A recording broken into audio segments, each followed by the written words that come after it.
All right, we're good. Be like, Bussin' with the boys, hanging with the fellas, betting on a game.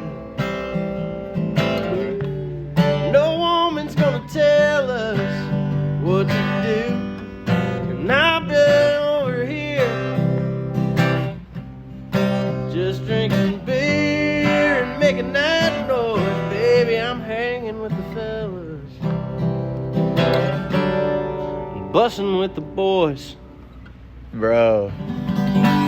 Welcome to another episode of Bussin' with the Boys. We have a fun one in store for you, episode 319. If you're listening on audio right now, you're driving in early, you're getting some laughs in with the boys on your way to work, make sure you're subscribed. On audio, it's Spotify, it's Google, it's Apple. If you're watching on YouTube right now and you're seeing our pretty little faces, make sure, again, you are subscribed to the boys. It helps us out a lot. The boys are on their own, and we are also presented by the FanDuel Sportsbook. The FanDuel Sportsbook, America's #1 sportsbook in the game.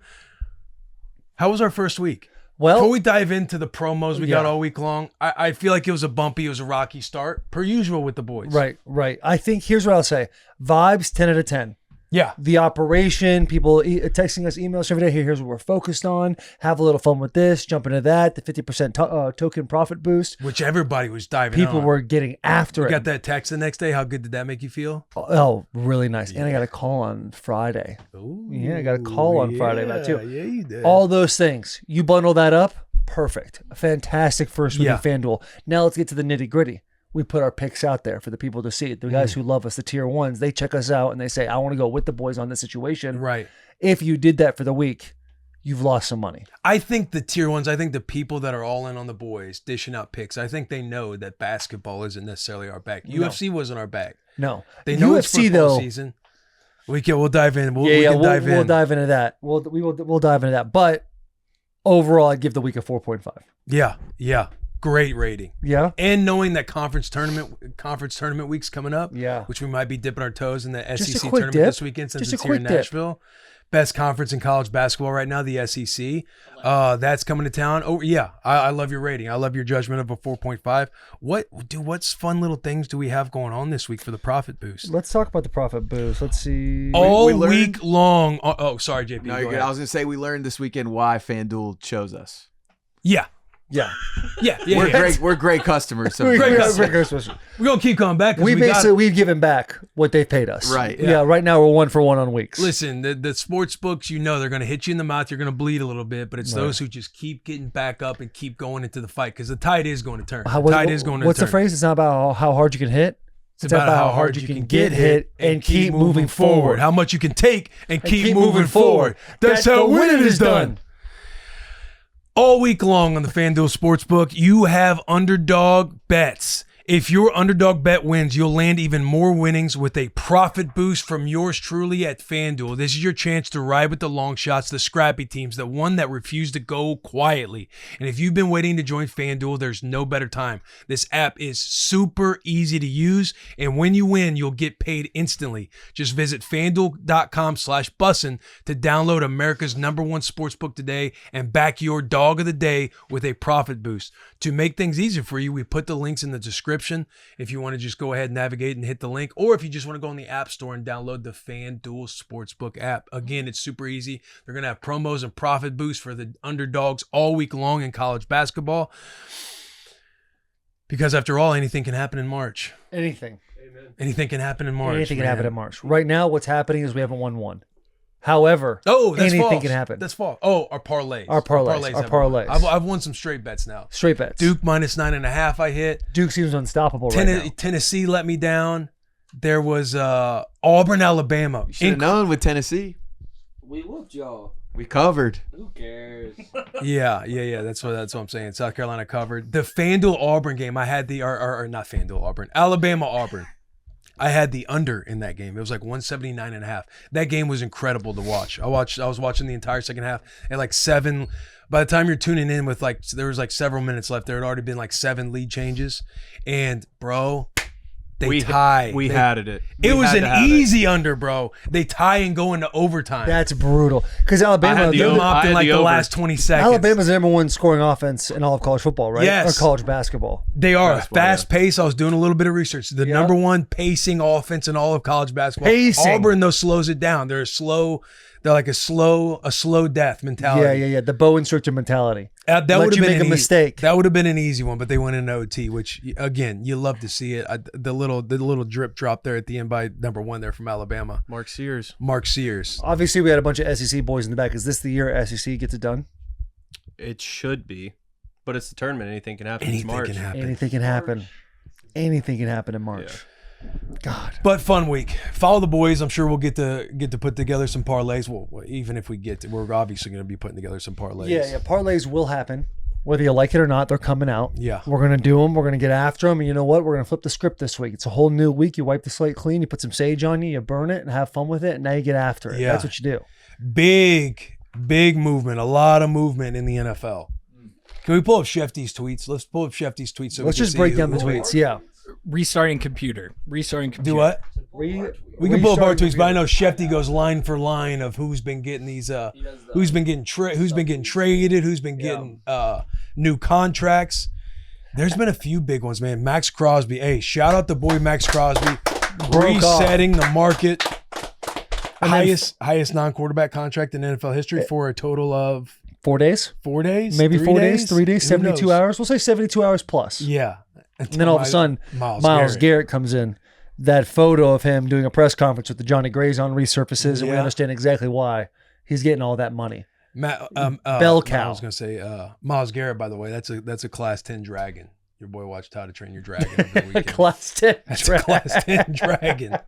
Dude, he is. It's impressive, both of them getting the contracts they have, but it's also impressive the game of chess that players are playing now. That Max Crosby, you hear he's upset about going with the Raiders. He wants to go to a contender. He wants to play this game to win, be great. What happens? Hey, Max, how about we just throw them a massive bag at you and make you the highest paid non-quarterback of all time? Max obliges, signs the line. Myles Garrett there, he wants out. Yeah. Hey, you go down to Radio Row during the Super Bowl, everyone say, hey, who wants Max Crosby? All the players are doing their best thing. You see George Kittle on there. He's talking about come to the 49ers. Aiden Hutchinson's going, I don't know how financially we can get that done, but if we can get that done, that'd be incredible to have me and him back and forth. Yeah. And you have all these teams basically whispering, clamoring, saying, Myles, come to us. That makes the Cleveland Browns shit their pants. And they say, hey, how about this? Sign on the dotted line here. And it's $5 million more than Max's APY? Yeah, 40 per year. It's insane. Bro, when Max's came out, 4.5 million more because I think Max is 35.5. And he got, usually when guys reset the market, it's that standard, like buy a 500,000. It's always by like, sometimes by like, I think Trent Williams became the highest paid 5 or 6 years ago when he went to the 49ers by like 0.01, so like $10,000 more. But the way it usually resets is like people will jump by 500,000. So just be like, okay, I'm next. Okay, I'm next. Max Crosby hits 135.5 or one whatever it was, beats him by 500,000, whoever the second highest paid non-quarterback was, and then Myles Garrett $4.5 million. Like he was commanding something crazy right there. Yeah. Now all of a sudden the boy's happy. They're going to win it all in Miles' eyes now. The Browns are going to the distance this year, aren't they, Miles? I was fired up, too, for, I don't know, I forget what the guarantees were for Myles Garrett, but you look at Max, it was like, I'm butchering this a little bit, but I'll just say he signed a $100 million extension, and like 90% of it, $90 million guaranteed. Yeah. We're finally getting to the area that was a brain baby of Kirk Cousins of guaranteed contracts, and you can kind of start to see it with Max's, because the percentage-wise, it was always in that, it'd be great if it was like a 60% guarantee or like a 65% guarantee. Now you see these guys creeping up the board and getting those close to fully guaranteed contracts, which is awesome. I think Myles is a little less, he's got more guarantee than Max, but less of a percentage in his contract than Max's contract. Right. So it's awesome to see. It's great to see guys get paid, but it brings us back to the conversation that JP was having a couple weeks ago. How much is too much? It brings us back to how much is too much, JP? No, I love these contracts for these guys. These two guys deserve it. Right. And this is how you know Max deserves it. This morning, I'm scrolling on TikTok. There's a motivational video that comes up in my algorithm, naturally. And it's Tim Grover's voice. It's Michael Jordan practicing. It's like, it's all about the process. It's all about these things. It goes from Michael Jordan. It goes to a Kobe Bryant game winner. Then it goes to Max running out of the tunnel. And it was a Kobe, Max, and Michael Jordan edit. I was like, yo, he really made it. Like, if you get to be put in one of the Tim Grover edits with MJ and Kobe Bryant, it was too good. So, yeah, you've made it. Yeah. You've We need to officially, edit you've one with officially just made it. all of us on the bus. Yeah. How hard are you willing to work? It's just us should. laughing. We'll get that Speaking going. of Max, tune into the vlog from Vegas. He's got a few words for JP in there. Yes, he does. Got a few Max has a words for couple. JP. Just That because sounds guys like get it's paid doesn't mean they forget debts. $100 million man still wants his coin from JP. They made a bet on the average points from Wendy. And JP, I will say that somebody on this bus did sell you out. I'm not going to say who. Yeah. I mean, did you? Oh, we're not going to say who, Jack. I mean, Jack, we're not going to say who. Fuck you. Yeah, We're not going to say who sold them out. Whatever, dude. JP, We're it was me. We're currently shooting won't- it this wouldn't Monday morning. Twitter, we're catching word right now from our guy in the back. Twitter is down on desktop, so we can go through some more of these contracts, but also Adversity. on Max with Max and Myles. You got to think too, like what's going to happen with Micah Parsons, T.J. Watt, these Aiden guys Hutchinson. these guys who are kind of waiting in the wing, waiting back in the dark. I think if you are those guys, you're Trey fired Hendrickson. up. Trey Hendrickson. If you are, well, he wants out of the Bengals, but if you're the Cowboys, if you're the Steelers, if you're the Lions, you're kicking yourself right now. Yeah. Because you want to be first in those situations. You want to be the guys that be like, all right, we'll make you the highest paid right now, knowing good and well that market's going to be reset three Yeah, it's more gonna times, jump up. especially with this free agency market of having like that high of caliber rushers that are maybe going to free agency, maybe be up for a contract. They're acting like they're upset when they might not really be upset. Like all these games of chess being played, the Steelers, the Cowboys, and would have been the Bengals if Hendrickson would have stayed. But We were mentioning the Steelers too, like signing or trading for DK Metcalf for and DK. getting him a contract. That is big time. And you love what do you have? Khalil Mack reached agreement today on 1 year, fully guaranteed, $18 million. Oh, Good for Khalil Mack, man. Mack. You saw Jim Harbaugh. He was on the McAfee show not too long ago, like telling the GM. I think he was sitting there next to him, like, "Oh, pay Khalil Mack, pay him." The boy gets paid. But DK Metcalf, I love seeing the Steelers just go on offense too, because they've always been the highest paid defense, and they've never had any weapons on offense. DK Metcalf, number 14, George Pickens, number 14. Cannot wait to see them on a team. yeah, both of them 14. Who's going to get that number? Yeah. Because They've been Gotta having, believe they're gonna fight for they it. got to been having fight some for funny it. Yeah, they got memes. to do a rough and rowdy or something. I saw a funny meme where it was like from Step Brothers, where you have Will Ferrell and John C. Reilly when they're standing in the front yard just facing each other. It's going to be like when their first meeting when DK is going to ask him about number 14. I know what's going to happen. I feel like the go-to move for DK is just to go to 1. Yeah. I feel like that's what all receivers do. You go to I that think single George. digit. I don't see George giving it up. I don't see George being I don't the see need for George giving it up anything. I feel like DK, like it's the potential for a rebrand. So like you go to a new place, new number, new you, new identity. point. So, Yeah, the Kobe Bryant, but 8 to man, 24. we'd all would love to see just already some locker room beefs just start stewing. I mean, both those guys are known for their extracurriculars, like on the field, during, and a little bit after plays. Like, Yeah, the second. could you imagine Watch out. week 2, they're both just pissed off about something, and then there's a draw play up the middle, and they're both just fighting on both sides of the field. I think it's Opposite gonna sides of be the field, I just think beating it's the gonna shit, be getting 30-yard opposite. I think penalties. they're going to be cooking corners, like getting in fights and shit. They could, yeah. I that's think what they're going to be. I think DK is going to elevate Pickens' game. Like For you won't sure. see, it is what it is. He's quit on some routes in the middle of plays before. But Yeah. I think with DK, You there, gotta watch have the full play, bro. You gotta watch the full play. You have somebody like DK there. I do think they're going to feed off of each other. It's just all about who they're going to get under center. So Russell Wilson, Justin Fields. There's also whispers now. Again, this is Monday. Darnold? So free agency basically opens up. I've seen Darnold. I've also seen Aaron Rodgers. Apparently, the Steelers are having a conversation with Aaron Rodgers. Like, where is Aaron Rodgers going to go? People have been heavy on the New York Giants, but I've been seeing the rumors and whispers of the Steelers, the Vikings. Obviously, I think we might have manufactured the Tennessee one. I don't know if I've seen that one for real. The only thing that would ever come up about Aaron Rodgers in Tennessee was he owns land out here. I think that was what the mainstream media would comment on when it rolled into Nashville with a little quick comment, and then they kind of quickly jump out of there. But imagine- Steelers would be a great place for him to go. Steelers and Vikings Tomlin, too. Yeah, Vikings would be outstanding for him. I feel like I don't love the Vikings pick because you kind of have the opportunity to get the deal done with Sam Darnold, but you also have JJ sitting there. And But they're letting Sam go. yeah, I know. They're letting him test the market. We'll see how much he gets. Maybe they'll have an offer on board or something like that. Like you kind of, Sam had so much success with the Vikings. he could sit there and get a $40 million deal from somewhere, $40 million from the Vikings. They might match. So and I feel like he would kind of lean towards going there, knowing that he fits in that system so well and does really well. I loved the idea of Aaron Rodgers at the Raiders before they end up getting Geno Smith. But there was all that back and forth about Tom Brady and Aaron Rodgers. They don't like each other, but you kind of move those things aside for business. Do they actually not like each other? Allegedly, the conversation revolving around the Raiders was Aaron Rodgers and Tom Brady do not like each other. There's like some sort of beef, whether it's a competitive standpoint or a personality standpoint. They don't like each other, so it might not work. But the best fit for Aaron Rodgers and the best fit for the Raiders would be each other. The personalities go well together. You get a guy like Pete Carroll who has got that Tomlin kind of figure where he can kind of sit with any kind of personality and bring out the best in them. So it was an interesting thought process for a little bit. Obviously, that's gone now, but now I would love to see Aaron Rodgers with the Steelers. But how elite would it be if Aaron Rodgers went to Minnesota and followed just step for step with Brett Favre? I know. Yeah, that is true. Also, speaking about the Titans, I don't know if y'all saw a Bucks tweet this morning. I'm on Bucks out on Sam suicide Darnold. watch. Oh, buddy, you see all these moves Yeah, you happening see in the Mac NFL. Well, Every I name mean- we've mentioned. But he said two names I've heard around Titans interests: Zach Wilson and Mac Jones. I swear to God, no bullshit. Actually, I'm not going to do this again. But hypothetically, I'm going to kill myself if we get these guys.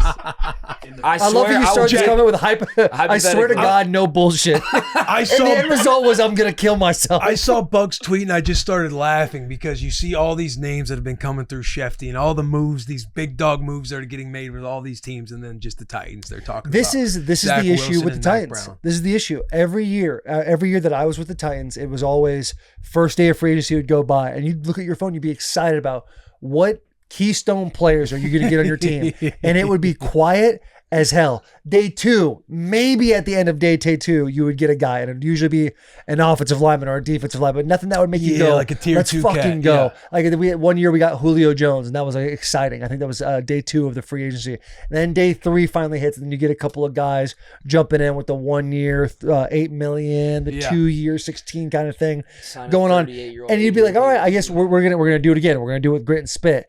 Last year, the Titans go into free agency and they make splash moves. They get us all drinking the Kool-Aid a little bit. I go on the radio station. We go 12-0. Or sorry, 17-0. We can get this whole thing going. The whole city of Nashville is feeling fired up, looking at the Vegas, all the sportsbook, probably most likely the FanDuel sportsbook, seeing 4.5 wins going, this is a bucket. This is as easy as it comes right here. How do I empty the mortgage out on this one? And what do? They get the under on that one. So if I'm the Titans, I'm probably a little more nervous about spending some money in free agency now too. I'm telling you right now, Amy Adams and Callahan, since I know you're listening to this because they're obviously avid watchers. They do watch. If you guys take Zach Wilson or Mac Jones, that would be the fastest way to lose momentum in already a dying franchise right now. Don't say dying. He said dying. They're building a new stadium. building a new As stadium. we're speaking. Don't say dying. We Rough waters. If we Rough get waters. Mac Jones or Zach Wilson in free agency, consider us dead.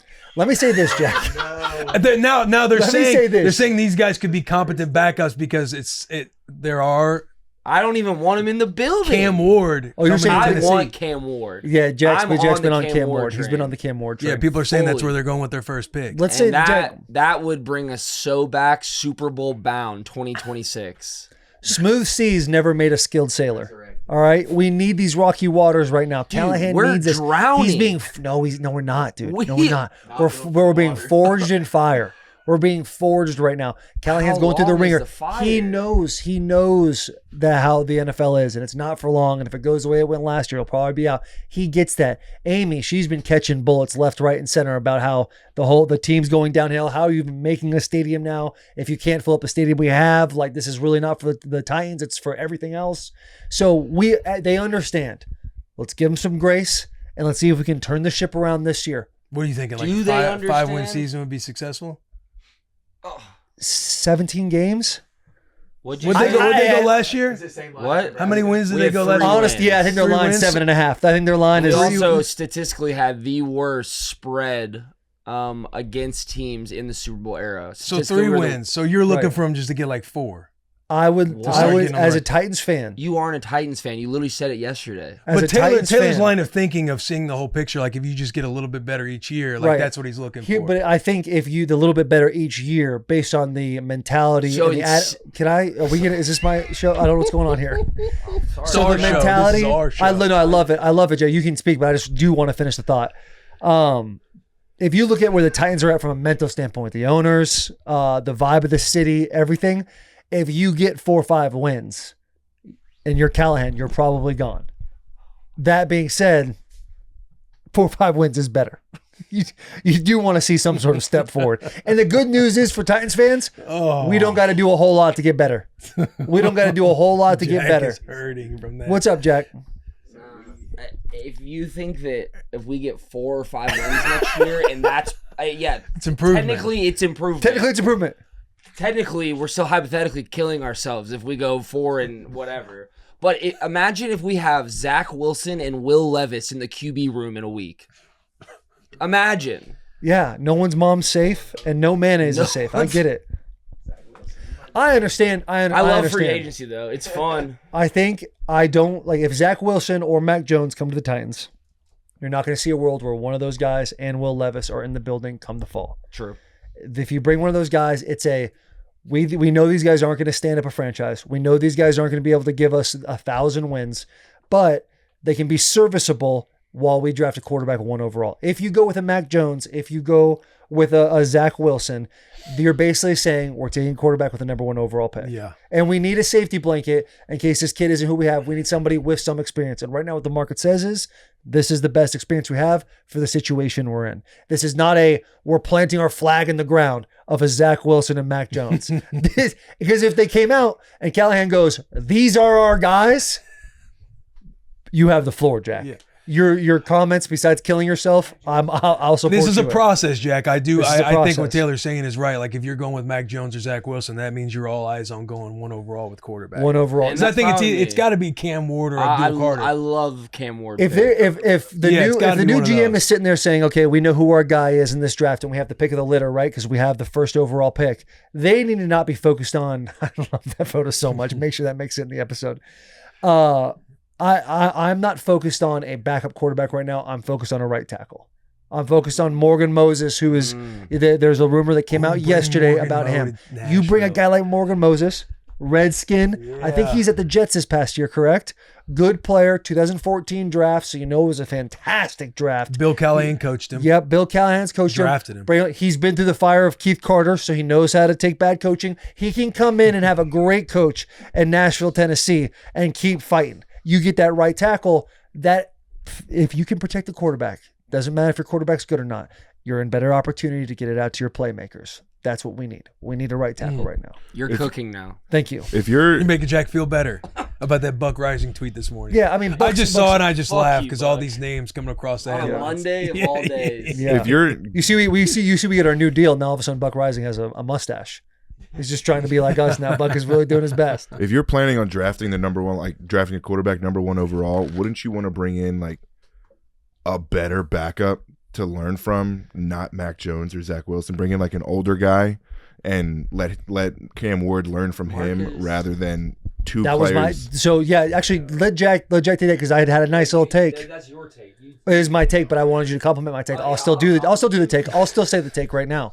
You bring in Marcus Mariota. Yes. You bring in Marcus Mariota. He's a true professional. He's been here. He's a hero to Nashville, Tennessee. He's a serviceable backup. You saw what happened when he went in for Jaden Daniels last year. He can light up a football field periodically. And who knows? I still think he can be a guy. I still think he can be a guy. That might be my bias. I love Marcus Mariota. You bring him back. You give him the 8. You say, Will Levis, we love you to death. Thank you for everything. You're gone. We'll see you later. You take Cam Moore, Shadur Sanders, whoever you believe your quarterback of choice is, that number 1 overall pick. You have maybe the best business quarterback, the best way to approach the game in the locker room with you with a young cat to develop. Cam Ward's got a lot of talent. Everything everyone is saying is that is the guy now. That is going to be the first quarterback taken off the board, whether it be the first pick, third pick, or fifth pick. You get a guy like Marcus Mariota in the building and you put him next to him. You put yourself in a position to be successful. Now, if I'm Callahan, I'm not taking a quarterback 1 overall. I would not do that. I think if I'm worried about my job security. You're taking a right tackle at first? No, honestly, I would have tried harder for this Sam Darnold, this Aaron Rodgers thing. gotten a quarterback. The Geno Smith, I knew if he was on the board. The Matthew Stafford, when I thought he was on the board, I would have gone for those guys, knowing that I have a quarterback that can come in and has had success in the NFL with some weapons and been like, hey, this is my best opportunity to stick around here a little bit longer. Then you take an Abdul Carter, or if you're thinking a couple years from now, we're going to have a nice new stadium, we need to sell some jerseys, maybe trade back 3-4 picks, take Travis Hunter as well for a PR standpoint. That's what I would have done. But I would love the Abdul Carter. Abdul Carter's especially with Harold now going off. That makes a whole lot of sense now. Vrabel getting his minion Harold Landry back. I saw you look the minion too, the minion. And you know Harold's stoked because he's not gonna have to practice. He's gonna have his groin with the clicky thing on. Right. Like he's gonna do the he's gonna do in the training room. He's gonna have that little click thing on his groin. Yeah. He's gonna sit there and go, not today. He's gonna go out and do walkthrough, and he's gonna go up. He's gonna show up. He's gonna get close to double-digit sacks every single year. Shout out Harold. Harold's trying to be the Ferrari that just comes out on Sundays. Yeah, exactly. Yeah. Oh, it's sunny out today. Get the nice car out. Yeah. Not to take away, he is a grinder. Harold works hard. He is trying to get that car out on Sunday. Harold works hard, but Harold has a great combination of working smart and hard. Yeah. He's gonna come in. He's got a good physique. Yeah. He's in shape. He plays extremely hard. But August 21st, he's not gonna want to practice that day. He's trying to always peak at the right time. Yeah, exactly. It's all about finding that peak, that weekly peak. And Mike Vrabel understands. Mike Vrabel fully understands that. I'm happy for him because he's back out in the Northeast too, where he went to BC, he went to Boston College. Went to Boston College, got that whole thing done. Do you want to do a read real quick? Sure, let's get it. I know you just did the last one, but this one's supposed to be verbatim, so I want to make sure that we can get this right. I can jump in anytime you need me. What does a mechanic and an auto shop owner in Georgia, a taco restaurant operator in Arizona, and a life savings medical innovator in Tennessee have in common? They're all small business owners, and they're all thriving on TikTok. Across the U.S., over 7.5 million businesses, from family-owned shops to entrepreneurs, are using TikTok to compete and grow. In fact, 74% of businesses on TikTok say TikTok What's that has percentage? 74%. Damn, that's a big percentage. That's a big percentage. You know what they've all said? They've all said that TikTok has allowed them to scale their operations, increase sales, and expand to new locations. And that growth means jobs. Today, there are over 7.5 million U.S. businesses on TikTok, employing more than 28 million people. And that number keeps growing. Small businesses thrive on TikTok. Learn more about TikTok's contributions to the U.S. economy at TikTokeconomicimpact.com. Probably could have used an acronym on that one, but it's all good, man. Probably could have used an acronym. But yeah, dude, a lot of moving fucking parts. Devontae Adams to the Rams. And anytime, not Devontae Adams. I'm sorry, I'm thinking about your boy in Florida, in Tampa. Levante getting an extension. Levante David getting an extension. I saw that. I smiled, thinking, I know you're somewhere smiling. Yeah, because that is your guy, man. Boogie. Yeah, Boogie, bro. His entire career, like he's gonna be a Ring of Honor cat there. There'll be arguments with him in the Hall of Fame for the rest of time. Is he like the most underrated player to ever play the game? 100%. I mean, gotta be. Now, the short list isn't off the top of my head, like isn't sitting there in front of me, but Levante is on that short list of most underrated players of all time. Because I believe he only has one Pro Bowl. Which is crazy. I believe he only has one Pro Bowl, and it might have been an alternate. We've had this conversation with Clay Matthews before, though. They run the 4-3 at the Pro Bowl, right? Which kills the middle linebackers, right? When you're an off-the-ball outside linebacker, you're getting in the same class as the pass-rushing outside linebackers. Which and sacks are more sacks sexy. Sacks are going to be king. Yeah, because Levante's stats was you put it up next to Bobby Wagner, Luke Kuechly, all their years. Like he stacks up better in some categories than those cats. Slippery motherfucker too. Yeah. East to west guy, not going to run through your face at all, but has a way of just making sure. You know when you have magnets and they're both like you take both the positive side, both the negative side, and they're just like always like you can't get him to touch. Yeah, that's him trying to block. Yeah, you trying to block him. He is slippery, bro. He is a pain. Can make all the plays, dude. Josh Allen as well. Last night, Josh Allen is a C. Let's give him a round of applause. Huge extension. What was that? 6 years, $330 million, $250 million guaranteed. That's $250 million. They say, Josh, you could fuck around, do nothing. You're still going to get $250 million. No matter what, brother. And you know what he's probably doing even when he signed that contract? He's probably on the golf course right now with his boys that he grew up with. Probably. And his hot-ass girlfriend. Yeah. Okay. Fiance. All right. What's still his fiance? We can't just say his hot ass fiance, Jack. She is incredibly compliment. Yeah, she's a beautiful woman, but we sit there and we say, hey, she's a beautiful About him being woman. on the golf course with his boys, I can't be like, and his hot wife. That he's Jack winning. does have a history, man, of calling. You know, he's doing just that. hammered on the golf course right now. Yeah, and his smoke shovel wife. Whoa. Yeah. Let's be Be classy. respectful about it. Shit, What I love about Josh too is I saw Bussin post a photo of Josh Allen on the bus, and I just thought about that conversation and him talking about how he doesn't really do anything in the offseason other than just enjoy life and kind of eat whatever.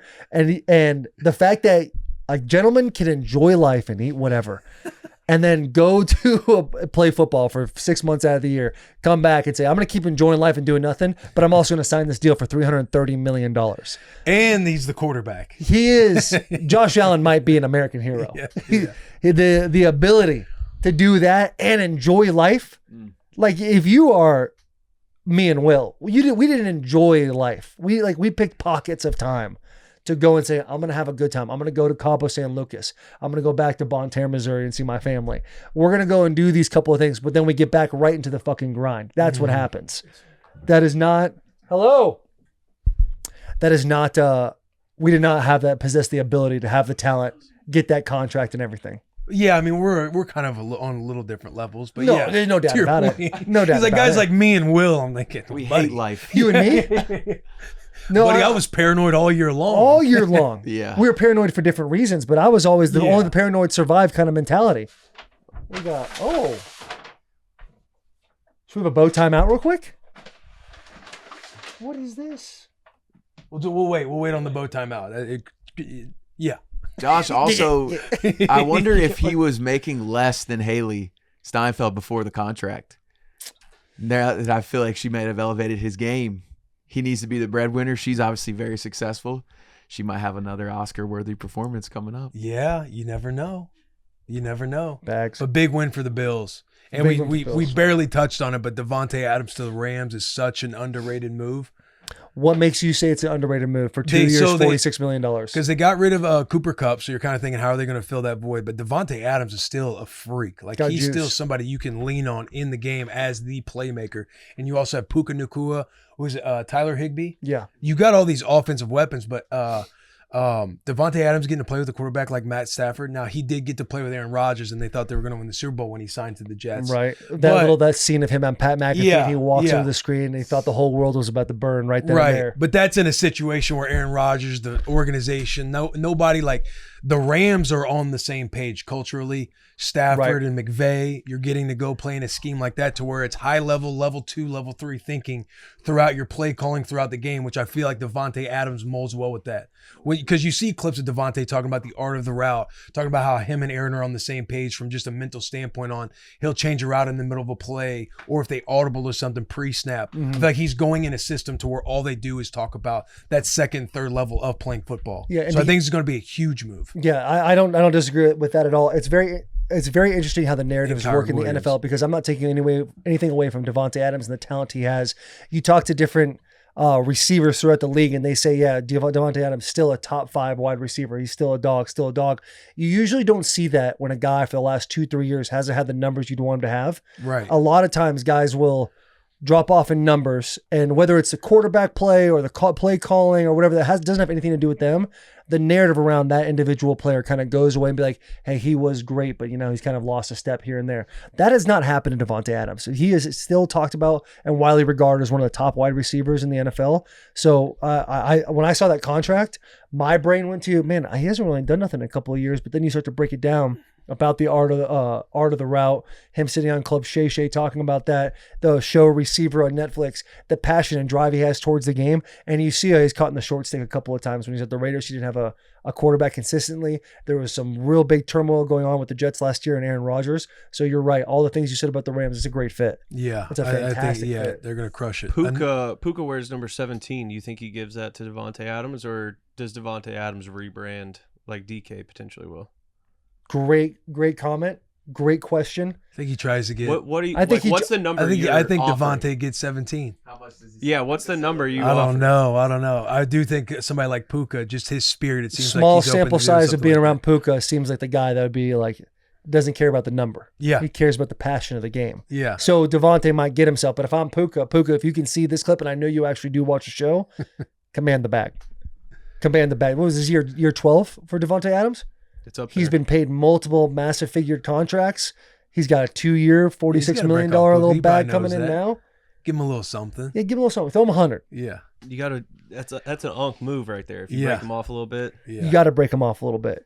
Taylor and I had the conversation when there was like some rumblings if I was still going to go play or not before I found out if I could or not. And Taylor's like, what about 77? And I told her, I was like, I'll give my entire contract away to wear 77 still. You just wear 0. No, I was wearing 77. No, that was like one of my have-tos. Obviously, it never worked out that way. So I shout out to rarely that. get excited about NFL teams like preseason wise. I'm more dialed into the college football stuff. But with the Rams, I am getting a really strong sense of a one last ride kind of season. I don't know. I just Right, have a going feeling. bringing staff back. Yeah. I just have a feeling that D-line is they're going to nasty. make a You do deep got the run. young defense to build around too. Eaters. Another year in the system. Eaters. What would you? So if you went to another team and somebody had 77 who was a Pro Bowl caliber player, but he was young. He was in like year 3. Yeah. Has he made a Pro third Bowl? year. Yeah, he's made a Pro Bowl. I don't think he'd walk away from it, but I'd offer. What would you pay? If he said, I'll give you 77 for $1 million, would you do it? I would go home and talk to Taylor about it. What if she said, yeah, do what you want to do? Then I would go and I'd the art of the deal. I would art of the deal him. I would do something. I would try to figure it out. But I Would you pay $1 million to wear probably 77? not $1 million. Probably not $1 million. And I know I wanted to say yes for the sake of the show, say for the clicks. But in all reality, I probably would have given $500,000 for 77. At that point in time, with that mind frame, with that mindset, at that point in time, yeah, probably. Puka mindset. Well, yeah, I think Puka and I had different mindsets. I think Puka, I think Puka and I think differently. If 77's off the table, what number are you taking? 69. I would take 69 or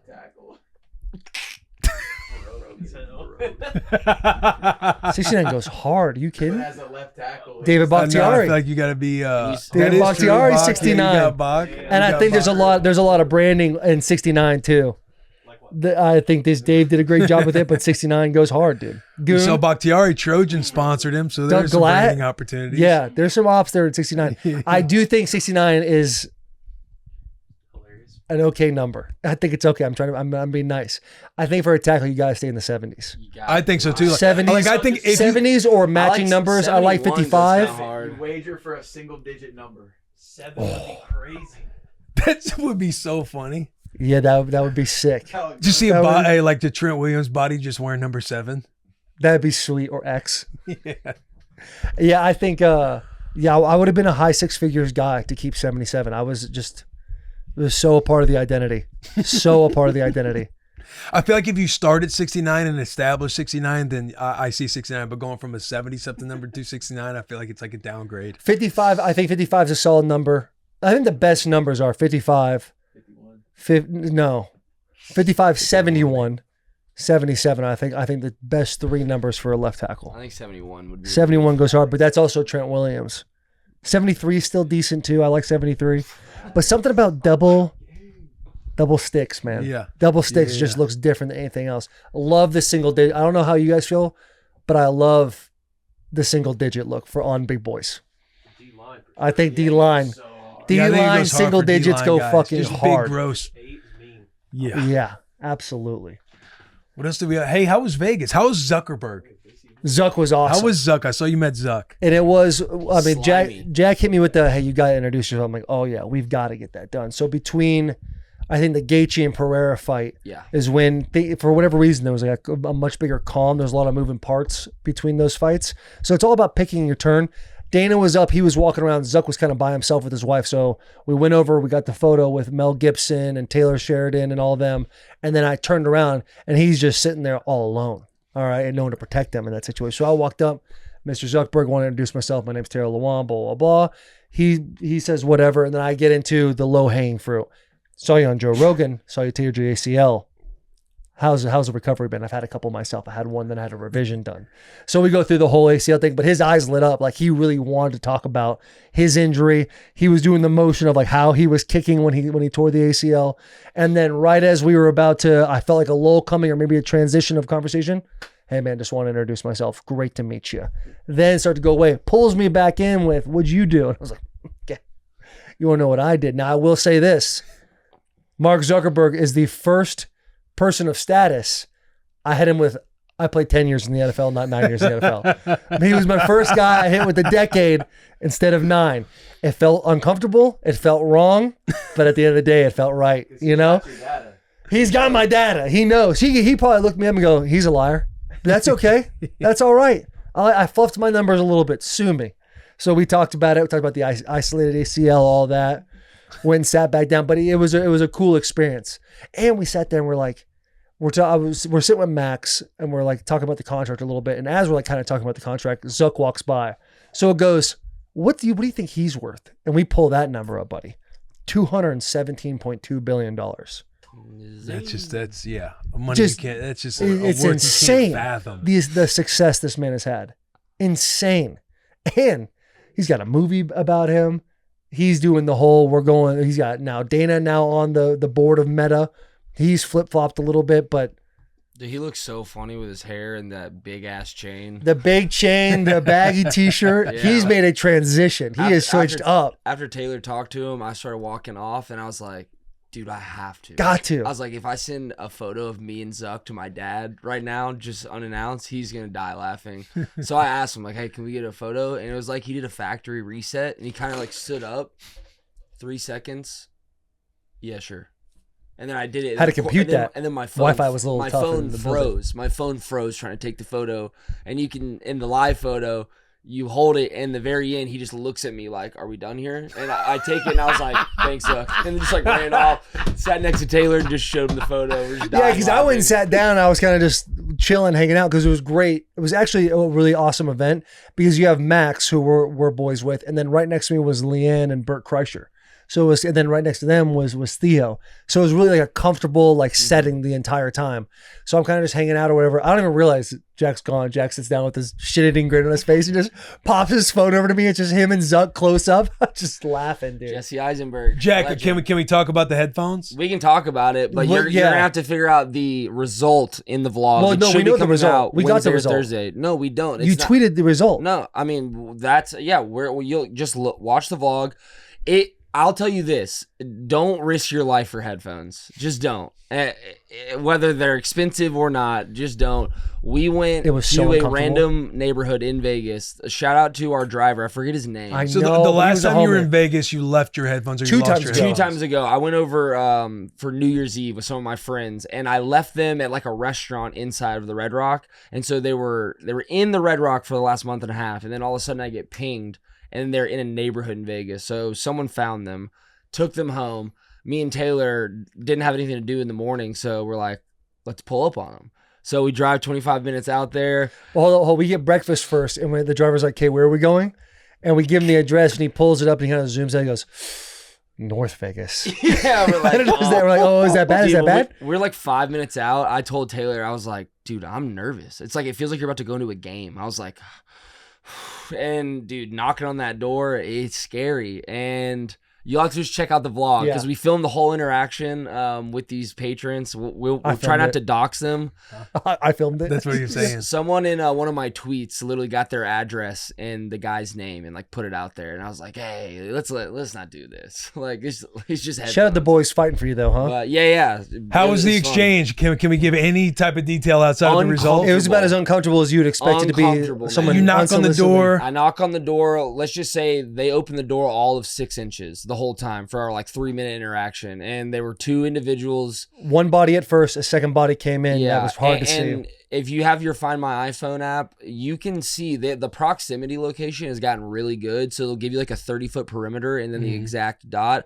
We're standing on the front porch, and my headphones had to have been in their living room like 5 feet through the window that we were standing by. Like, there's Yeah. no doubt in my If mind. you would have walked that through they their weren't door in and there. taken a left, you probably And would that have stared Find at the My app headphones. tells you like Oh, footage. Yeah. And Like when I was it's- looking for, we had to find Charles' phone one day. It was like in between some cushions and we couldn't find it anywhere. And I pulled out the Find My, and it tells you that if you're within like 10 feet, like I go up on the second floor and it's like getting warmer, getting colder type of Oh, it's a vibe. fun game. Yeah. I didn't know Until that it at starts- all. I'm standing over the couch and it starts vibrating.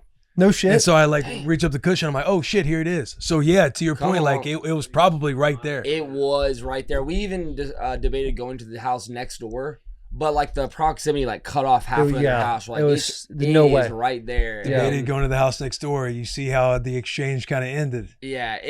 Yeah, true. We're giving too much. Yeah, we're giving too much. Watch the vlog. There's a ton of fun stuff in this vlog. Yeah, it's not just gambling. Because tried to invade a home. I don't know if you were following me on Twitter this weekend, but I put a nice photo of Icarus up, unsolicited. Icarus is it's a mythological story of a guy who had wings, and he was very cocky and arrogant, and he kept flying and flying. Like, hey, don't fly too close to the sun, you'll burn out. His wings are made of wax. Yeah, and he flies too close to the sun, and he falls to his death. Ooh. And so I caught myself in yet another predicament this weekend where I was down a significant amount of money. Luckily, once again, didn't learn my lesson. Watch the vlog. How'd the boys come out? Watch the vlog. Yeah. Green? Yeah. Green. That's good. I didn't do a ton of gambling this trip. It was more of a business trip, but it was fun. It was more business. I had other fish to fry, and I still have it out with this old lady. So, but you're giving up too much. Wednesday or Thursday is. But we will say that Jack, with the headphones, you can lock your headphones. So if they're missing, someone can't just take them and use them. They'll just sit there. They're useless. They're locked unless they are like one of those guys from middle school who like jailbroke iPods and stuff. Which those dudes were like the most genius dudes you've ever met at a young age. You're like, what? You can get more apps? Like, yeah. You can get more beer drinking apps, or you just turn your phone upside down. I saw that. Hey, Sherm, hold on. Come back, please. Could you scroll? I need you to scroll up because we have to promote Bert's thing. We can't forget that. We have to keep our promises. But go ahead, Will. What were you gonna say? I was going to. I can wait. We gotta hit Bert's thing. Yeah. Let's see. Oh, we have two. Shout out Bert Kreischer. Shout out Bert Kreischer. Saw him this weekend. Fantastic individual. Awesome. Las Vegas show. Double down 321 and 322 at Resort World Theater, Las Vegas. Tickets on sale at bertbertbert.com. His new special, Lucky, out only on Netflix March 18th. So Resorts World, that Cody kid, that is obviously that big time gambler. All these casinos are now courting Cody. Trying to be like, hey, you should stay here. We have all this for you. He was showing me a video in Resorts World. It's a mansion. It has its own movie theater. It has its own game room. It has its own private pool, like villa type thing. He said it was easily over 10,000 square feet. And if you walk out of your room and walk down the hall, there's a private gaming area where you just sit up there and like you have this view of the strip. So he was showing me all those videos. I was like, you gonna stay there? He goes, Red Rocks is home. I'll never leave. You know what else comes out March 18th? Severance. The boy site. BWTB. Oh, right? yeah, BWTB.com. Yeah. I thought it had to be he Severance. Said Severance. Speaking of Severance, I don't even know. Speaking of Severance. BWTB.com will be in action March 18th. I'm sure you can go to the site now, but I'm sure there's going to be a sign up. You can go now. Go now. Sign up. You'll get a discount code for the first purchase, but go sign up right now. We had like 500 people sign up after last episode, so keep pumping. BWTB. We got to figure out. We should just let me get the OG handshake. There we go. Because it's been a minute. I know. BWTB.com. Go sign up. Site is already live, but merch is going to be dropping. That'll be coming soon. Right. Keep signing up, dude. If we can get to 1,000, that'd be dope. That would be sick. We got a fun interview coming. Coming up. Relationship guys who are just all about the Stoke. Chad Kroeger and Strider Wilson will be joining Bussin with the boys here soon. I think they're standing outside right now, but this will be an awesome one. The boys spreading the Stoke. I've been a fan of these boys for a little bit. I think when we first started the podcast, I stumbled upon their stuff and I just thought it was hilarious. It's obviously Chad way different than in front of Congress anytime. I love how you call it Congress. I think it's just like city. It's like town hall meetings. He's sitting in front of Congress. Strider, it's elite. Strider's Joel Osteen impressions are so funny. And they had a show come out on Netflix as well. So it's awesome. Yeah. Going Deep is their podcast, but the boys are going to jump on the bus, so that'll be fun. So tune into that. If you're watching right now, make sure you're subscribed, leaving comments, having fun with the boys. Download the FanDuel Sportsbook app. Bet with the boys all week long. Underdog promos will be running every day if you bet on an underdog. Big hugs, tiny kisses. Let's have some fun with Chad and Strider. Oh, we're rolling. Good, Mitch. Oh, I'm glad we're Nice. rolling now. Let's give a round of applause for Chad and Strider. Let's go. Oh, thank you. Huh? Oh, dude. Couple of guys Two Stoke warlords just spreading the Stoke, spreading the Stoke positive vibes. in a world that needs Stoke now more than ever. Amen, dude. Appreciate you guys coming on, man. Dude, stoked to be on the bus. Yeah, this is sick vibe, dude. Yeah, You got a lot of fans on this bus. We've been watching your stuff. Again, I was talking to you about it before, but anytime you're up in front of Congress, you're Joel Osteen. Dude, every time you it's guys Congress. have been followed for a long time. I know. I always call it. Every time you're at the White House, the Oval Office. Yeah, it's like town hall, like city hall movements. Yeah. But Like it makes bringing its way Stoke like back. on news stations at times. So Yeah. I'm thinking it's like, oh, he's in front of Congress right now. I like to think that we're in front of the entire nation. Yeah. The entire nation. Yeah, that'd be sick, dude, to get out in front of the White House. They're letting people in the press conference room. If there was one group of individuals to go and do that, it has to be y'all. Good call. That'd be a fire move, dude. Yeah. Cruise out there, dude. Just be like, we need to change the yellow room to the freaking like neon room, dude. Just change up the vibe in there. Exactly. Make it more of a club scene, dude. They need to have like an after party room at the White House. Would be sick, dude. Dude, try and put tanning into like the national law. Good call. If Good call. we could figure out a way to make That could go everybody into tan. that could go to Yeah. Medicaid, dude. That should be covered by the federal gov, dude. Yeah. You know what I'm saying, dude? States can decide what they want to do. You know, like obviously the flyover states are going to need more of a budge for tanning booths. Yeah. Dude, I mean, a whole place you can go. It's affordable for everybody to get a tan in. Exactly, dude. Because if seasonal depression, like Big time. you get in those December, January, February months. It's a reason why people are so sad, so divided. It's true. How do you undivide the country? Tanning beds at every corner. Everyone's stoked. You're feeling Yeah, good. if you start putting them in gas stations, people are just gonna pop in, fill up your gas tank, get 10 minutes in the bed, come back out. You could build it around too with we just had daylight savings, like nixing that. Like falling back in the fall is brutal. It's Oh, death. dude. nixing that and then putting tanning beds. I people ask us all the time. They're like, "How do you stay stoked during the winter?" And I tell them, just hit a booth, grab your ankles, saute for like 5 minutes. Saute the Yeah. butthole. The butthole. Yeah. What how did you learn about sauteing your asshole? This we have a health guru, Troy, who lives in Venice. I'm aware of Troy. You know Troy? I've not personally, but I'm aware of who the individual Oh, is. sick. Yeah. So he lives in Venice, and like he showed us ice baths and all that kind of stuff, and we cruised over to his place one time, and he's like, "Yeah, come on over," and he was literally just like grabbing his ankles, and we just got like a straight shot into his beehole. We're like, "Dude, what are you doing?" He's like, "I'm just sunning it, brother," and so. We just take whatever he says, we listen to whatever he says, so we just started doing it right then and there. Yeah, he's so jacked. You're not going to listen to a guy the guy this jacked, you listen to what he says, dude. Yeah, Look at him. absolutely. Look at that. You'd think this guy would just be outside all the time, sleeps basically, in the back of his VW Bug, but he has a Corvette. He has a Corvette. Yeah, it's pretty sick. Yeah, New it's one. Awesome. It's got to Do be you guys convertible go too, sunning like with that. him? It is, yes. Yeah. Do you Oh, sun yeah. with him?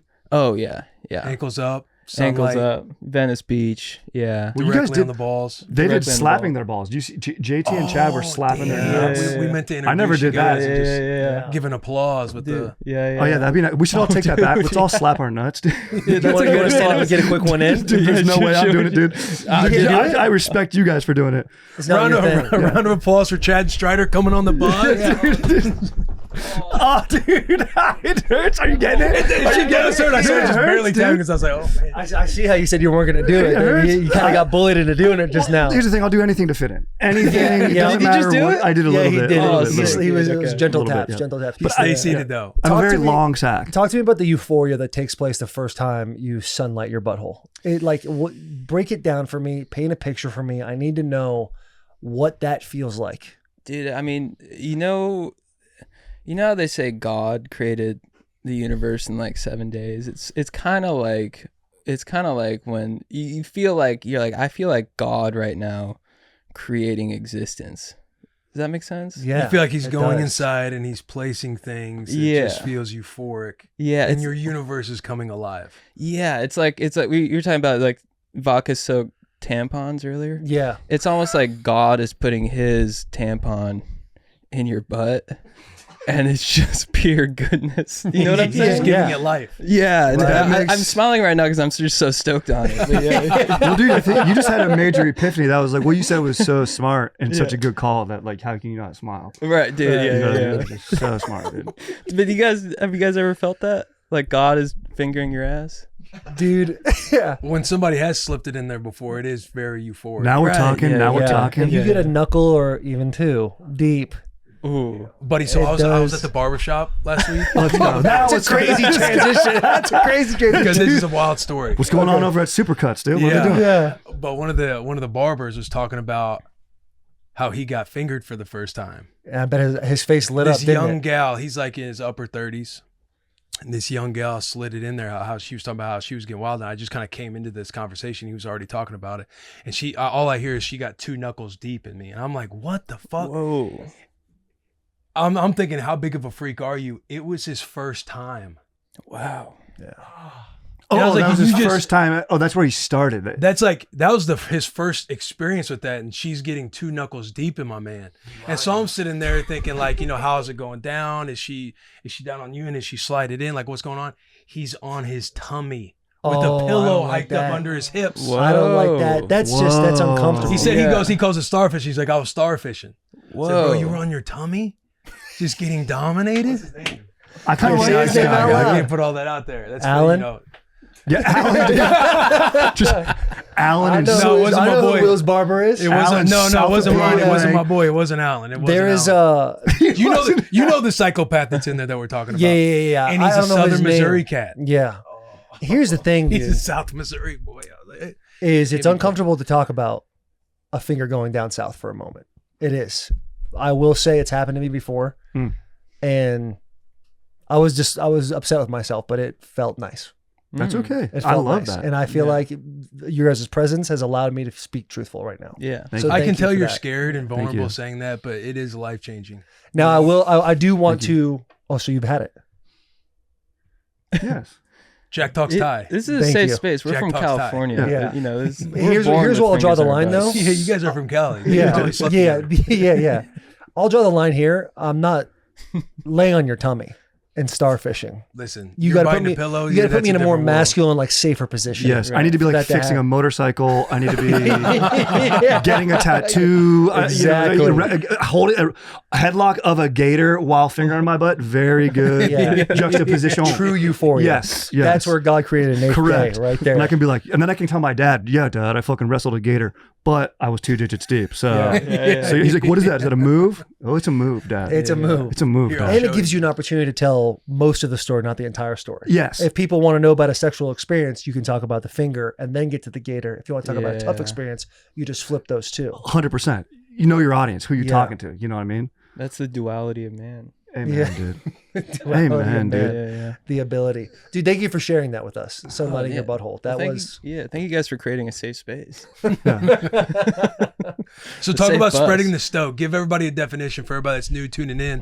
The Yeah. boys have a show of their own. It's called Going Deep. Mm-hmm. I know Strider, you also just released a special like 4 Yes. months ago that everybody can go check out. What is that? Making Memories? Yeah, On dude, thank you YouTube? for sharing that. Dude, Yes. absolutely. Yeah. Free on YouTube. Check it out. Thank Yeah. you, dude. But explain the definition of spreading stoke and being about the stoke. Spring Stoke, I mean, it's tough to define. We sort of describe it as like you're cruising down the PCH and you're going to get fish tacos with your girlfriend and your boys. You know, that feeling of like a ripe avocado or like a compliment on your tan. You know, that feeling of just pure froth where you're just so amped on life and everything is good. So we're just trying to spread that feeling to the whole country because especially nowadays, like just in the past like 5 years, it's just been tough, dude. yeah, it's just Stoke's hard to come by. yeah, it's like people are just seem more, you know, just with I don't even know, just people seem more bummed than ever. So we're like, you know, it's time to just metaphorically grab our ankles and just take in the sun. Hey, man. Yeah. I've been just like, a lot of times what I do in LA is I just drive around grocery store parking lots and just when a guy's going to park, I pull in real quick in front of him and then I get out and just go, what? And just, I've been doing that, you know, I've been really feeling low. It's what? And I'm skinny. I'm a little bitch. I got a small weenie. I can't fight well. So I've been getting my ass kicked all over LA. Albertsons, Vaughn's, You've been taking your Safeway, licks. Trader, TJ's. You've been getting your ass kicked? Yeah. I got beat up by a female hockey player in front of TJ's shit, parking lot, dude. Yeah. I don't know, dude. Yeah. She just hit me in the head with a freaking one of those, like, it was during Halloween season, a pumpkin. Just Yeah. freaking decked me with one of those, dude. Holding Yeah. the One of stand, those taking fucking- you out. Yeah, dude. And it was one of the mini ones, dude. Just caught me right in the temple. And I'm like, dude, I need something that's going to get me stoked. Yeah. So kicking it with the boys, cruising around, gaming. Yeah. Honestly, dude, Yeah. a good variant in fucking gaming with the boys is kind of the best thing you can get. That's a strong. What are some games of choice with the boys? It was Warzone, but it's ruined now. Yeah, teabagging in Call of Duty though is you can't really I beat see in the that. notes up here. Our boy Sherm just This is actually, what he's actually yeah, highlighted that. Dude, you know what? You know, what I actually tried to do during COVID as I tried to start a Twitch. I'm terrible at video games, but I wanted to start a Twitch where it's like our thing is like, what's your hook? Our thing was teabagging. So you go on, like, dude, they're just teabagging. No, so it didn't catch on, but you know. Oh, it caught on because we have a goon squad on PUBG. Sherm, we're on Call of Duty, anything, and you got to teabag. Yeah, you got to teabag the dead. Yeah. Dude, Sherm was heavy in the chat for sure. Oh, for sure. Yeah. Oh, you're aware of Sherm? Yeah. Okay, Sherm's edited a video for him. I know. Yeah, that's how this kind of whole process started of getting you guys on. Yeah, Because your name was flowing. We're like, yeah, we'd love to. And Sherm raised that hand real fast. I used to make videos. Used to do this. We're like, all right, let's get it done. Let's go, dude. So Sherm, you were in the chat. Oh, very first episode. Microphone. Don't have one. We don't have a mic. Very first episode of Going Deep with Chad and JT. I was a listener. Wrote in a question, got on the show. Oh, for really? Some, relationship advice. Wow. Oh, that's cool, dude. Oh yeah. And then just started making memes for them freelance, and then Chad hit me up in the DMs and was like, "Dude, this is kind of tight. Can you make this?" And it was like a James Bond meme, and then it just went from there. Dude, Sherm. Let's go, dude. That's how Sherm got on our show too. Oh, really? He used to just DM me all the time, different videos. Yeah. Just of him bagging. Just check it out. Yeah. Check it out, dude. I would show in real life, dude. Look at this, dude. Yeah, I would show my boys about how hilarious is this video. Like, who is that? I was like, I have no idea. It goes by CFB memes. Yeah. And I would just DM him back, and eventually, Sherm just came on. Now he's full time with us. Full time. He's a beast, dude. He just He's the bullied his man. way through the DMs to get to now he's an employee. Dude, Kills shout, it. Shout out Let's go, Sherm, dude. dude. Shout out Yeah. Sherm. Shout out Sherm. dude. Give it up for Spreading the Sherm. stoke to Sherm. Nut tap for Sherm, dude. That does hurt. I was just hitting the tip right Yeah. there, so it didn't hurt too bad. Smart, The smart. first yes. one, yeah, I was just tipping for a We had second. a fun goon sesh on Friday where I was just chilling in the stream room late at night, probably until about, what did we play till midnight? 12:30.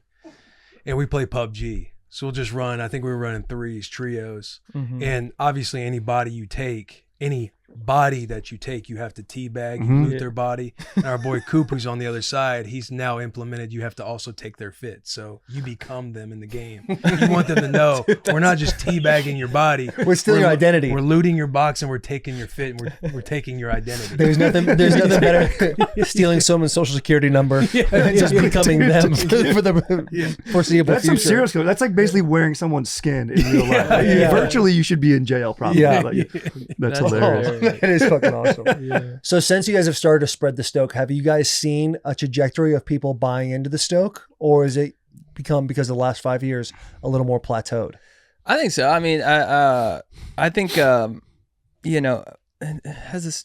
That's a good question. Thanks, man.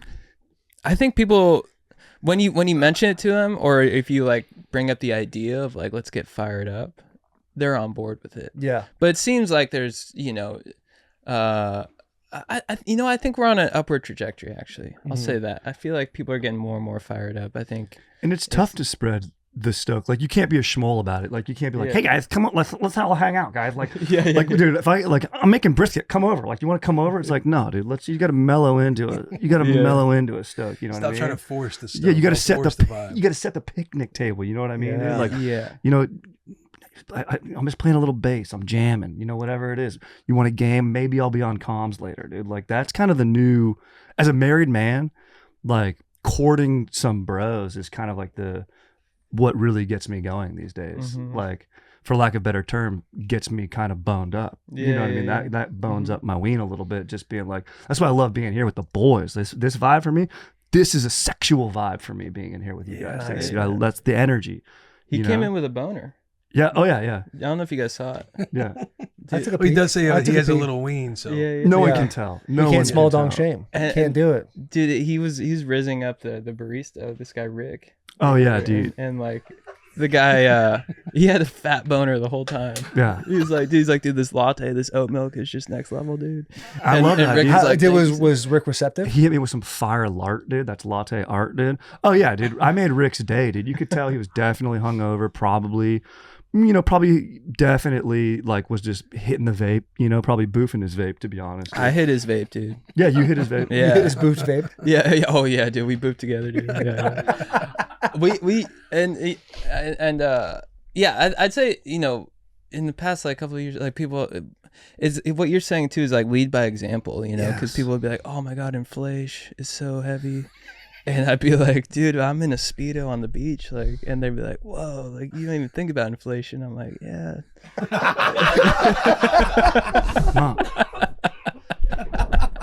That's how you do it. Yeah. You can't be thinking about that stuff. You can't be thinking about inflation. Yeah. You gotta be busy thinking about other stuff, there dude. we go.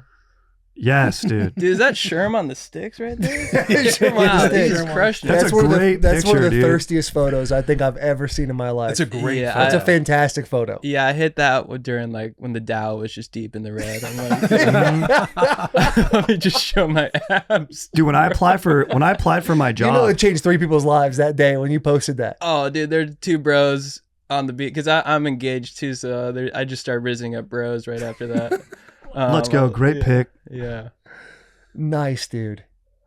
Dude, that picture of you should be like on the like, when you apply for a job, it's like, here's my GPA, past work experience, bullshit, whatever, dude, I think it should just be like pictures of your boys. This is my crew, dude. This is Chad. He fucking rips at shredding. Because they say you're the sum total of the 5 people you hang out with most. Warren Buffet All said you that. guys could go apply, honestly, dude, sorry. You guys could go apply for some sick jobs because you got a good crew right here, dude. Bus. You know what I mean? Be like, dude, you could work anywhere, dude. Yeah. So We'd like for him to stay here. Yeah. exactly. We would definitely like that to happen. But if you guys ever have to go somewhere, that's a good thing to do for your resumes. Yes, pictures of your bros, shirtless, maybe holding a fish, catching a wave, something sick. Now, if you're someone who's employing somebody and your bros are not shredded, like you two individuals are, does that take away? Or does it really matter? Is it more about vibe than it is body comp? This is a great question. Vibe is very huge, but also, what are their numbers? Because you guys, we're on teams. There's dudes who aren't necessarily shredded but have power. You know what I mean? Like if they have power, what numbers are they putting up? Do they have a strong motor? From that transfer from the ass to the core, and can they fucking swing steel from down low to up high? Well, Yeah. that's a dude I want in my crew. Okay. This guy applied to intern on our podcast, and I'm like, yeah, Harvard is cool, but how are your calves? Yeah. He didn't have calves, so I was like, Had to go. get out of here, dude. How do you let him go? How do you let him down nicely? Oh, dude, maybe I didn't do it too nicely. I was just like, dude, you got to bounce like those calves. I was like, those calves are mid. Yeah, dude. You told him to take the stairs. You said, don't take the elevator, bro. You're taking the stairs. Like, do some lifts as you, So Here's some lifts. And what was the phrase you used earlier? Doing Sherm? The opposite of Trying like to show my calves. a stoker. Oh, a Shmole, dude. A Shmole. Yeah, you can't be a Shmole. Yeah, this guy's kind of a Shmole, yeah. Define a Shmole for the audience. It's just every crew kind of has one, and it's just kind of the dude who is kind of just trying too hard and just off on the vibe. If everyone's like, hey man, tonight we're eating steak for dinner, and then he's like, I had steak last night, I'm really feeling like we should just do chicken or something like that. If you're going right, he's always going left, you know what I mean? And not only that, it's usually aggressive about it and tries to swing the crew. And you love him because it's probably like, it's like, whenever you meet your boy's cousin, like from Arizona, and then they cruise in and they're like, they have a ton of cocaine, and it's like, dude, we're just getting pizza tonight. Like, what are you doing? Just off on the vibe. It's like, we're getting pizza, dude. We don't need to be shacked in our domes to just get some za. And he's like, no, dude, we're gonna fucking have the best za tonight. We're gonna put honey on it. Dude, have you heard that honey shit, dude? So it's just the wrong vibe. The guy with the wrong vibe. To make a long answer longer. And you brought up chicken, like Schmoles order chicken because it's a weak bird. Yeah. And they're trying to make the whole crew weak. Yeah. It's a prey bird. It's a prey bird. You can't have. They spook easy. No, I eat bull testicles. Yeah. Yes. Okay. Rocky Mountain oysters. Oh yeah. Have you ever had that? Yes. I Really? served them at my wedding. Did you really? Really? Yeah, as an appetizer. That's awesome. Are they good? How do you have Phenomenal. them? Fried. Really? Yeah, you got So fried. you don't even know, and then when they're eating it, you're kind of like, hey, you know what those are? Like, yeah, Rocky Mountain oysters, bull testicles. That's awesome. Your T's rising right now. That's rad. So are you both from Tennessee? Or you were No. born in Sacramento? Born in Sacramento. I grew up in Arizona. Oh, whoa. Dude. And where are you from? Missouri. Grew up in Missouri. I'll Grew see up in myself Missouri. out. Just went to Do college a in line on Nebraska. some dominoes. I'm the Yeah. flyover state kind of cat. Yeah. You're from Nebraska? No, grew up in Missouri, but went to Nebraska. Nice. Everyone, I gotta say, everyone in Nashville we met seems very happy to be here. We got some Nashville Yeah. cats right here. You boys happy? I mean, based off our intro, Jack, I don't know. Oh, it said no guns allowed, but it sounded like a gun was on you when he said that, dude. Yeah. Oh, yeah. Yeah. Who on the bus would be the Shmole? So I think you guys have the right crew. There doesn't have to always be. We do. We have a Shmole. good crew. I think Jarod is our Shmole. I was thinking Jarod Yeah. too. But Jared's a good Shmole. You love Jarod. That's when you do love your guy. You Yeah. love your guy. Jared does go with the flow, though. Like I don't think he's ever going to be a guy that says chicken or everybody else is saying steak. Right. He doesn't do stuff like that. It's I think of He he's is a snitch. Does But you Jared? think of Jarod Jared's too. the one Yeah. on the right. the one on the Oh, a left thin is right. mustache. You can't trust a thin mustache Yeah. like that. No, And, like, no. All the bros on the bus, like pretty much everybody's got some athletic ability to them. Good, good. Jared can't really throw a football. Like legitimately can't throw a football. I don't think Jared can do anything. Steps athletic. with like the wrong foot. Right. Same arm, same foot, throws If you it. told him It's to like get a 3-point knuckleball. stance, he'd put the same whatever leg was up. He Yeah. put the same hand down. Yeah. Yeah. Jared's the guy that we're all getting steaks. He's getting the kids' meal. Yes. Wow. That's a Yeah, fair the point. boys will Right. Uber eat stuff to the shop, and Jared's always getting like a kid's portion of it because he's trying to lean up. Is what he said. Respect. Yeah, Jared's got a weapon. Jared's got a weapon here. Yeah. Well, that's Delaney's weapon. That's Demon. Yeah. That's that's Jared Jared Demon right there. That's awesome. Yeah. But Jared probably Jared's the would be- type too that says he doesn't want to hit the gym until he loses enough weight or enough fat. Yeah. Yeah. Well, that's Jared's just- in the middle of he's in the middle of a bet with me right now. He has till January 1st to get a 6-pack, and if he doesn't get a 6-pack, he has to do a 20-minute stand-up set. That's Zany's. Dude. That is our bet right now, and I feel very confident. Wow. Yeah, he's got a blank canvas. Where's he About- gonna do it? Zany's? Probably Zany's Nashville. Yeah, we got a Yeah. good relationship with him. We've done a couple Yeah. live shows there, and I think we could easily sell out Zany's for Jared to do 20 minutes. Right? Dude. We could easily, if we promoted it well enough, we'll do a Bussin live show presented by Jared Demon. 20 minutes. That's Dude, I'll That's do a that. long that's time, a long right? set. Yeah, it's a long If set. you don't do stand up, you're standing up there.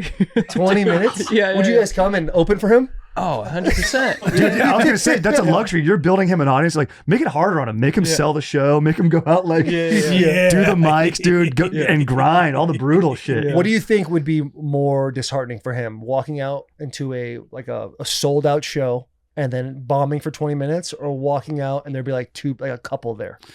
Sold out show, because that's a true bomb. Yeah, That's a yeah. true bomb. Yeah. If you like a sold out show where it's warmed up, people are laughing, there's energy in the room, then he comes out and just bombs. That's a nightmare. If you have all those eyes staring at, if you have just a couple sitting out there, it's like that's okay. But if you have all of Nashville looking at you and Yeah. you're just eating shit, you're like, that man, I would be should have gotten a so awesome. 6-pack. Chad, do you do stand up as well? I do, yeah. Were you guys doing stand up comedy before all the content and stuff was happening? Like, was stand up always kind of like in your vision of wanting to do stuff? Yeah, that's how we started. Yeah, so moved to LA and just started doing open mics like every night. So I was doing stand up for probably like 3 or 4 years before like our videos kind of started to like pop off a little bit, and then I've just been doing it ever since. But yeah, it's kind of like our foundation, I guess you could say. You met JT doing stand up, right? Met JT doing stand up. Yeah. And then I met you through JT. Yeah. Yeah. Where'd you guys grow up? I grew up in San Juan Capistrano in Southern California, like right by San Clemente. Okay. Yeah. And you were a Cali guy too? Yeah, Northern California. I was Alright. born in Sacramento too. Couple bros. Nice. Yeah, lived in the Dude, Bay North. Area, and then been in LA for 13 years. So And you guys just met doing comedy. yeah. And The Stoke was so high, it's like we got to do something. We I gotta couldn't get imagine mics walking to together. a room the day, like just imagine being a fly on the wall of them 3 meeting. Yeah. Be like, Dude. you meet JT, and then JT's like, you got to meet my boy Strider. It's like, how could it get even better? Because I don't know about you, Yeah. but when you have a connection with somebody and they're like, you got to meet my boy, Yeah. my first thought is fear. Yeah. Because I was like, you and I have such a good connection. I feel like your boy is going to be a third wheel, or even worse, Yeah. I'll be the third wheel. Yeah. Oh, And yeah, to you see get you usurped. 3 become a tricycle would be an incredible feat to watch. Yeah, and you knew JT, so you're thinking, what's this Chad guy all about? Yeah. But his vibe is so immaculate, dude. You meet him, you're like, this guy's just the man, dude. Dude, So preach. chill. Thank you. Also so hilarious, so talented. Just and like very disciplined. I'm innately a lazy ass guy. Like today, 11, I was like, dude, can we push back later? I want to record later, dude. And very, very regular time to get up. But but he's like disciplined. Like, dude, like the videos that we do and shit, like we've been having a lot of fun going and doing these videos where we just say movie lines in public now. But he's so diligent about it. He's like, we have a spreadsheet. He like types up the scene. I'm like, we'll just kind of watch it and wing it. He's like, no, dude, let's get it right. And so it just elevates everything. Elevates. Dude, thank you. Yeah. I'm kind of a straight edge in a stoner's body. I think it's.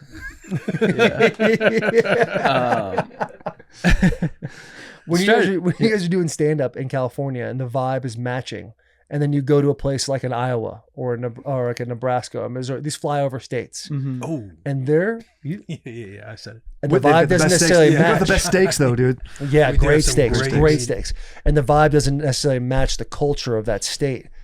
How do you wrap around that? How do you get the audience to love you?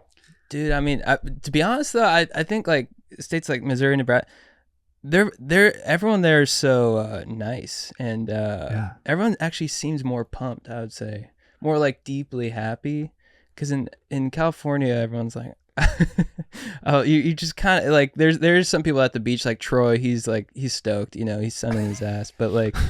In a lot of LA, people are like, I don't know.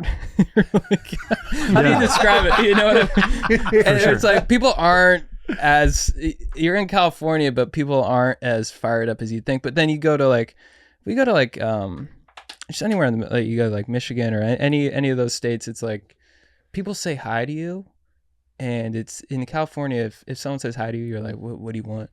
But like, you'll be in Transactional out there. It's yeah. If you're in like I remember I was in Michigan and again in an elevator, and these people are like, hi, and I was like, what the fuck?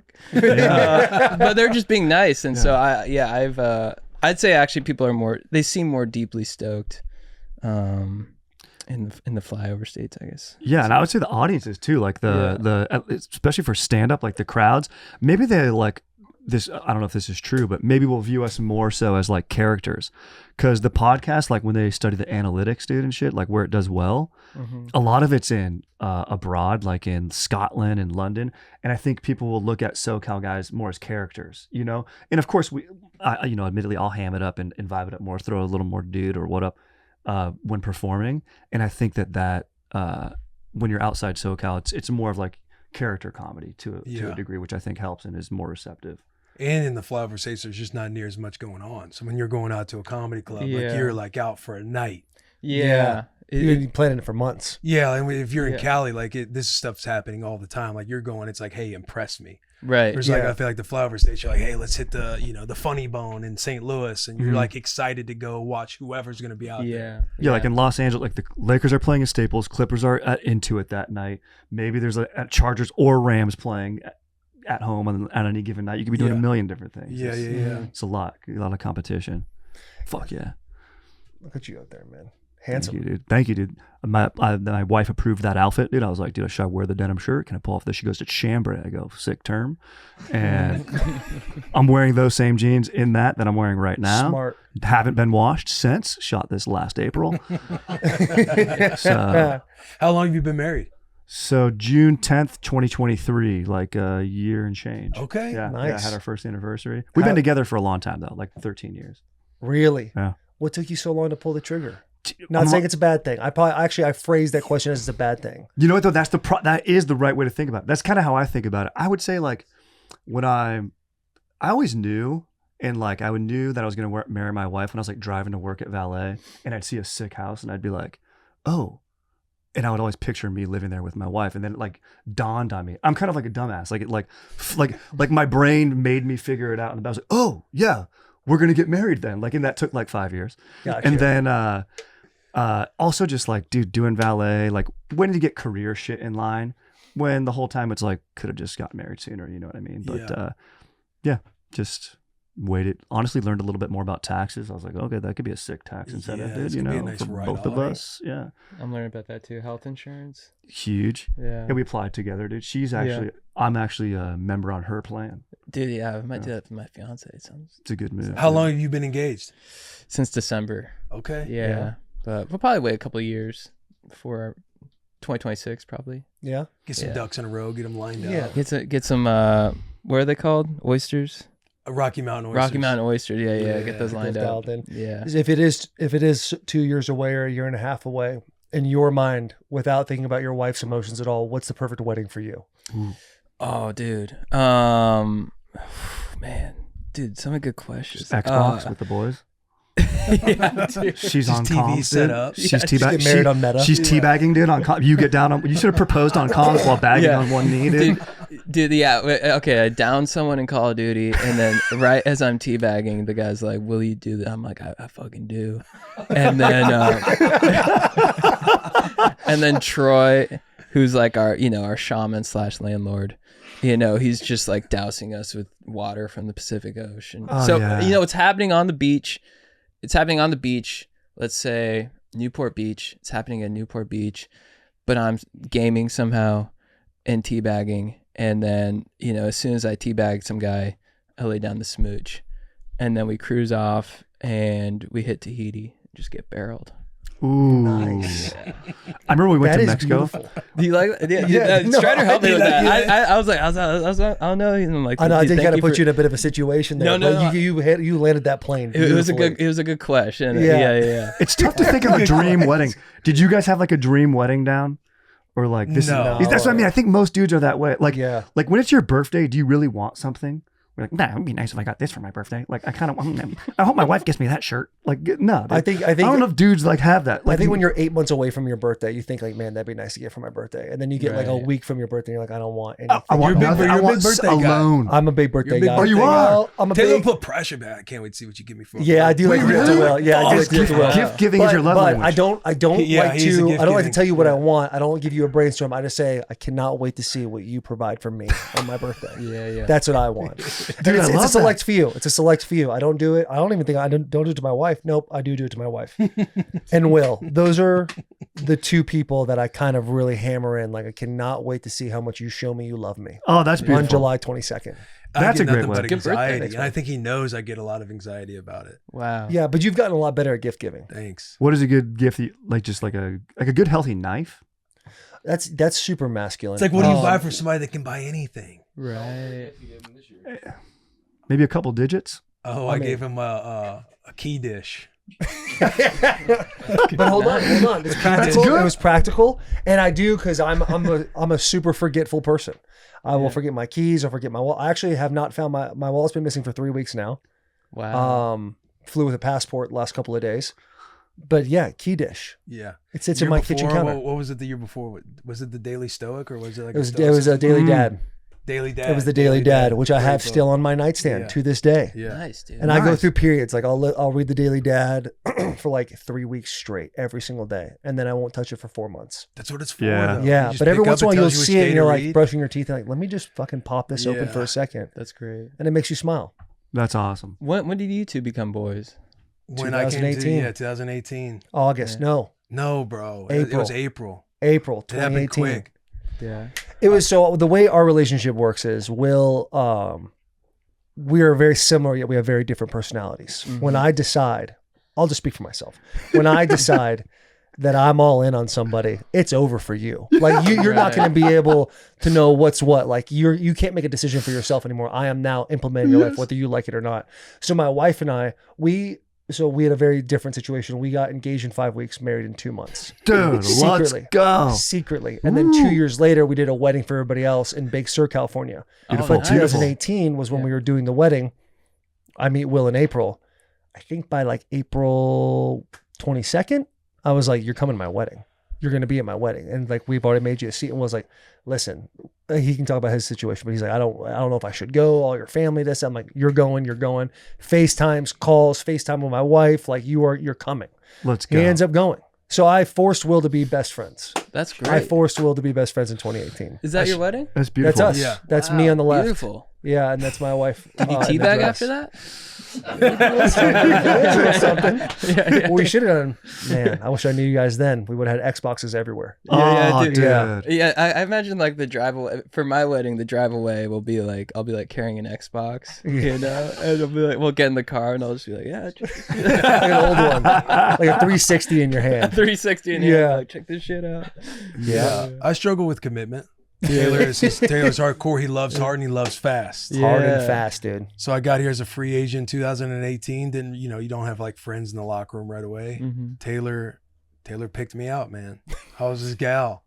I was staying at the Candlewood Suites right down the road from the facility. Mm-hmm. He realized I had no place to go. I had nobody around, and he just honed in on he'd come to the hotel room. I'd have the red lights going everywhere. You got the good coffee getting brewed up, French press going on. Oh, let's go. Kind of like sunning, but with the red light therapy. Yes. Have you done red Balls light out. before? My buddies do it. I don't do red light. I haven't really tried it yet. I do French press, but I haven't done red light. Yeah. I love French press. You do seem like a guy who enjoys their espresso, enjoys their coffee the right way. Yeah, I mean, correct. Rick over there. Rick's somewhere blushing, texting his boys right now about Really? an experience he had Yeah. at a cafe. Oh can't yeah, rush dude, good are you kidding me, coffee, bro? man. Exactly. And I'll get behind the counter at a coffee shop, dude. Yeah. I'll just get behind there. And then every day, like we get done at the facility, and I would just have to go back to the hotel. So he knew I had nothing going on. He'd just be, hey, you're coming over. You're coming over. Hey, what are you doing? Hey, why aren't you answering my FaceTime? I know you're in the room. I know One that night free you Wi-Fi, exactly how it dude. went. That's exactly how it Taylor had went. like an appearance, and he's like suited up, and he like FaceTimed me, and I answered. I'm with Campanero. Oh, and it's like tight. the red lights on. Yeah. He's like, oh, you guys are hanging out? It's like, yeah, we stay in the Candlewood Suites. He's like, I didn't get invited, and we're like, bro, you have like an event to go to. Right. He's like, that's fucked up. Hilarious. Yeah. Went home mad. Couldn't Let's sleep go, that entire dude. night. That's Willie. That's, That's sick. Yeah. That's Strong so boy. Look at sick. the tricep kind of popping out too. The I love just that. a little right there. Just a bit. little And bit. enough swag. What do they have? Horses walking through the facility, dude? Fucking Dude, that little is a horse horseshoe right on there. there, That's a dude. thoroughbred. Dude, how stoked do you get run through the tunnel into the stadium? That must be a good Oh, feeling. So dude. that was like my only time that ever happened, and I about passed out by the time I was done celebrating. Really? Because I was going so hard. Yeah, the stump yeah, was yeah. high. I Dude, was there's vibing nothing high. better than when they come up and they're like, line up today, you're on this part. Yeah. And you're like, going out? Yeah. Fuck yeah. The first time you get to run out of a tunnel. Dude. Yeah, Because Unbelievable. in Washington, it's like right when I began to start, they like nixed it. Like, no. Because we kind of sucked. We were like 500. Like the whole team's going out together. Like it's going to Right, be right. unity. I hate when teams do that. And I was like, fuck, I was going to get to go out this week. I was like, maybe we'll go back next week. Next week was like Veterans Day. So we had to go Right. out as a team and honor the vets. I'm like, I wanted my time to shine again. Yeah. So I never got to do it in Washington. But when I came to Tennessee and got to go out this time, you're like That's like sick. shaking before you go out the Yeah. tunnel. And then you're just adrenaline's going. It's just I'm yelling for the fucking boys. And I Yes, pass out by the end of it. dude. That's so sick. Yeah. Running out the tunnel is second to none, dude. Yeah. That's the dream. Because in college, dude. you all just run out as a team, right? There's no announcements. College Yeah, is very in rare college, to you do got the tunnel announcement. walk. You Yeah. smoke everywhere. Yeah. You So don't he- know where you're running. You trip Yeah. over a yeah, photographer. you're doing the awkward, like you're kind of like jogging in place, just hoping you don't hit somebody, right? Yeah. And somebody bumps you. Tear an and you're like, oh, I should ACL. go forward. Yeah. Yeah, exactly. Dude's getting hurt. Yeah, I went to he went to Nebraska. I went to Michigan, and it's kind of you just run it as a team. Right. But right. in the NFL, when they do the announcements, Yeah. and you hear, I was an offensive Oh. lineman, so like you're going out of the tunnel, and they're like, from Michigan, Taylor Lewan, and like Yeah, no one yeah. really cheers, but you're like, just Oh, so stoked. dude, you were the man in Tennessee. Don't I see you're being humble. Yeah, I bro, appreciate that. I bro. respect I appreciate that. that. I appreciate that. I'm glad You're you the said man. that. The offensive line would kind of wait for him because Yeah, he's the last way I would offensive do. I would lineman go out and do a called. prom wave. Dude, you Nice. And I'd bow, freaking and then I'd run out. clearing lanes for freaking D. Henry, bro. Yeah, okay, I Yeah. see You you. know what I I'm see saying, you. dude? See right there, that bottom left photo, me laying on the ground, talking about ACLs. That's what I call it. Oh, Right there. shit. Yeah, dead body. Oof. Oh. Arm looks nice though. If we were in Dude, the therapy arm right looks now, huge. Thanks, if we brother. were in therapy right now, the therapist would be saying, Taylor, catch the compliment, catch the ball, and hold it. Okay. Don't try to dish it off into something negative. Now we're going down to You're on a right. stretch. Now we got a photo of you on a stretcher. Can I just? This is beautiful. Yeah, exactly. We're That's, hyping you up running out the tunnel, and That's a then you're different going game. That's in a the different tunnel. game. That's a different game. Yeah, I could see Taylor's how like, you that's see a that photo turn. down here? I'm laying on the ground. I told my ACL. know, But you my get- career ended on this Hey, one. you know right what's here. crazy? You know what's Like, bro, crazy we're is that's just hyping exactly you what up. happened. You gave me a compliment. I felt relatively uncomfortable, so I was like, "How could I make fun of myself?" Okay, there's me tearing my. There's my career ending. My hopes and dreams dying. How about that, boys? Huh? Oh, That's dude. fun. Getting Yeah, yelled at. What did you do to upset that woman? You said something. So Very- I got ejected from this game. We were playing the Packers. This is the third or fourth play of the game. We already ran for a touchdown to the left side, And That's your side. So that's my side. This guy with the Packers helmet on, he jumped off sides and he hit Marcus Mariota. So I get in his face, and then I feel somebody's hand on my chest, and I like move, I like rip the hand off my chest. That was a referee.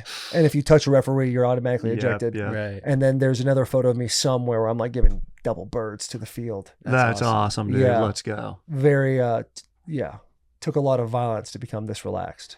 'Cause, yeah, those are different people we're looking at right there. Fun times though. That's the ref 133. Dude, it's crazy. Got fined like $30,000 for that too. Really? Yeah. Wow. It's more money than I made last year. Dude. That's rad, dude.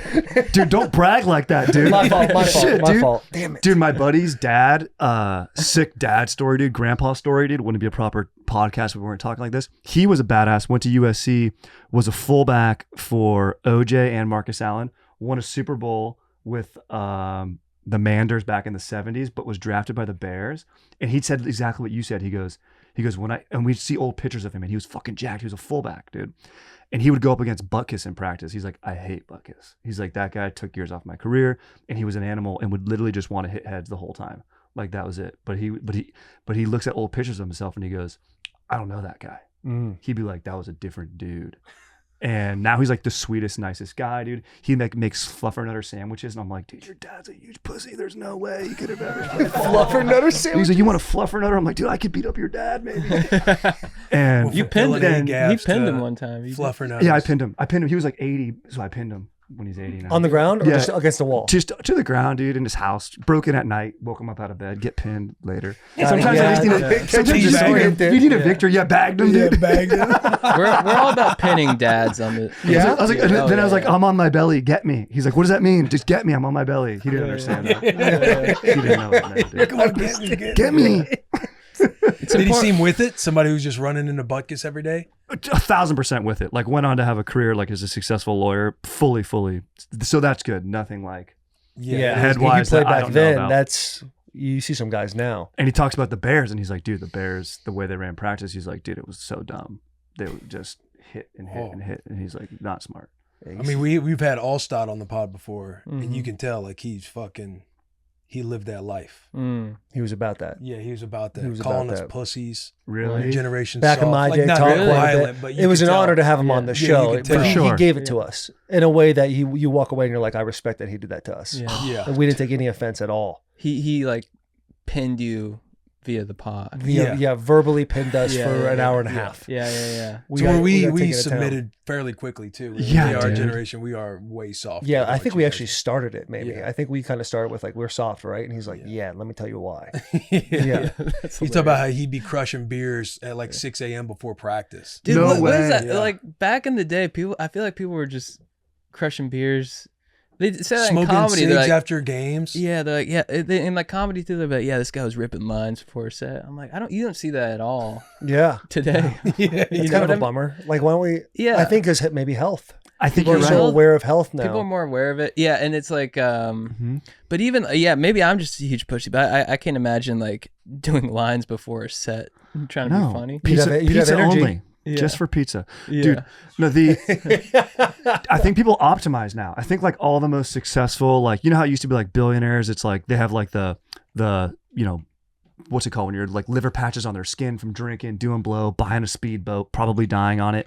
Now billionaires like Zuckerberg has like a hoverboard.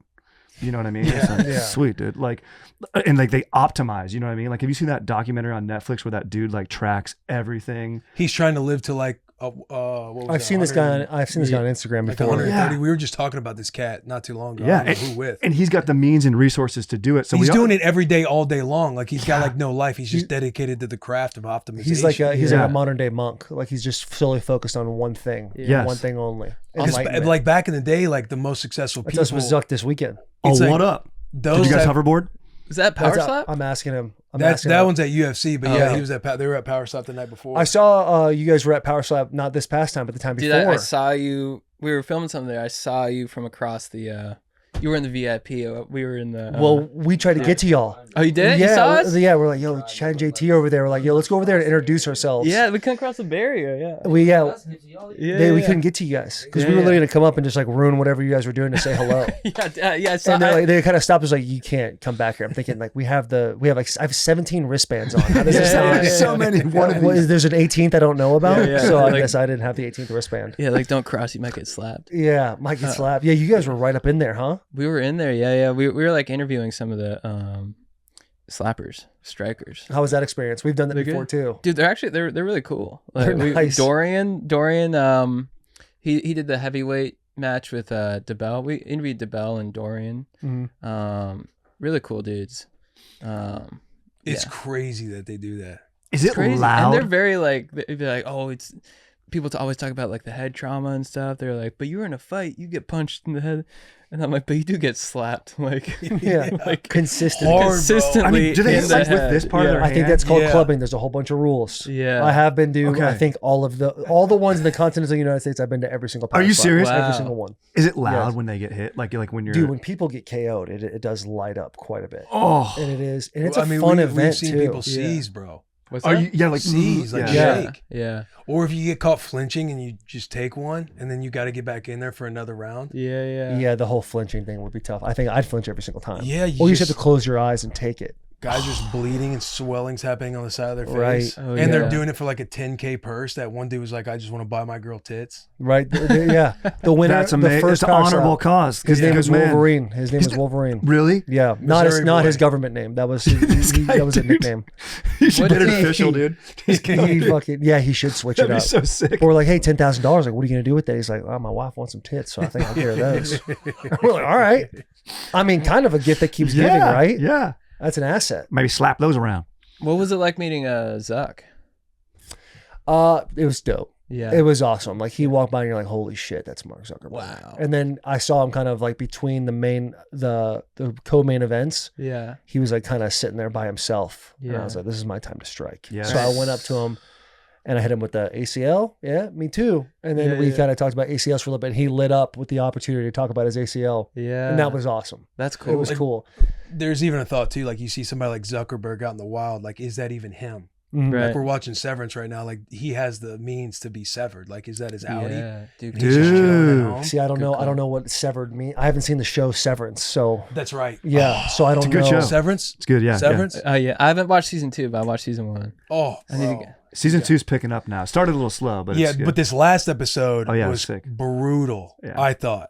You saw the ratings came out too. It's the lowest rated episode in all of Severance, which I agree with. Like you spend that much time on Cobell, like the intro. I know I'm like boring. No, it's This is okay. a boring- Hey, listen. You As come long into as the you guys intro- are enjoying yourselves, This I'm the good. shortest episode of the season. It was 37 minutes. Like the first 5 to 10 minutes was just like a drone shot of the waves and everything else in the car driving in. And it's like, why are we wasting time? Then Cobell's making out with this druggy cat that she knew back in the day What's she doing? for a few minutes. It was a slow episode, but we were massive. This is a massive Severance podcast outside of the boy team. Here's And my Mitch. I don't think Mitch watched it my either. take on like slow episodes is that is a big reason why you should binge shows. Because if you watch like Yellowstone, I didn't watch like the 3rd season or whatever, but I started watching over and over again, and there were a couple moments where there's some like slower episodes, and I thought to myself, if I was watching week to week, I'd be pissed off about this, but now I just get to go to the next one. Yeah. That it's also what makes it so fun because you get to be pissed off with the world because Sure. Right. people are so into this show. Again, I haven't felt this way about a show since Game of Thrones because of all the theories and nuggets they kind of put in. And people chop out, like we have this group chat where we're just dropping gems every day on, oh, we missed this scene. Or if you zoom into this writing on this sheet of paper, it calls back to something a few episodes ago. Like that's the vibe that this show has. That I think, we're pissed off that the episode happened last week, but again, you're like bitching about it with everybody. You're kind of arguing, you're debating. You can't wait to go into work the next day to talk about it with everybody that watched it at the shop.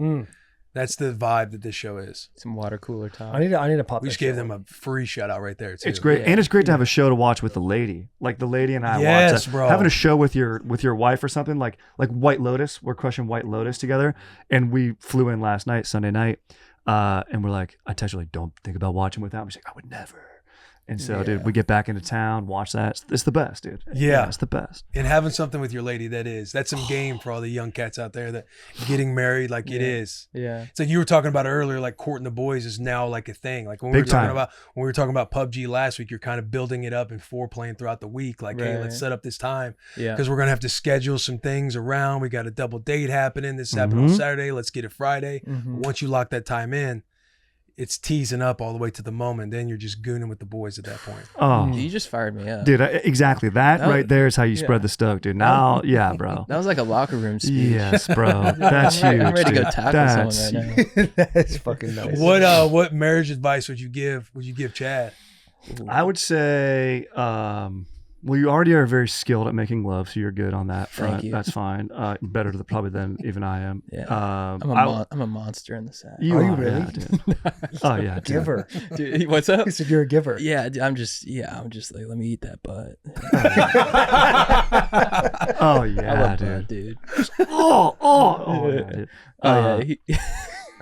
I would say, Because having a girlfriend's a lot different than being married. Even though you're with your girl for 13 years. For sure. You're a roommate. You got to just make sure and you guys already live together. You know that. Just like being a good, like human, you know what I mean? Even before like anything else, like keeping your shit clean, staying on top of your stuff, communicating, and then not keeping score, which is tough to do because you'll be like, well, I took the well, I did clean the bathroom last week. By the way, my wife kicks my ass on all that stuff. If we're keeping score, she's kicking my ass. But trying not to do that is good, and just being like, Because she'll hit you at one point with, hey, when you gonna clean up what you said you was gonna clean up? And you're like, hey, I'm gonna get to it. Right. And your time zones are just way off. Like they want stuff done. I know my wife, she'll be like, you said this for about 3 weeks now. Yeah. Like when you gonna open this box from Amazon? Right. Sweet, I'm gonna get to it. big time. Cleaning, dude, honestly, bro, if you want to get your wife in the mood, dude, clean your place, bro. Ooh, if she's out of town or she goes out, does whatever, she's at work for a few hours, you got the day off, hire a whole crew. Get all the boys together. That'd be a sick video. Get the boys together, clean the crew, hang out, dap it up, maybe order a little food when you're all done. Send the boys away. Wife comes home to a clean house. Sweetheart, did you clean the house? Yeah. It was all I thought about all day long. Mm-hmm. Wow. Like I got done with my day and I thought, how can I be the husband that you deserve? I knew you were going to have a stressful day. I wanted to make sure you came back to a nice Zen room. Yeah. Wow. I wanted you to feel special when you got home. And some game when you have kids, it's like if she's doing bedtime, like you do the dishes and make sure everything's cleaned up for when they come down, and you got Apple TV on ready to go. Yeah. Sweetheart, you did the dishes, you cleaned everything up. I got you. Get your water. Matter of fact, I already got your ice water. It's sitting right here. Wow. Let's watch some Severance. It's curating the vibe. You know, they say there's statistics about like only 50% of marriages last. Hearing the way you two talk, you guys won't be part of that statistic. I know, yeah. No, you guys no are chance. Inspired, yeah. Yeah, You gotta give him some game too. Dude, only 50% is your chance of doggy that night, dude. Oh, dude. Yeah. Big time, dude. Dude, and then your answer is only if you want. Is that what you want? Only if you want. Got to be a giver. Got to be a lover.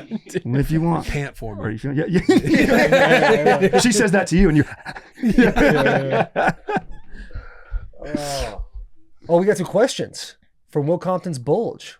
Oh, nice. What are some good questions to ask on a second date, not a first date, that a lady would like to hear? Personally, I think second dates are harder than the first.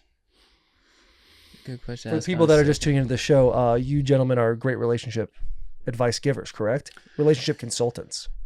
Try to be, yeah. We try. We speak from our experience, and we try to be honest, take or leave, But yeah, we're gonna. Dude, good question to ask. Second date, just right at the top of the date. What are your politics? Yeah. Nice. Just get right into it. Draw a line in the sand right away. Yeah. Be like, what are you into? Like, who do you vote for? And dude, that kind of like that'll get things either like nice and heated. So then your makeout session afterwards will be like there's a lot of tension in there, and now we're just sucking face. Or they'll be like you'll bond really deeply, and then it all sets up for a good makeout at the end of the second date. Yeah, that's a good one. I like that a lot. What are your politics? What's your takes? I would say like.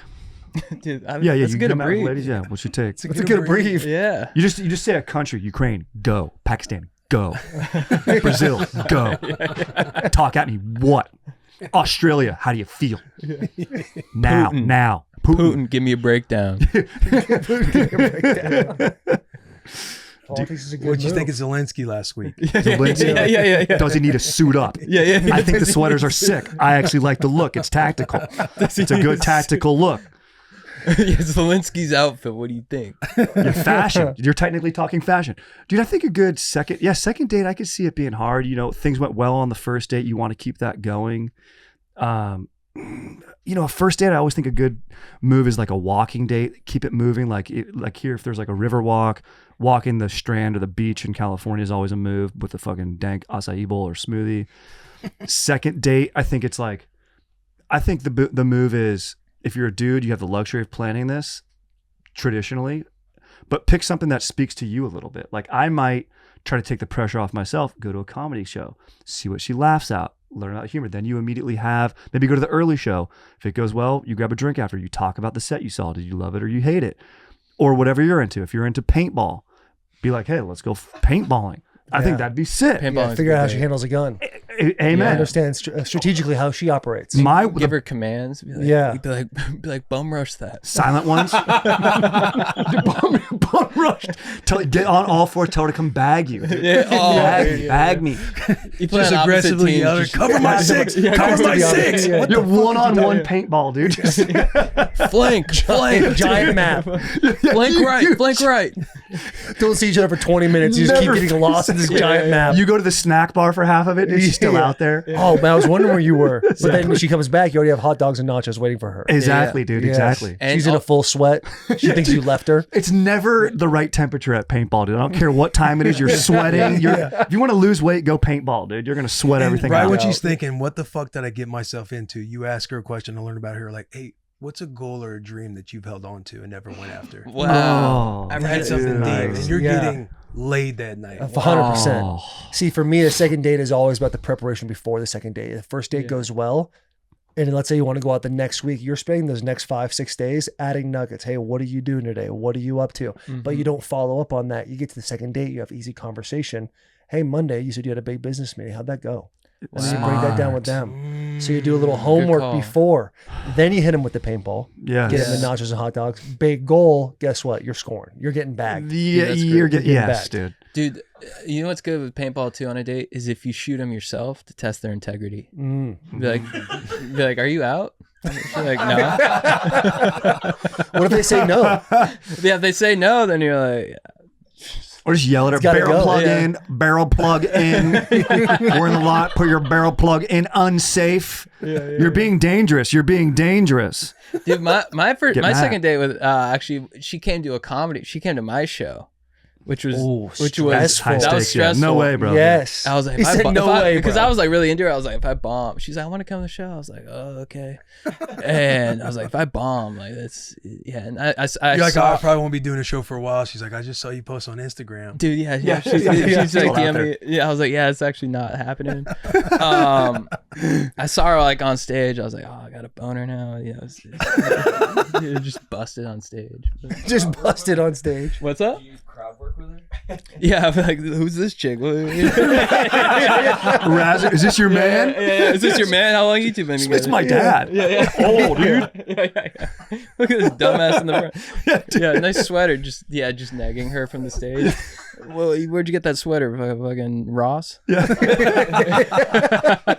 She's like, what? Dude, how did that second date show go? You know what? It went okay. It was a bar show in San Diego.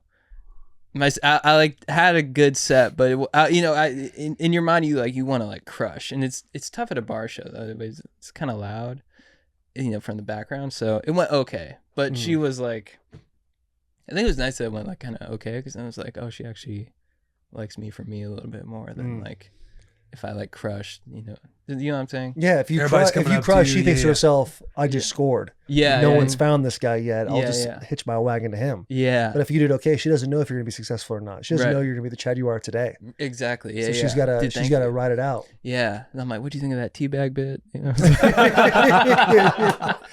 What would you have done if she started giving you advice on that? Like she came up, she's like, hey, I like the set, but the teabag bit, I feel like it'd be a lot better if you did X, Y, and Z. He'd be like, I don't like your calves. You got to bounce. Yeah. Out of here. Yeah. Your calves are mid. Time to go. Time to go. Yeah. Why don't you take the stairs right there? Work on it. Take the stairs. Yeah. It is tough. Hey, Sherman's a true stoker. Because Sherman's been trying to implement paintball Oh, you have? with the squad. Dude, it's we're fun, all about it, but dude. he just always just brings it And up. I like, will hey, say a lot of paintball talk. I said this in the last show because Sherm was bringing it up. I've only been paintballing like 1 or 2 times in my life. It's fun, man. You're a big target, though. that's what You're we're out trying to But tell I'm him. mobile. I'm nimble, dude. You are. I That is can- true. I can move a little bit. Maybe not. be the seal. No, I did not say that. No, Taylor was No, saying no, we should I go was up saying we against, should like, go a special against, like, force. a And I'm like, SEALs. bro, paintball. I we knowing don't good and wanna well do we would that. lose. It was funny growing up in Southern California. We were right by Camp Pendleton, and so the myth was, which in hindsight is so untrue, because like kids would have their birthday parties at paintball. Pendleton, dude, we're going to Pendleton, dude. The Marines paintball there, dude. In hindsight, it's like no Marines paintballing on the weekend. They're like out at the bar hanging Right. out, or like Yeah. Hey, we anywhere. just worked 5 days this week. You want to go do the same thing? Exactly. Yeah. They're anywhere but the base, but it, like you thought every adult on the course was a Marine, dude. It's so funny. What is Look at this? that shot. Oh, I thought she had a harness on, like she was in the air suspended, like being thrown around. But that's just vertical. See, this looks cool. This is like a classic Varsity Blues. Like the angles don't add up for football. Like like when you see the filmmaking of the football, like guys are tackling at a downward angle, like Yeah. line sacking. This is an inefficient paintball move by this lady here, albeit sick. Yeah. Dude, that's my wife. Wow. Yeah, paintball would be fun. Paintball would be a good time. Paintball is so fun. Yeah. When that paint's flying and you are against a good squad, it is pretty terrifying. See, I've never been in a situation where my back's against the wall against a good squad. I was just playing against other football players, Yeah. and they're bigger or the same size as me. Yeah. Right. Yeah. So easy just to peck them down, no Oh, problem. yeah. What position in football would translate the best, dude? Because these guys are pretty good athletes, dude. And the finger speed, your barber, That's what dude, I'm could saying. get in there and just. Your barber's girl. Yeah, I was Good gonna say girl. not the barber, Yeah. the barber's girl. Yeah, I mean, it would have to be corner or wide receiver, right? Is Yeah, corner I the guess. best athlete on the field? That's my theory. Besides the left tackle, I would say so. I mean, but you think pound for pound, You choose left pound for tackle. pound, big boys, nimble, moving, islands, Yeah. the whole thing. But yeah, corners are pretty solid. DNs are they Just the because biggest you're running freaks? backwards and you got to react, you don't know what's happening. Yeah, And you're always undersized. You're going up against someone who's like 6 inches taller than you at least and 40 pounds heavier every single time. Imagine standing there and strapping up against DK Metcalf just across the line of scrimmage. Oh. Bill- AJ yeah. Brown wanting to, you're like a press corner. You're like, fuck, I'm going to have to butt hands on this guy. just having to go against black GI Joes all day. Yeah. That'd be tough. Dude. I mean, look at this. That's intimidating. Like if you're trying to get a job and that's in your crew right there. Wow. You're getting the job right away. DK, yeah, bro. Yeah. Can you imagine DK's the having a That's a man, vibe. dude. Can you imagine having a rig like that? Like, what's your day like? You know? Do you own a T-shirt if you look like that? No, No, No. you're going everywhere. You're saving money. You're You live saving in coin. Cabo and you just fucking Chill. Yeah, you sunning just all all day. stand on the beach. Now he's going All to. Is he day. going to Pittsburgh? Built-in tan. Yeah, he he's just got went to traded. Pittsburgh. I see Yep. you with your nose to the Some. grindstone I'm right looking there. at some deal. Josh Allen's getting that money, even though he couldn't get a yard, dude. I mean, I don't know, bro. Oh, I'm a big Levis guy. I'm a big Levis guy, dude. Levis Are is you a my big dude. Levis guy? Yeah, I love Big Levis. mayonnaise guy? Levis is jacked. Pull him up. Myles Garrett. He just signed a huge ass contract. Look at Look that at huge ass that. contract right there. The Steelers Oh, yeah, are dude. closing in on a deal bringing Aaron Rodgers. No, Steelers don't closing do on a it. deal? It's not Aaron Rod- official, but they're Are they closing really? in on the deal, like, as Yo, that's going to be Steelers are huge. contenders. and Spillane got announced to the Patriots. Yeah. Spleezy going dude, back to I Braves? saw Spillane this weekend. Did you really? Yes. Let's do ours. Let's Do you ours. guys think really Rodgers and the Steelers is a good move? Yes, bro. Why? Yes. Yes. Do you see what he did last year? Yes. I mean, his last 6 games was pretty sick. But is Okay. it going to be annoying? And then he's like, "Oh, let's get Adams to the receiving room now." And then you've got DK. Adams You've is got in LA now. He's going to the LA Rams. with y'all. Oh, he actually did go to the Yeah, Rams? 2 years, Okay. $46 million. Aaron Rodgers is a stud. There's no doubt about it. And now he's Yeah. got Tomlin as a head coach. who's Tomlin the going to man. Take the car keys and go. Go ahead, do what you want. Yeah, George Pickens, you got Najee Harris, and you got DK Metcalf with a decent offensive line. Boys are going to cook this year. And Arthur Smith is their OC. Come on. Did you guys have Josh Allen on the pod? He sat right there. Yeah. Wow. He And seems you- like a cool. I dude. do love Yeah, Josh Yeah, Allen, he talks dude. about Yeah. getting Oh, blacked I don't out, know. playing golf. I don't know, bro. He Hey, couldn't but- get a yard, bro. I'll say But this. you couldn't Josh, get a yard? Josh is the man, but that bar you said about get all that paper but couldn't get a yard, that's a good bar. That's a good shit talking bar. He got a yard, bro. The Do you think refs so? screwed it The up. refs- Yes. Yeah. Camera was off. Shout out Drew Here's what I Tranquil. mean. You need to Drew get a Tranquil yard and getting- then some, dude. If you're getting paid that much dough, dude, get a yard and a half. Fucking come on. The arm. Push Way it forward. down. Make it, you know what, like they say in comedy, it's what Steve Martin said, you got to be undeniable. Make it undeniable. Although this is he's not the only one doing it. It's a lot of guys involved here. A lot of guys. But That's okay. Josh Allen, I'd say he did get it. He'd be about the Stoke. Yeah, he The first pod he was on, we had to call a bow time. Actually, we interrupt this episode with a bow time timeout. Listen, if you're a fan of chicken and waffles, but always feel like it was missing a little bit of bold Cajun flavor and sweet bowberry goodness, then it's your lucky day because Bojangles, the new chicken and bowberry waffles, are now available. It's the bold Cajun filet you love, topped with bowberry glaze and sandwiched between two delicious bowberry waffles, and it's only available for a limited time. So go get Bojangles and order yours today. Taylor has a nice little way of getting some. And I'll tell you what, the best way to get that is you open up that Bojangles app or order online and get 20% off your chicken and bowberry combo using code BUSSIN. That's BUSSIN. Available at participating stores 3/10/2025 and 3/24 through 3/24/2025. Try our new chicken and bowberry waffle. They're both sweet and savory. When I take my nose and I put it up to this bag, I'm not even looking at the product yet.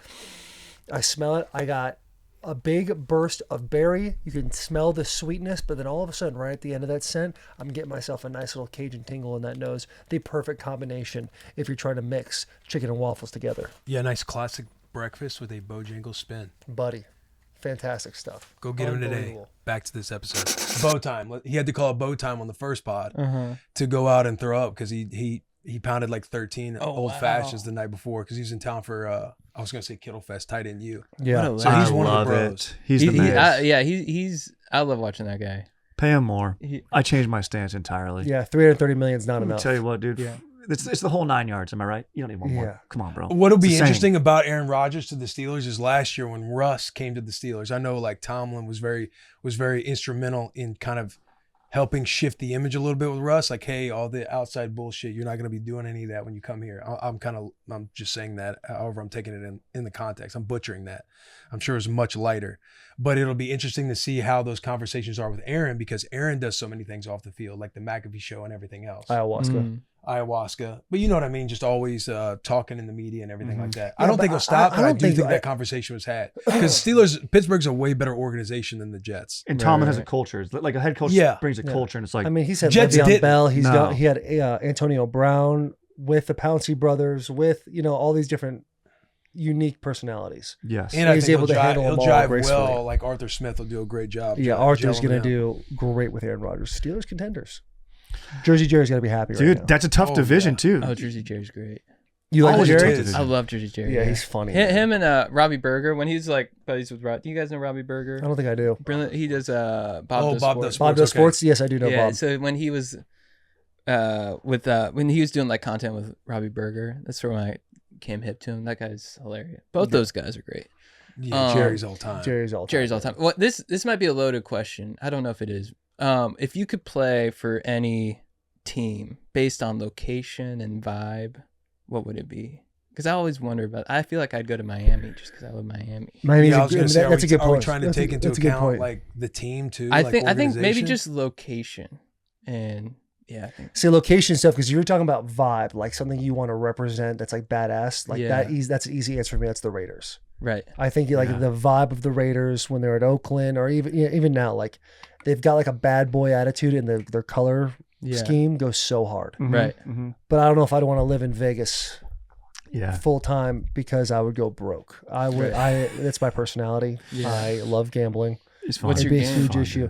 Right now it's baccarat. It used to be blackjack, but it was it's now baccarat. I just became a craps guy. Yeah, I love craps. You would be an all-time craps guy to hang out with. My first roll. That is vibe. That is everything. Yeah, my first time rolling, I had like a monster, whatever you call it, sesh. Yeah. My sister Monster Run. There we go. And it was like 45 minutes. That was with my sister. She was teaching me. She's like, roll again. I was like, all right. And the guys at the other end of the table were like, let's go. And I was like, yeah, fucking, there you go, bros. It was so fun. Go, brother. Yeah. It is the best, dude. When you get everyone around the cat, like you cheer for the guy. You're on the same team. On the same team, exactly. And it's like a great sample size for society. Like you have all these people, a group of people that are sitting there going, we're all in it for the one thing right now. That's to get this point. We're all putting on the come bets and all these different things. And then there's was it Shmole? Shmole, who doesn't Shmole, bet the pass. and they go against you. Yes. So there's Yeah. one guy Yes. in Yeah. there that's being an asshole. Everybody else is being a unit in a team. Yeah. And you just hope you can beat that guy's ass, man. Yeah. Fuck that guy. Fuck that guy. Blackjack's so fun too, though. If you're with the boys, you're all sitting at the table. If you can all roll up on a table, the best, dude. Yeah. Also a Shmole scenario though. Someone can come over and then they're splitting tens, and it's like, what are you doing, dude? Get out, get away. Right, unless that's the vibe. Unless all the boys are on board. Yeah. Good call. Oh, sometimes you get like a stranger and you become like best friends with them. You're like, you're the best, dude. Yeah. Like, Yeah. oh, it's great. And you go, do I hit? Do I hit? If the dealer's showing like a 4 and you're holding a 12 and you're like hitting, it's like, hey, why you hitting? Yeah, exactly. Sometimes they got to take one for the team. Yeah. I'll throw them a About- chip something sometimes. about that vibe. Yeah. Man. Something about that vibe.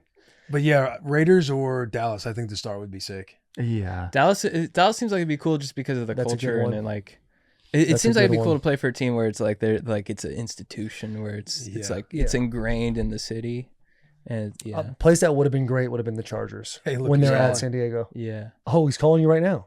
Josh Allen. No, Jersey Jerry. Dude, Jerry. Slow it down. Slow it Oh, down. tell me he's on the show. You're on Bussin' with the Boys. As a matter of fact, your name just came up like 4 minutes ago because it seems like Aaron Rodgers is going to the Steelers. Where are you getting that info? Why are you putting out tweets like that? Face swaps. I don't know what happened. What was the tweet? It was a face swap with Tomlin and Rodgers. He said, "Who the fuck is running your Twitter?" Is that not happening? What are you asking? Is it happening? I don't know. That's what Sherm in the back just said. He's like, "Hey, they're closing in on a deal with Aaron Rodgers and the Steelers." Is that real? What the Who? fuck does Sherm know?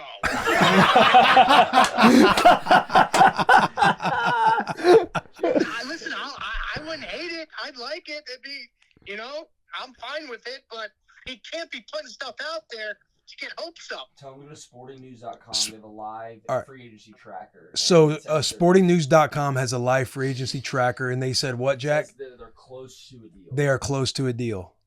And there's also other notable people on Twitter who have been confirmed. And there's also other notable people on Twitter too that have been confirming. Hey, Jerry Taylor here. Why would you not like Aaron Rodgers? Not that I wouldn't like him. It's just that, what is he going to give us? A year?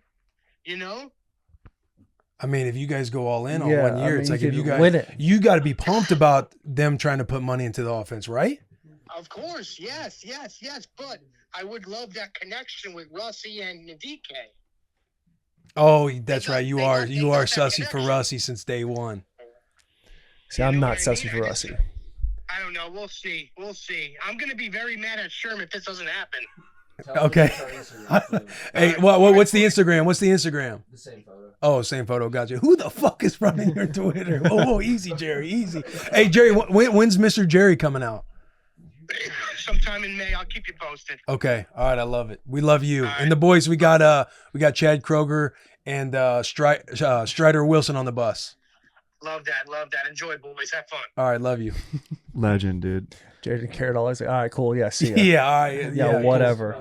Who the fuck is running your Twitter? So he's coming out with Mr. Jerry. Yeah. So Jersey Jerry, he's coming out with Mr. Jerry, a knockoff of Miss Rachel. Oh, on nice. Miss YouTube. Rachel, I think it's gonna Blippi. be so fun. Yeah, but your boy Prince. Yeah. but They're look, officially in direct competition with each yeah. other. So Brady's you got to gotta draw a step it line in the up. sand. Mr. Jerry. That's awesome, dude. I can't enjoy both. Like I enjoy Miss Rachel. I don't I watch. know. who's it- You're who's it, right. Mr. You're right. A? You can't enjoy both. Is Prince Mr. Yeah, A? Mr. A. Yeah. You can enjoy both. I just feel like sometimes you got to pick one.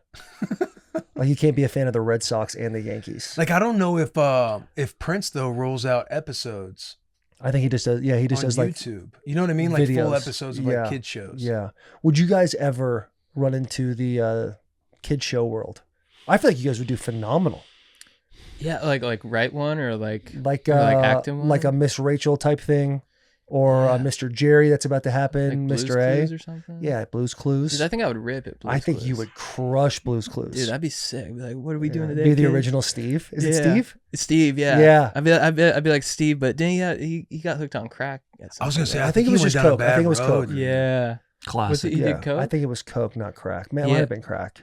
I'd I be mean, so, they're like one of the same, right? yeah, dude. I think Blue's Clues. I'd be like, oh, you guys see this clue? Are you guys fired up? I'd be like, what is this, like a fucking Oh shit, dude! We gotta solve this crime, dude. Yeah. We got. Oh, yeah. There's so many clues. Be like, what up?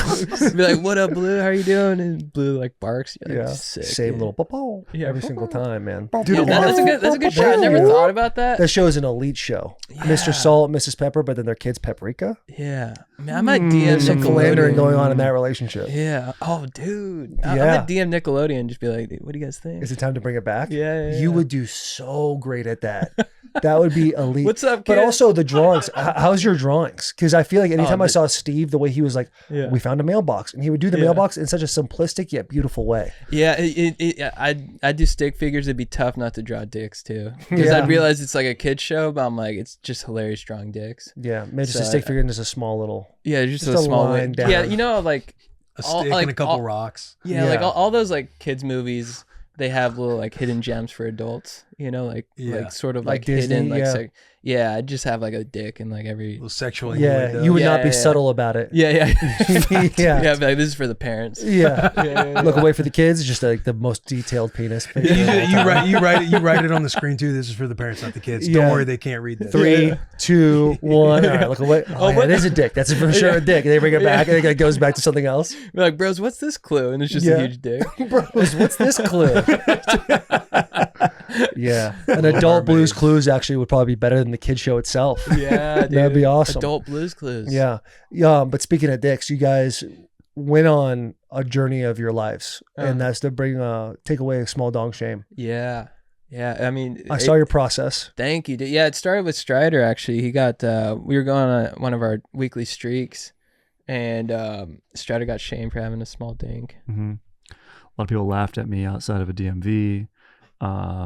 You know, people said, "Oh man, that tall guy has a especially small penis." I would always justify it to myself, saying I have a taller frame, so therefore maybe it makes it look smaller. Turns out it's a double negative. Just some tall body with a small weenie. But then my boys were like, "Dude, let's end that small dong shame. That's just something I can't control. This is the wiener that I was given." So, and it's made me develop other lovemaking moves. So it's actually been a benefit. You know, now I'm T-darting. Now my wife can pick me up. She can do all sorts of moves on me that I never even thought of. And They do reverse 69. Reverse Standing. 69? Nice. Legit. Is that where you're on top? That's where my wife picks me up, flips me over, and we go to town. Oh, she starts and then we go to headbanging. town. Yeah, we go to town. Kind of like Metallica or something like that. Yeah. While it's But playing. oh, dude, we definitely, our lovemaking music is definitely like Rush, heavy, just double foot pedal always when making love, dude. None of this, easy listening. But this was the biggest, dude. There we are, ending small dong shame. You guys got permits, and we went around Los Angeles, downtown LA. The route was in the shape of a dick. Was it? Yeah. If the helicopter was watching, it would see. Yeah. That's the kind of detail people don't understand sometimes. Yeah, and it's Bill Maher covered it. Really? He's like, here in LA, we had a small dong march. I try to do it. Yeah. Kyle Dunnigan does a great impression. His pull that impressions out? are the best. Yeah. Let's live in the small dong mindset for a second. That had to have come with a lot of pressure.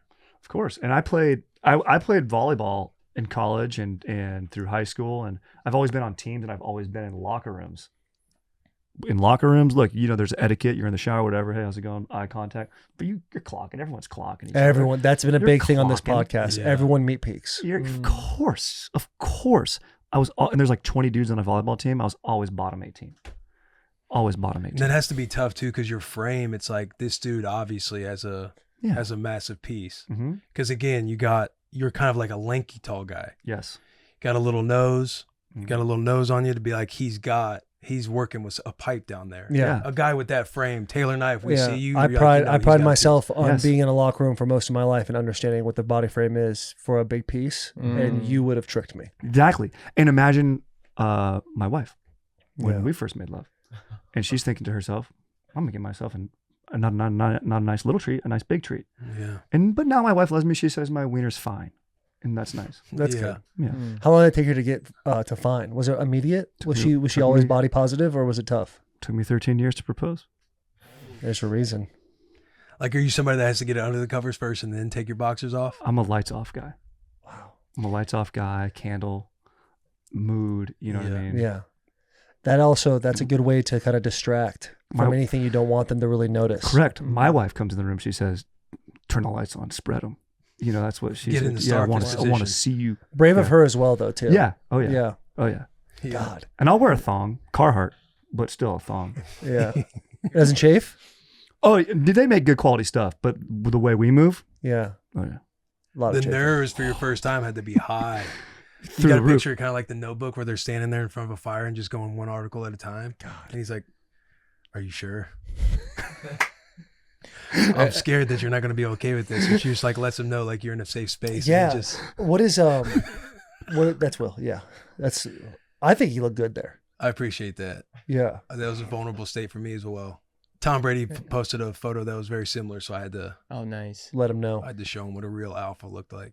That is. I gotta say, Strider, you carry big hog energy though. You do. Thank you. Yeah. Thank you. Is that a downfall? Yes. To have such big dick energy? It's a compensation. Yeah. I would like to just be myself. Right now, I'd like to still be curled up in my hotel room. Taking a nap. Pushing the It's too podcast early. back. It's still even too more. early. Yeah. Yeah. I'd like to get just that. be doing that, you know? I'd like to be at the He's texting coffee. Chad. He's not ready. Yeah, exactly. That's my true nature. I just want to shell up, dude. But You just got to fluff it all day long. If there's like a weird thing I do that people don't necessarily know about, is I'm always like fluffing myself throughout the day. Yeah. No, got it. people Like know right this. now, is that I'm like when you very give like yourself I'm a very little blood? nervous. Yeah. Yeah. I you noticed give when we met, before we shook hands, you were like, Yeah, I like God, fuck. yeah, I you did come up. You're like, dude, what up? You just hit So- adapt us a little bit. Like, give yourself a little blood down there, which is, I get it. Yeah. You want that.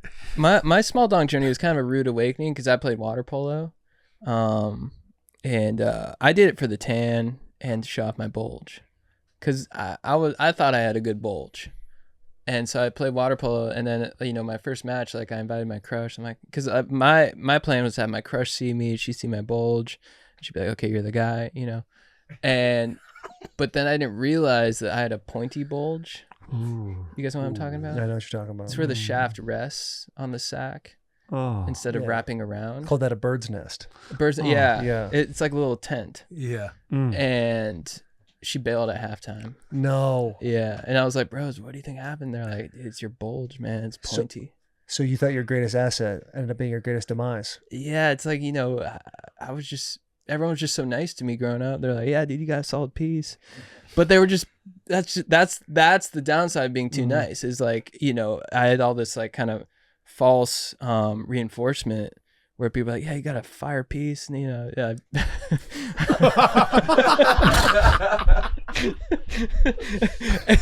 Sorry, I'm laughing because it's so traumatic. It's tough to deal with, dude. That's tough to deal with. This is brave of you. Yeah, and then like my buddy who was like a straight shooter, he's like, look, it's your bulge. She bailed because of your bulge. Let me ask you this. So if you guys are all about the Stoke, you guys are all about body positivity. Yeah. How do you achieve body positivity with your bros while also being honest with them? Because you never want to put your boys in a situation that you were in after water polo. Yeah. So how do you tell them, hey, the bulge is not the thing that's going to get you where you need to go? Dude, if you like, let's say you have a buddy who has a pointy bulge, and he's like, bros, like, What do you give me an think? assessment, like straight, how's my bulge? I'd be like, dude, honestly, the bulge is like kind of, it's not the best bulge, but your calves make up for it. Mm-hmm. You find something else to Reroute be like, dude, your smart. delts will for sure make up for that thumbtack penis you got. It's beautiful. That really helped me. You would send that in a group text thread. We have a group text thread where we send like our weightlifting regimen for the day and stuff. And we really emphasize form on there. It's not, oh, did I put up these numbers today? It's like great technique. You got low on that squat. You got to 90 if you're just doing 90. Yeah. Other guys have different goals. So you'll put your goal and whatever that is, we will support you on that journey. And some goals you can't get it. I mean, you could get a penis extension, but we just said, take what you got and make the best of it. You know what I mean? These are the ingredients that we have. Bake the best cake you can. Yeah. With what you got. And it's like too, like when you identify that a bro is struggling with a small piece, and you have one as well, you kind of break the ice with like, hey, I got a small one too. Yeah. And I know JP, I could tell he was nervous at one point in time, and I had to break out the story. I similar to you, Chad, I had to learn the hard way. I was in a locker room of my own back in Washington, and I walked in the shower, and Quentin Dunbar, I'll never forget it. I'm walking toward the back corner because that's where I'm trying to hurry up and get to before I take off my towel. And he's like, Scrimp, there goes Scrimp. And the whole team, I was on notice. And that unfortunately became my nickname. So I had to learn the hard way. I mean, I already knew it. Yeah. But it kind of really to have your teammates. You really get naked Yeah. Yes. when that gets unleashed on you. Yeah. So it's always been a point of emphasis when I know a fellow bro is out there struggling with a small piece. Right. And you can tell there was telltale signs. Like I bought a couple chain necklaces. Yeah. When I would greet you, I'd say, "What's up, pussy bitch?" You know, like I would try to talk tough. Yeah. And you're like, dude, that's not you. Yeah. Yeah. I remember I would rent convertibles. Dude, I went into heavy debt renting just convertibles. Really? He's a huge Corvette guy. Just renting them. Yeah. I remember one time he's like, one time you're like, what books are you reading? I'm like, like Holes. And I'm like, what are you reading? You're like, The Game. Yeah. The Game by Neil Strauss. Yeah. Wow. I'd be like, dude, you want to go sarging for chicks? He's like, dude, we're both married. I'm like, yeah, but let's just sarge. Let's just get out in the field, I'd say. Yeah. Stuff like that. So, God.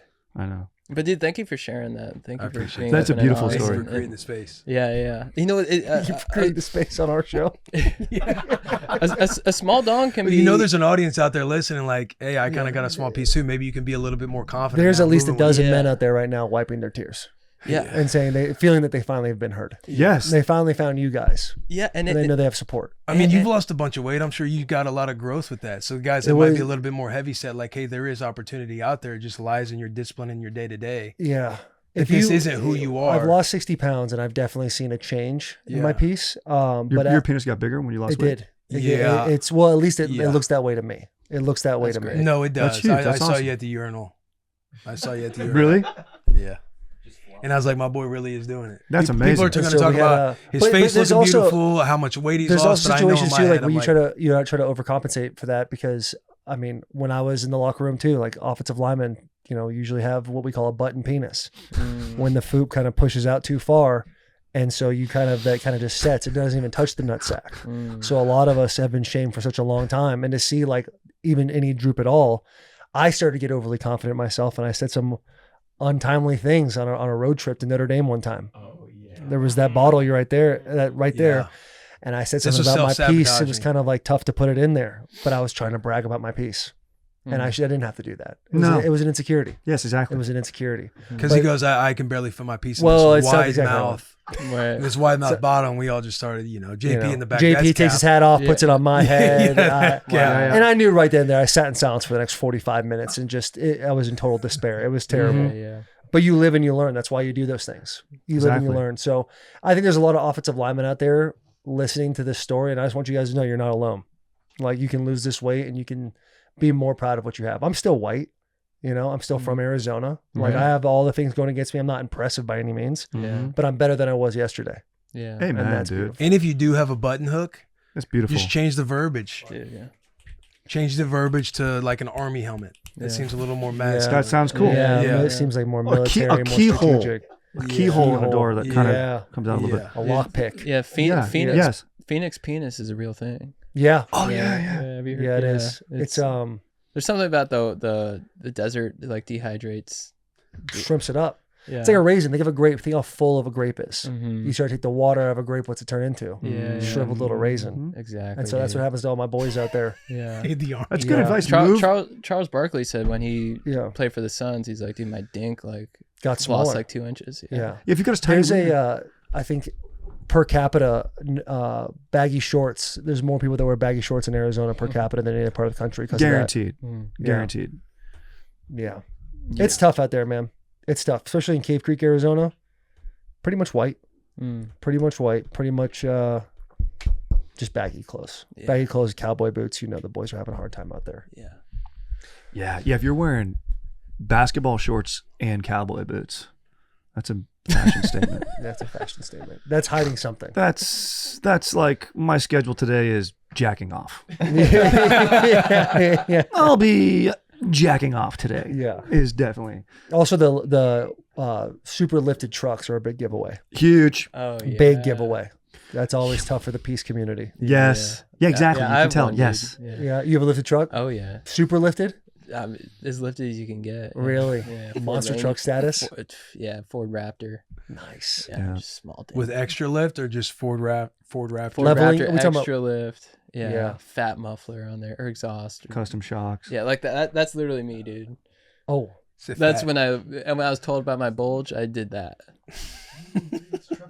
Sometimes things you can't help. Yeah. You know, it's just part of it. It's just your makeup. That's how humans work. Totally. And history's a circle. We've created a safe space here. A good safe space for your bros too can be comms, but also that reminded me is off-roading. Did you guys ever go off-roading? Maybe in Arizona growing up, or do you guys? We used to romp. Dude, it's so much fun. Dude, you just rip it on a car or whatever. You take out your mom's Acura MDX or something like that. Not giving advice to any of the young kids to go do that, but if you have a truck that's capable, just go hit some dunes for a little bit, park, crack open an energy drink, and just talk. It's kind of the best thing you can do. Yeah. We're waxing poetic right now. I had a really tough experience romping one time in Florida. I went down there. I was just started to date my wife, so it was like a 2-week period, and she was invited to a wedding. Her ex-boyfriend was there. I met him. This guy's a real man. He was a professional wakeboarder. When I met him, he actually just caught a baby alligator in his hand. So already I'm feeling like the beta in the situation. Yeah. The smallest man in the room. Yeah, I felt like the smallest man in the room. I had a Ford Raptor. Had a leveling kit on it, spacers out just a little bit, real nice looking truck. These guys had these lighter body trucks, so they love to go romping. So like, hey, let's go. And I was like, all right, let's go, let's get after it. He gets in the car with us. He's drunk. He's bringing up, like inside jokes with Talon. He's laughing, and my truck got stuck. Oh, and then he gets out of my truck, opens the door as it's stuck in. I had one of those like step ups that kind of come out and down based on if the door's open or closed. Oh yeah, that running board down there, yeah. And he was taking a pee off of it, kind of bouncing. Oh my god! And it broke the step. And then he goes, "This truck's kind of insulted my truck." It was it was the last time I romped. Wow, it was the last time I romped. Safe space. Yeah. Safe space. Well, you guys take them romping, dude. You guys got to go recreate romping, the memory there. I think a good thing to do is any place you've been hurt, go back there and reconquer that space. Go back to that exact swamp, and either you romp there, or maybe you drop down, you do 20 push-ups. Maybe you just go reset the memory. Or piss Grab on some the ankle. space. Piss on the space. Yeah. Oh, that'd be a great call. Yeah. Beautiful. Get a nice little perimeter. Make sure there's no alligators around. Grab ankles and spend 10 minutes there just soaking. Then you start doing Blues Clues, dude. You're Start doing Blues Clues out there. What's this clue? Yeah. Hell yeah. Wow. God, Oh this my- is. I tell you what, we're not done with this show, but this has been nice. I love you this. guys, you guys are great. Yeah, A lot of yeah, good Stoke in here. Yeah, Yeah, I was pumped to come on.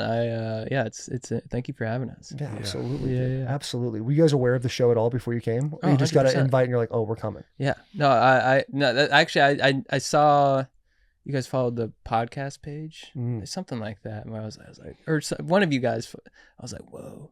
So no, I've watched a few episodes before. I think I watched the Shane Gillis one. So no, I'm a big fan. I saw the page. Whoa. You guys were on my fantasy team. For y'all show, like, do you guys? How often do y'all have guests on? Because a lot of clips I see like the three of you a lot. But would you ever? Is there a guest in mind that you're like, we got to have this person? A guest in mind. Like, who's your white whale? Who's our white whale?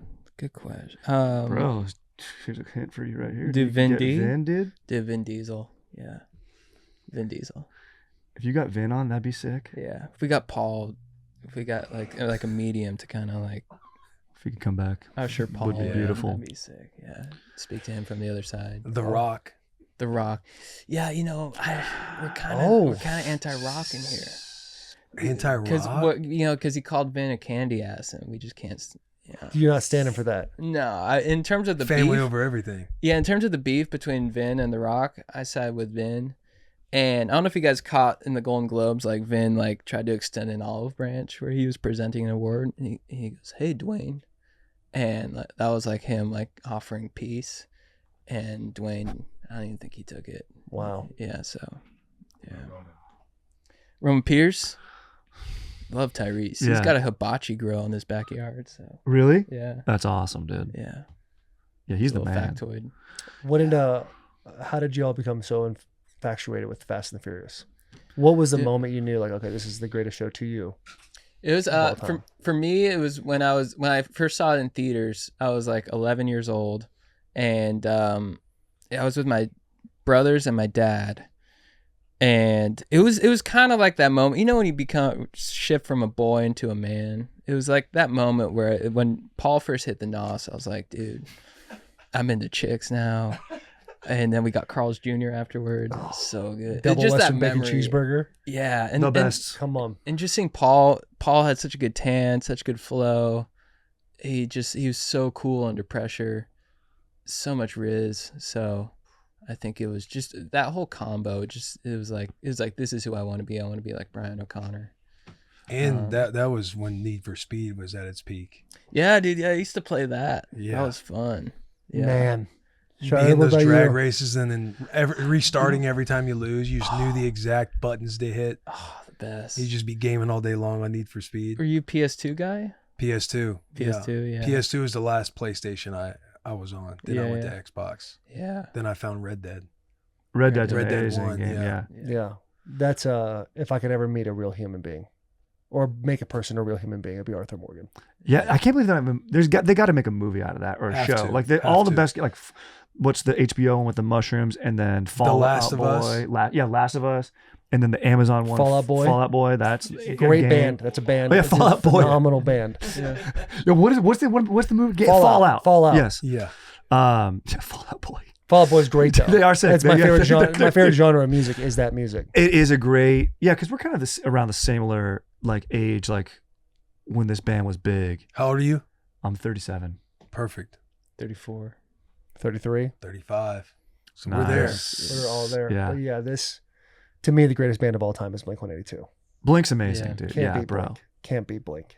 I saw Angels and Airwaves. I've never seen Blink though. I've seen Angels and Airwaves. Really? Yeah. Blink-182 came here. They played at Bridgestone. I'm not a concert guy.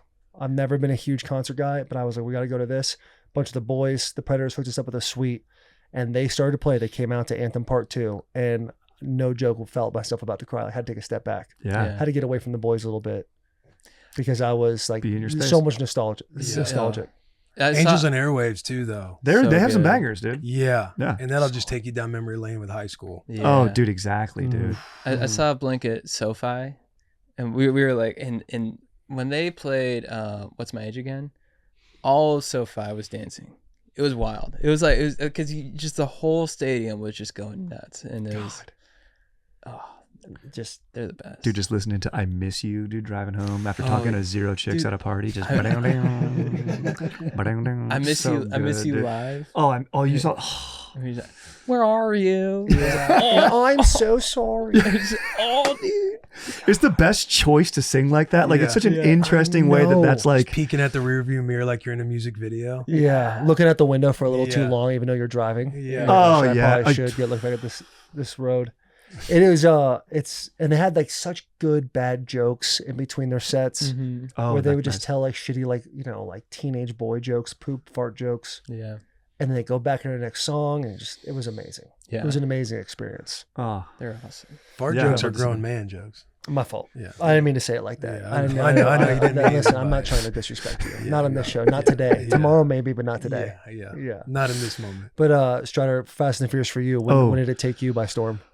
You know, I think it was just I loved it at first sight. Like I was like, this movie is a banger. I think like number one is legit an amazing ass movie, and it's like basically Point Break, which is also an amazing ass movie. I remember staying home like watching. Because I have siblings, and like my parents would go out for dinner on Friday night or whatever. We'd stay home and watch whatever was on TV, in like TNT or AMC.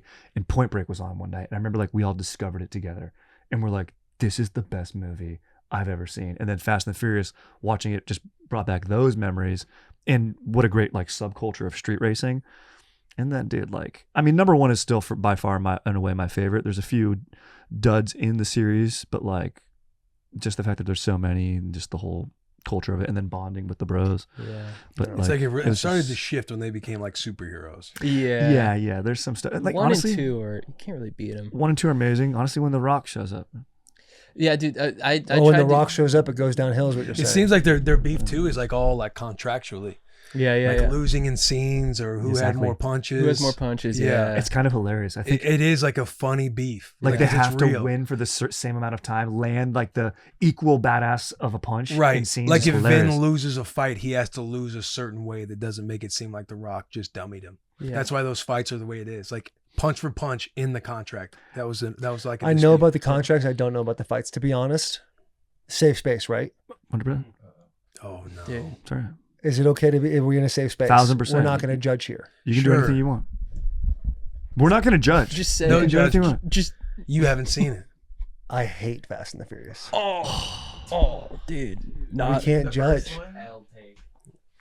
I can't. dude. The boy. I The can't boys are stand on those board with movies. Nobody's perfect. Nobody. You were batting 1,000. I this know, the whole day. I'm time you this guys are guy's awesome. I want him to do what he did to you. Become my friend. I want it. Yeah. Oh, you've took so many You know? FaceTimes. But, dude, yeah, here's what the problem is. I went. I'm always a guy. I gave a little sample of this with Severance. I'm never like on time with shows. I'm never on time with movies. Very rarely do I go like to like the weekend premiere of something or like stay up to date. I think the third or fourth one came out, and I went with a bunch of my boys to it, and there was a scene where one of the guys gets hit, head-on collision, flies across the highway, lands with his back into a car, stands up, dusts himself off, and keep walking. I thought, I'm out of here. You don't I'm think that done. could happen? I've never. I want it to. Yeah. I want it to that's so bad. But you also have we have Twitter now. Right. I see how people get bodied just on basic hits. Yeah. What is that with Twitter? It's like every time I pull up Twitter, you see someone die. I'm And you like, have to what watch too. Yeah. You gotta watch. Fast and Furious. It taught me a lot. The first one, I tried to talk to girls the way Vin does in the first one, where I'd walk into like middle school. I'd be like, "Hey, Janelle, what are you doing? Yoga?" And it worked, dude. It did. Yeah, it worked. Yeah. Man. I'm honestly, my back's sweating a little bit from telling you guys that. Dude, that's a good Cool, honest cool. take, dude. But you are right. Like when The Rock stops like a torpedo with his arm in one of the things, like there's like a torpedo on ice, and he like redirects it with his arm. And when they're just all fighting on the plane. Yeah. That is crazy. But the crazy. disappointment is that it sounds like you saw like 4 first. Yeah, and then You didn't have it the culture rerouted me of 1 so and 2, much that I yeah. really haven't seen one So of them. you all the way haven't through. seen 1 or 2? No. Oh, dude, you gotta watch. But here's the thing too: is like I one's watched good. that scene and I was like, "This is ridiculous." But then I'll watch Jason X when Jason gets, he's in a cryo chamber and he wakes up in space and kills 50 people. I'm like, this movie is unbelievable. Yeah. So It's a different sandbox, though. This is the different. This is supposed to be reality. Number 1, dude. I would say if you guys have like a dude's night, just watch number 1 together or something like that. You might like that. It might. Doesn't matter if you win It's by tough an to. inch or a mile. Winning is winning. Dude, yeah, good quote. It's the best. I don't want to be braggy, but I went to the premiere of Fast 9, and Vin, he gives a speech before every movie, so he shows up an hour late. I was like, hell yeah, dude.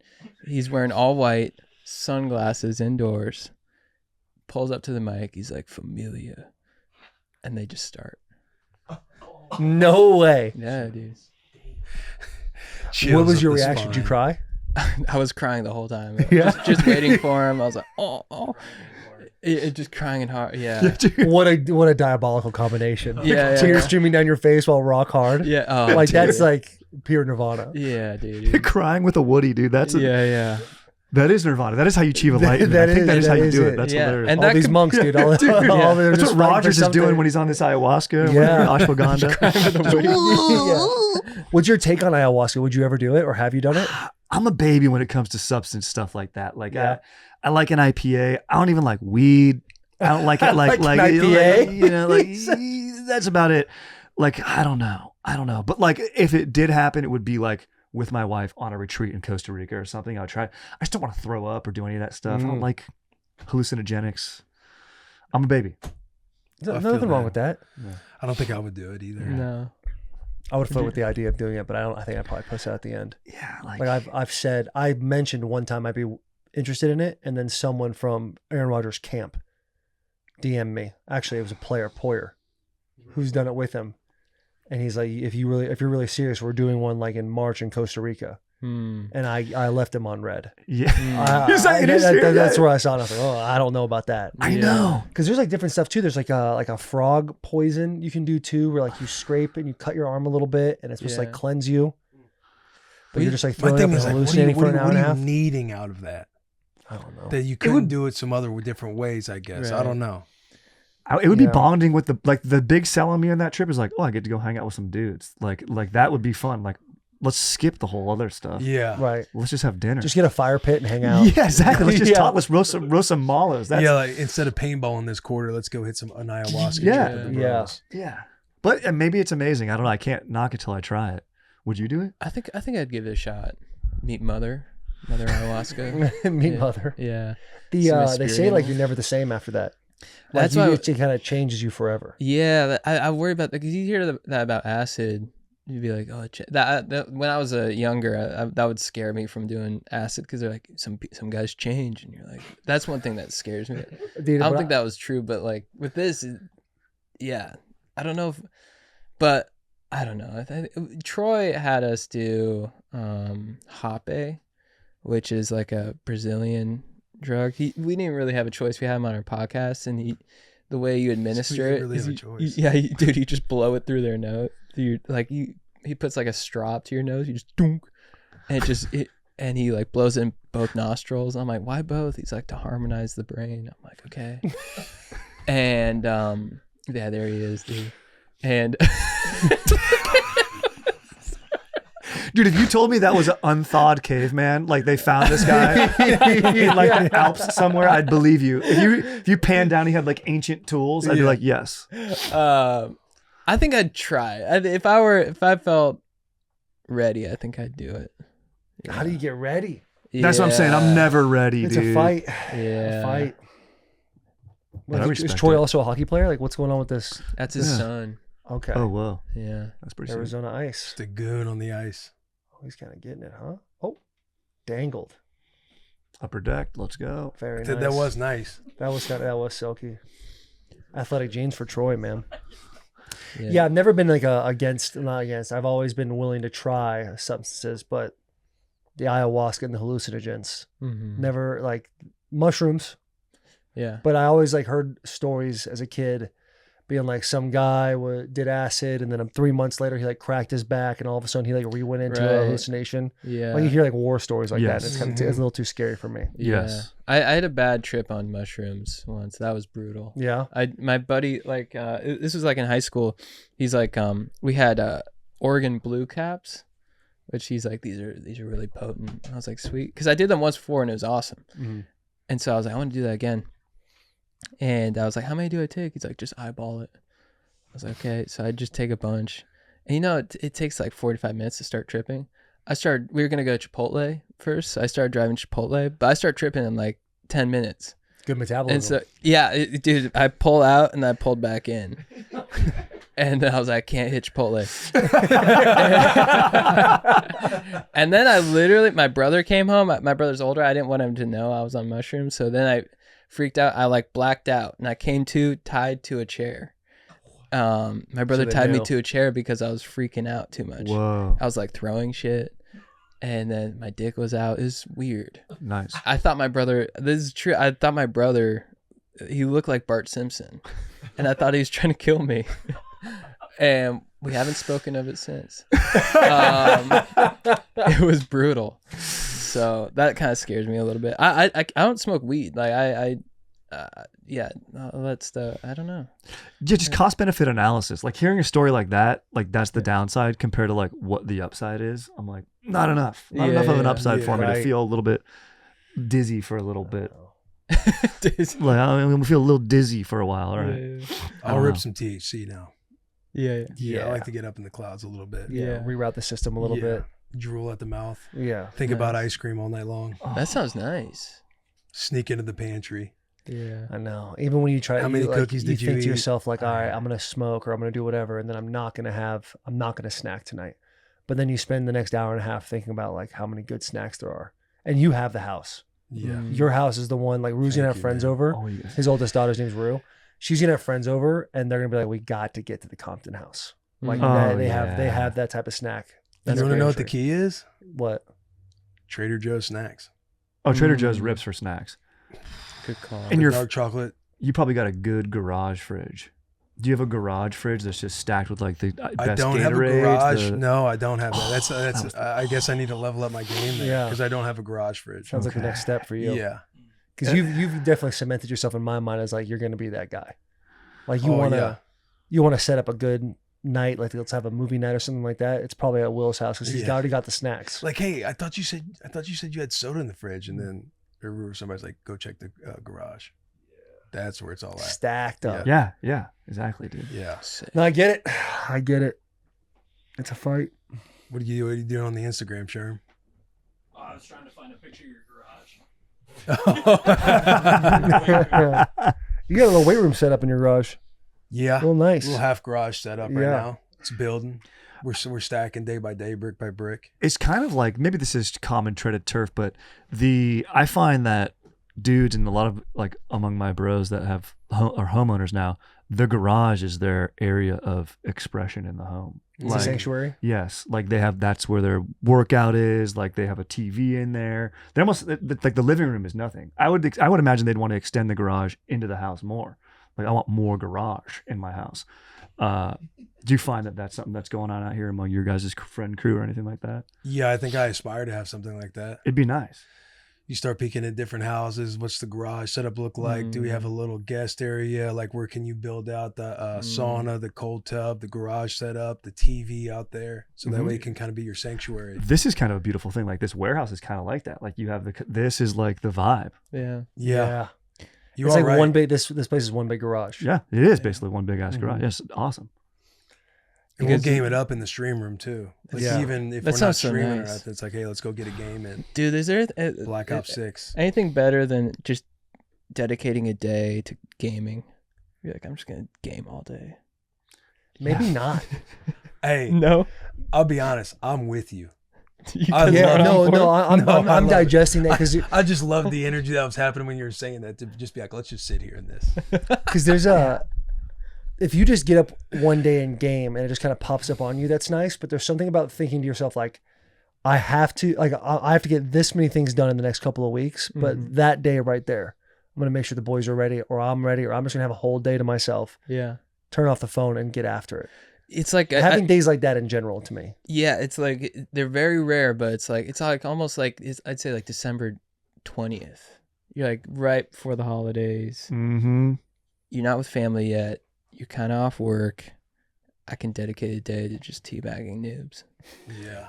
It's the best thing. But I'm kind of in the same boat as you where I'm like, if I'm going to do something, I like to make sure I've gotten everything done so I'm in the right space for it. You know what I mean? Like if I'm going to go Taiwan on tonight with the boys or do like a Vegas trip, like I would have, like, that's where I think maybe a bad trip comes from too, is if like I'm worried in the back of my mind or stressed, I got something coming up. I want it to be after the thing as like the reward or the treat. You know what I mean? Yeah.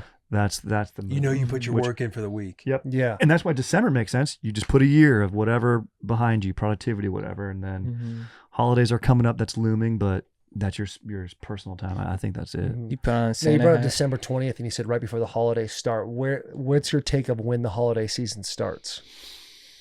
Oh man, good question. That's a great question. I mean, I would say it gets put upon me by my family like in August. Everyone's like, "Where are you going for Christmas? Where are you doing Thanksgiving? Where are we doing like in August?" That's when the planning begins. Which I'm like, when does here's a better question. When does your spirit of the holiday season start to come alive? Dude, January 2nd. I'm always in holiday season. Always in holiday season. Yeah. I mean, how do you spread the stoke? You can't just like pick and choose your time. You have to either buy in or not. Yeah, dude. I'm like the Santa Claus of Stoke, dude. I'm just always I'm like, hey, do you guys want to make fucking gingerbread? And they're like, it's February. I'm like, yeah, you know. It is nice to do a Christmas in July. Christmas like in that. July, yeah. Holiday season for me starts at probably right after Pearl Harbor anniversary. Yeah. Mid-April. Yeah. Yeah. I mean, that was a big turning point in our country's history. Yeah. So that makes a lot of sense. Yeah. Were you hoping to hear in October? Yeah. I was hoping to hear that because you brought up December 20th and you said Thanksgiving, but I didn't hear one mention of, in my opinion, the greatest holiday. And that's Spooktober. It's Halloween. Dude, that's what my fiance, we watch a scary movie every night, October. Do you do that? He's built for Spooktober. He's built for Spooktober. I love it. Built for Spooktober. Tell him the rules. Okay, so Spooktober, 31 days of ghouls, goblins, and fright, right? Yeah. But a lot of people want to wait till mid-October before they start getting the holiday season. To me, October 1 is Spooktober. That's when it's like the kickoff ceremony to all of the holidays. Right. You have a full month, 31 days of spooky. Yeah. Then you have a nice quick 3-week transition period, Yeah. putting the weight on a little bit. The leaves have really fallen. That weather's really starting to get cold. Yeah. Then you have Thanksgiving. And then finally between Thanksgiving Yeah. and Christmas, it's all holly jolly season all the way Yeah. through. It's Mhm. mint, Yeah. it's candy cane, it's peppermint, all that stuff. But Spooktober, it's like it's just about all embracing the spook. If you have to embrace it as much as possible. So every single day, whether it's for 5 minutes or for the entire day, you just have something spooky on. And it could be Charlie Brown. It could be, Friday the 13th. Yeah. Could be your slush. Could be some sort of demonic thing. Whatever your speed is on that day. 31 days of just feeling the festivities. Yeah. Love it. Once a week, because you have 31 days. Once a week, get something in. Get an event in, whether it's going to a pumpkin patch, hitting Get your festive. local, and make it Yeah. festive. Go to a local haunted house. Yeah. Just stop by the store, your local Pumpkin spice cafe. latte. Get a pumpkin spice There we go. latte. Yes. And then we refer to it as Spooktober. It's not October, it's Spooktober. And then just Get a little decor up. Yeah, you gotta have decor up. And it could be That's small, how or you it could be embrace big. Spooktober all season long. Yeah, I that's love me. it. I was a flag one year. I love it. That's Dude- hilarious. Dude, Yeah. I went to Halloween Horror Nights at Universal Studios. You gone to like stuff like horror mazes? I love that Like shit. cornfields? Spook. Yeah, where like cornfields, like houses. scare actors will come Yeah. out and just like Yeah. it's the best. It is Chase so you much with a fun. chainsaw. Oh Yeah, they choose great it. opportunity to get a Yeah. little banged up too. Yeah, Oh, I yeah. love it. Just a touch. I- Just a touch banged up. Yeah, to you're in like, public. Yeah. You're in public. You want to be respectful to Correct. all parties involved, but like getting just a smidgen of like, I feel way better. Like you said, Yes. that moment of being like, all right, that's nice. And then I feel like it's fully, you have to buy into being scared early on a haunted house. Like, it's fake, Yeah. especially as you get older, but that first person that comes around, give them a big scream. Oh, I'm I a feel like big it screamer. resets your CNS and you're Yeah. like, okay, now I get to be afraid for this entire 35 minutes. It's Yeah. energy. It's a performance. Like if you're Yeah. at a strip club, give the energy, throw the ones, have fun. If you're at a comedy Yes. club, laugh a little bit. What you give the performers, you're going to get back. Yeah. Dude, I think Halloween gets disrespected. I think Thanksgiving's getting disrespected by Christmas. I think Christmas has usurped everything. And I like Christmas, but like you go to Trader Joe's or whatever, Trader Joe's actually maybe does it all right with their, what do you call it? Spooktober decor. Right. They get festive. Everywhere else, dude, they're putting up Christmas trees in Southern California before Thanksgiving. You got to wait till after Thanksgiving to put up the Christmas tree, my humble opinion. So I love where you're standing from. I didn't see that coming, and I love it. I'm fully on board. I agree with you on Thanksgiving too. It needs its moment. It needs its moment. I was big, strong stance on Christmas is right after Thanksgiving. Like the minute you finish whatever that last meal, that Friday, that's when Christmas starts. Now my wife, she is from Canada.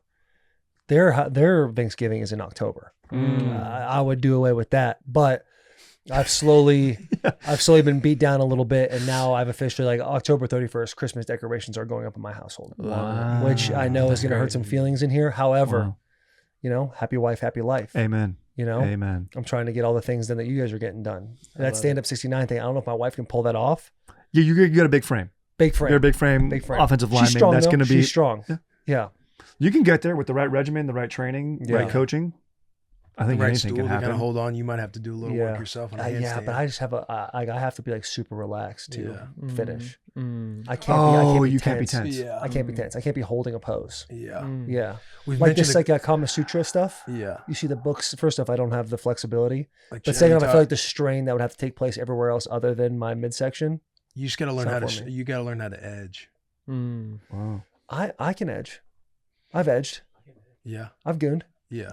I'm with you. I'm just saying that's like Kama Sutra. Teaching yourself how to edge. You're tantra and it's also I'm not very good at it, but I've read some literature. Nice, dude.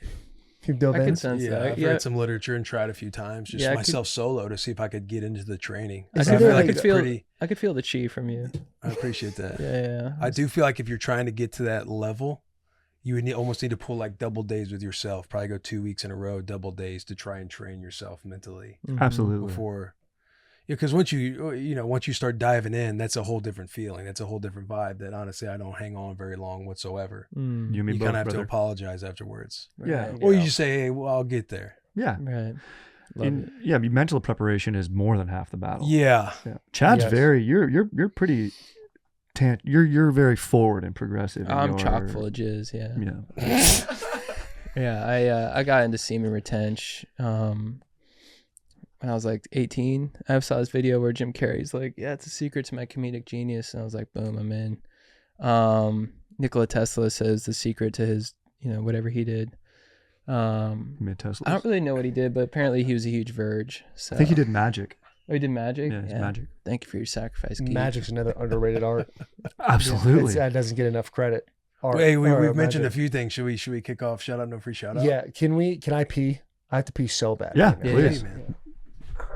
Maybe I'll pee too while Should we just go get in a line and pee? Take a 10 break. Yeah. Let's all hold each other. Yeah, let's all right, quick break from the episode, guys. Again, if you've been waiting to join FanDuel, there is no better time. We appreciate you guys so much for riding with the boys last week, diving in those 50% profit boost parlays that we were throwing out there, joining in, sending screenshots and all the comments. We love that shit.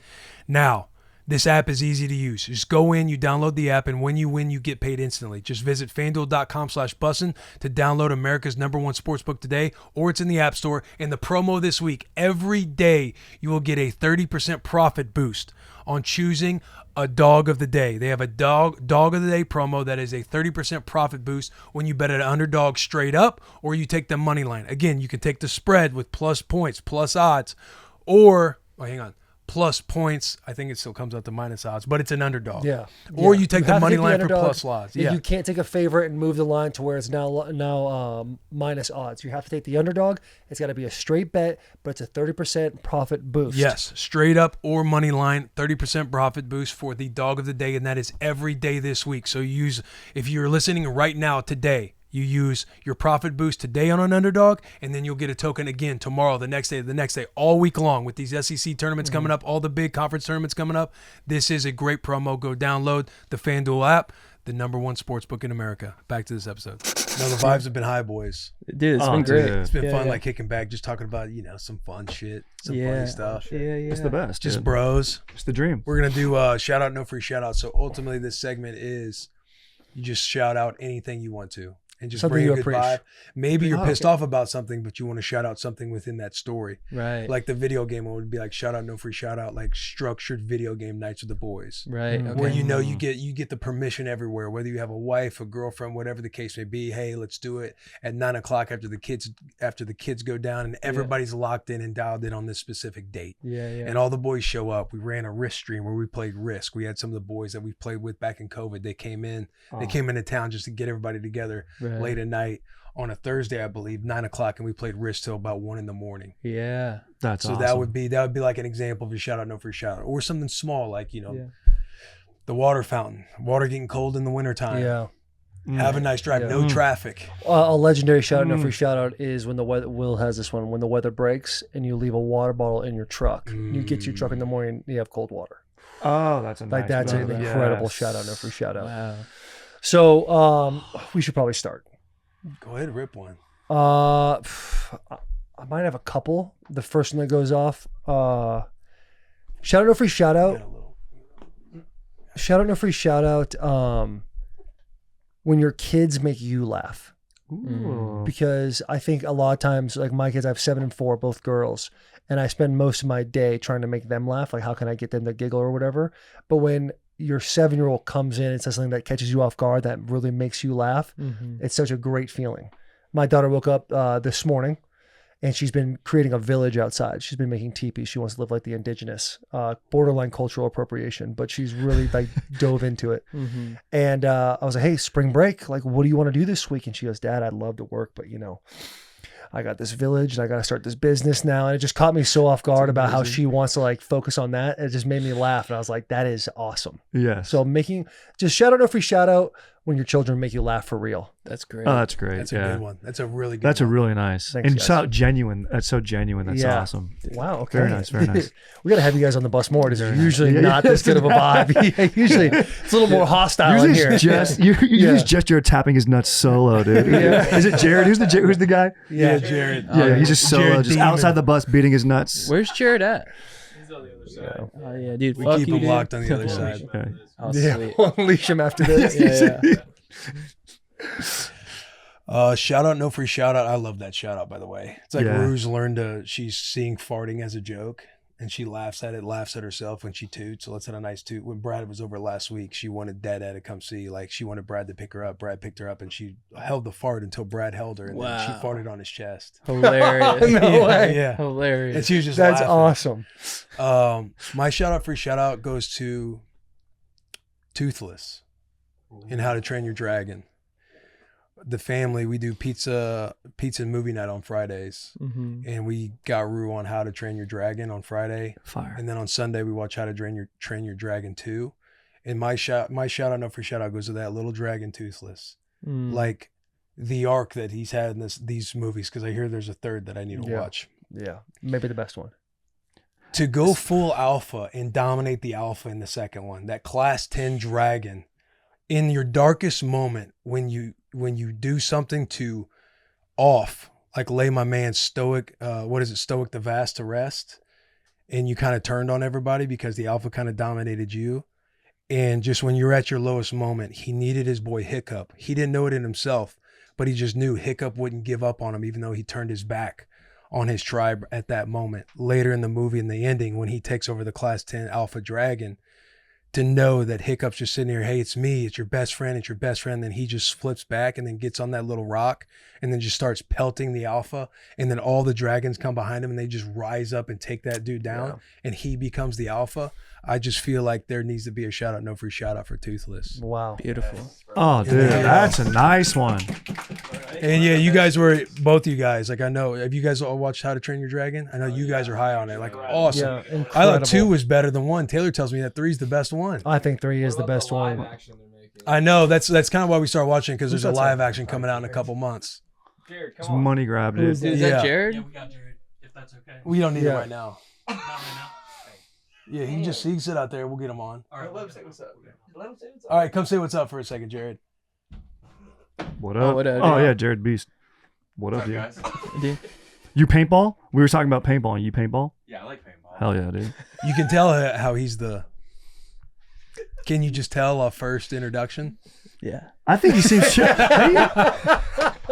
He seems chill, dude. No, yeah, you're cool. No, he's You chill. seem chill, he's a dude. chill guy. They were trying to say that you What were they trying to say? He'll see the show. I'll see it He'll see the within show. an hour, so. he can edit it too. You can edit yourself. You are you. What you doing? He's ready to He was swing, going I'm to telling take you out, You dude. said paintball. He's That was violent. not a good way to introduce I told him about our Yeah, bet. yeah. Do you want to show me your progress? I'm eating my healthy lunch over there right now. What you eating right now? Chicken, rice. Dude, way to go. The weakest What'd you bird. get, Chipotle? Dang. Fuck yeah, dude. Kid size? Wait, It's actually a good move, to be honest. You save some coin doing that. $6. Yeah. wait, what'd you eat? What'd you eat for lunch? A Chipotle kids meal. What meat? Chicken. What we did. That's a callback. It's called that. That's a We're callback. saying that we only. I feel bad. Clip it. You're Yeah. a good dude. You're a good dude. Oh, you're good. Hey, hold on. Do you want to show them your progress real quick? No. We'll have a 1 month progress at the end of this month. Let's go. So you don't want to show them right now what's going on? Have you written writing any stand up? Because you should. Writing is the key. I did tell JP the other night. I didn't think about it. I was like, I think I might need to start prepping, but But the goal It's is to March. get 6 packs. So, but if you start writing, that means you're thinking about giving up. You can't give yourself a plan B. I've gotten a lot of DMs. Talk that to are him. like, it would be easier for you to come up with a good 30 minutes than to win this bet. No, it's very hard to come up with 30. Actually, it's very hard to get a 6-pack and 30 minutes. Oh, you're in your 20s though, right? Yeah. You can probably get a 6-pack.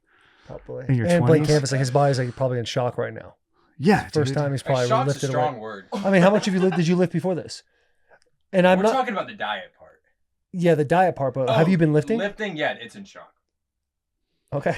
I thought you were talking about my body's like normally eating like fucking brownies. No. I don't know your dietary confinements before. I just knew that you referred to I can't get in the gym until I lose weight first. You were saying some crazy off tilt. Go to Will's garage, dude.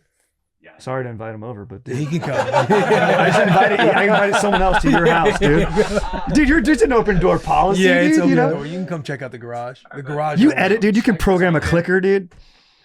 Just have the door Appreciate you, open. man. Garage only. Legend, dude. Great meeting you, dude. Demon. Legend. Dude. Shout out to Jared, dude. Yeah. Beast. Demon, he's a goon. Go ahead, Jared. He's waiting for us. Go ahead. I said I'm listening. I can see. I just saw you move over to the side. What'd y'all think? He's a nice guy, dude. He's a good dude. You know, here's the thing. Yeah. What we say about Shmoles too is every crew has their own crew. If he doesn't eat apex predators, that's all right. There's other dudes out there who eat chicken. Yeah. You know, you just find that crew. Yeah. So you're saying he's a good crew member, maybe just not this crew. Exactly. Could be it. It's like, but it's also like, I think he fits. He fits here. He fits. It's Yeah, like- no, he's awesome. It's like every crew too that just talks like everybody loves busting balls about everybody, but then when you see him, you just can't be mean to somebody. They say it's Can't a just higher, shit on no, them. for sure. And they say it's actually if you razz people like and in your relationship, it's better for the relationship. Like light jokes and humor. You know what I mean? Yeah. Like, hey, Light Jared, does your razzing. dad love you? Like, you can't hit him with that. You know what I mean? You just you razz him a little bit. Yeah. Yeah. Yeah. But great shout out for shout out Thank you. on Toothless. Thank you. Like he is, I'm a big fan of his. it's incredible. And just the third one too, like he just hits new heights. He does. Hey, and when Stoic the Vast like sees old girl after like 20 years and she's all scared and His he's heart. like, what did he say? Like, you're as beautiful as when you left me. And just eases the tension. And she was one- she was so worried about him being mad about her leaving. Yeah. Because this whole time she thought he was dead. Or he thought she and was he's dead. this big, masculine, stoic figure. Right. And he just hits her with that. Like that's one of the 3 moments I almost cried in that second. I think when you finish How to Train Your Dragon, the third one, that saga will become to us as Fast and Furious is to them. Dude, it's I a don't great. know. I love Rocky. True. I guess that's a fair point. Because Rocky is solid. But I also haven't seen all the Rockies. Have you seen Creed's amazing? Creed is. You don't like Creed? So The first Creed? love the first Creed. The other ones are terrible. I kind of stood on business with Stallone, with Sly, because he doesn't fuck with Creed because they didn't really want to include him. So I kind of stood with Rocky on that. I respect that. And he created the whole thing, and he made sure that he was in it. He could have sold the script. And he Yeah. had like $600 in his bank account, and he's like, What a "Fuck story that is. Bought Put his me in dog it." back. Yeah. Yeah, it's amazing. Butkus. He had to sell his dog to help finance the film. Wow. It's awesome. And then he gets his went dog back and paid back, like 5 times the amount that he sold it for. Yeah, That's a guy right there. yeah, I love Rocky. That's a guy. But Rocky's amazing. Rocky 4 is amazing. Creed is a great movie though. I do like Creed, and I think Stallone's acting is the best in Creed. I think his acting. Stallone's is always great. somebody who's gotten a little bit better with every movie he's in. Copland, Yeah. bro, fire. Sam Darnold to Seattle. How much? 3 years, 100 mil. Whoa. Good for Less Darnold, than man. everyone was expecting though. I think you kind of didn't know because he had such a great That's year like with the Vikings 33, and kind of had 4. some bumps in those last 2 games. You kind of just didn't know what his market would be, right? Yeah, those last couple games I think hurt him a little bit. Yeah. Especially with having that 1 year of massive success, but getting that bag is Oh, awesome. big time! Shout And out now to boy Sammy D. puts the Titans even more into and like it helps what do you Seattle do? because I really didn't know what they were trying to do for a minute. I mean, still kind of don't. You trade away McCaffrey, Geno. Yeah, Sam's gonna have a hard time. Seems like culturally they're trying to clean house a little bit. Maybe they thought that those 2 pieces weren't fitting in well, possibly. Yeah, but you have a guy like DK who's that dominant for that long on a team. Like But he you becomes the culture. saw some of the sideline stuff that was going on throughout the year where True. DK was getting mad and he's putting on the headset. Yeah. I'm not saying he's a bad culture guy, but you just know the frictions that can happen in the workspace. Right. And Guys on the JSN had a breakout year. They got a new number 1. Yeah. Yeah. They got their guy, True. and I like that for Darnold. It's SoCal guy. Let's go, baby. Get him paid. Let's You're go. a ball guy, huh? I love football, dude. I love it. It's my favorite sport. Chad, you a ball guy? Dude, I became a fan last year. Nice. Who's your Yeah. teams? Well, so You're gonna my like this. fiance is a Raiders fan. Okay. Love that. And then I did something for the Rams. That's how I became a football fan. So now I'm kind of a Rams guy. I should be a Niners fan, but I think I'm more. I like SoCal more. So Yeah. I'm a Rams guy. But I'll go Raiders and Rams. But I love it, dude. What about college?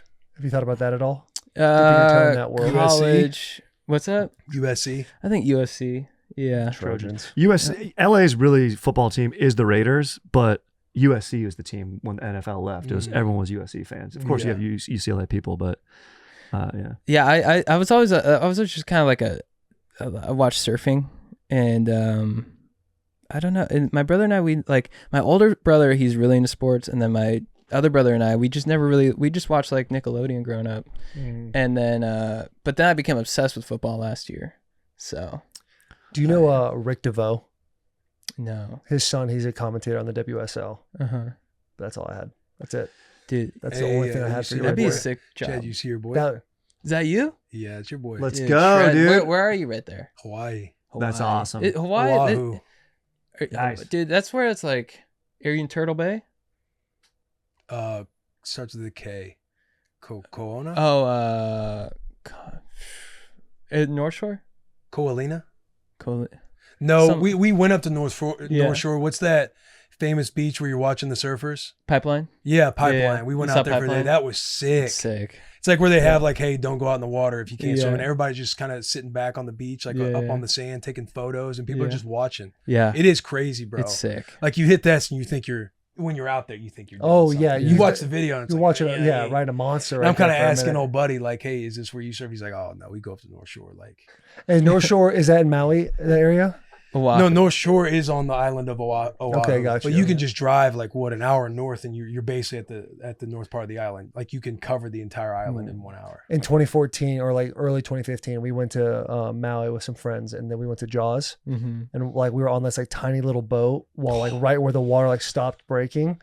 It was just insane seeing these guys get on these skyscrapers. It shakes the cliffs. Yeah, it when doesn't the really- waves are big enough, like the cliffs shake. It's pretty wild. That's wild.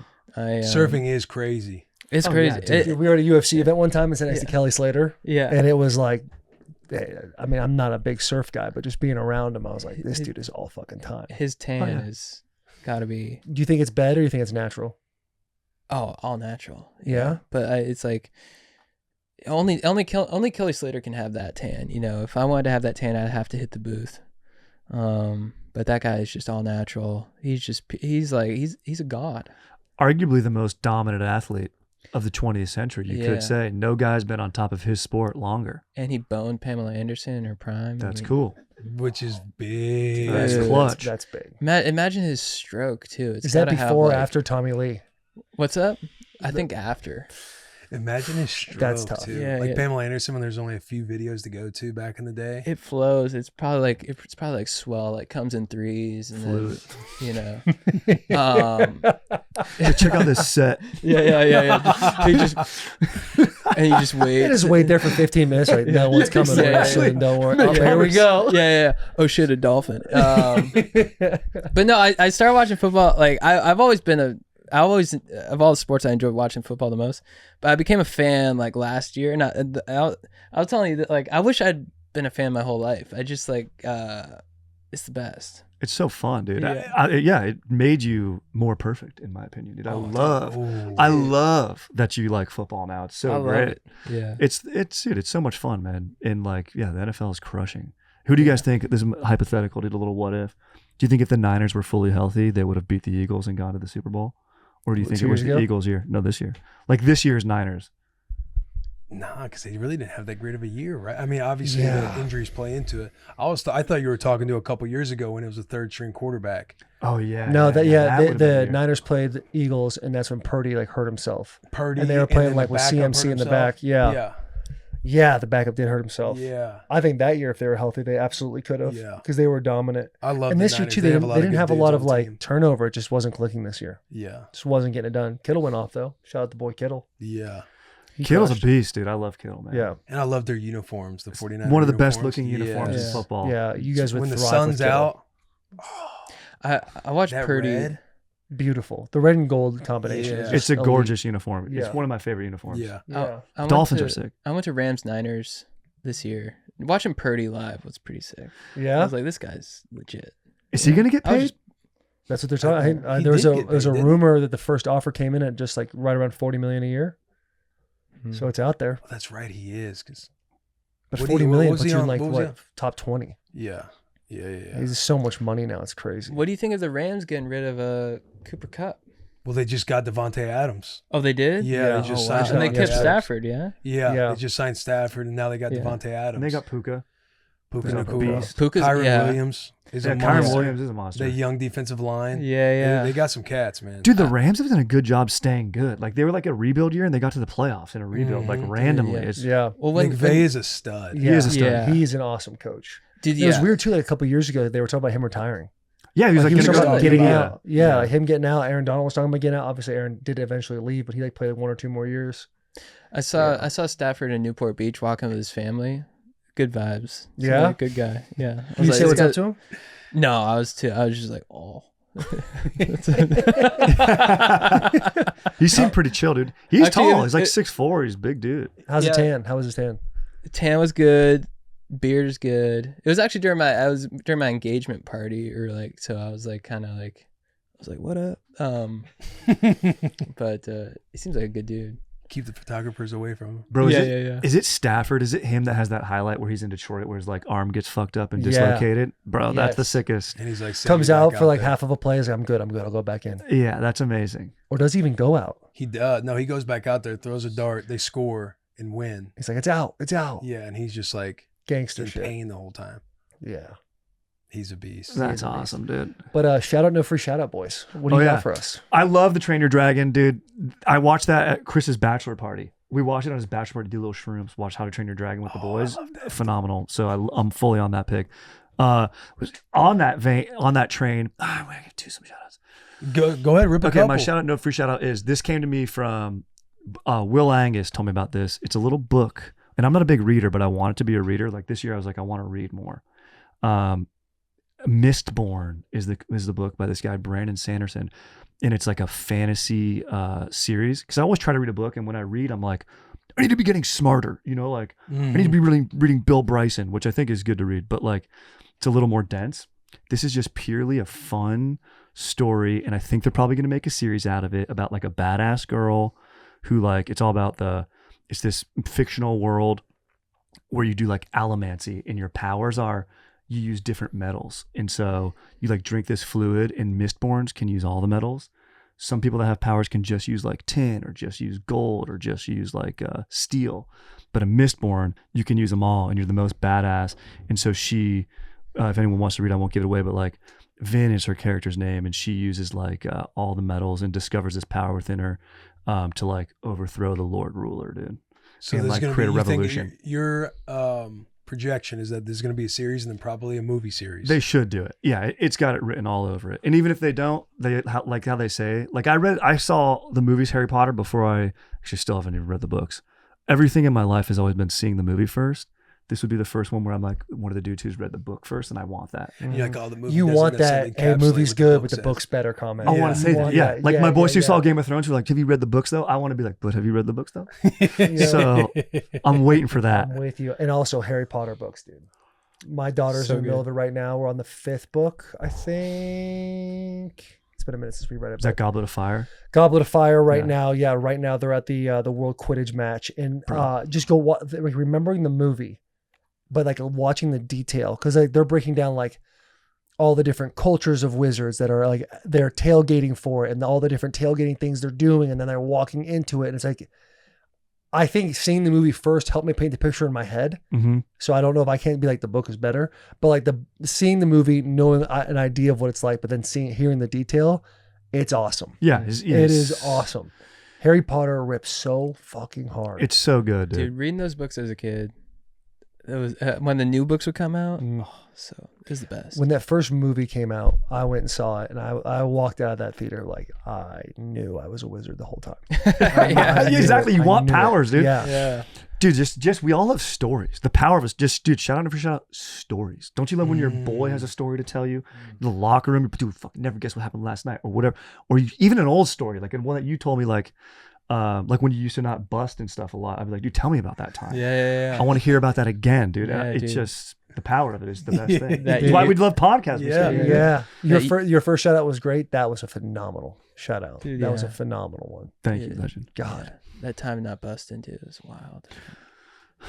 The floor is yours, Chad. Oh yeah, my shout out for shout. Okay, in the spirit of daylight savings, it's when you're with your lady, the light is still. It's like 8 p.m. and it's still light out.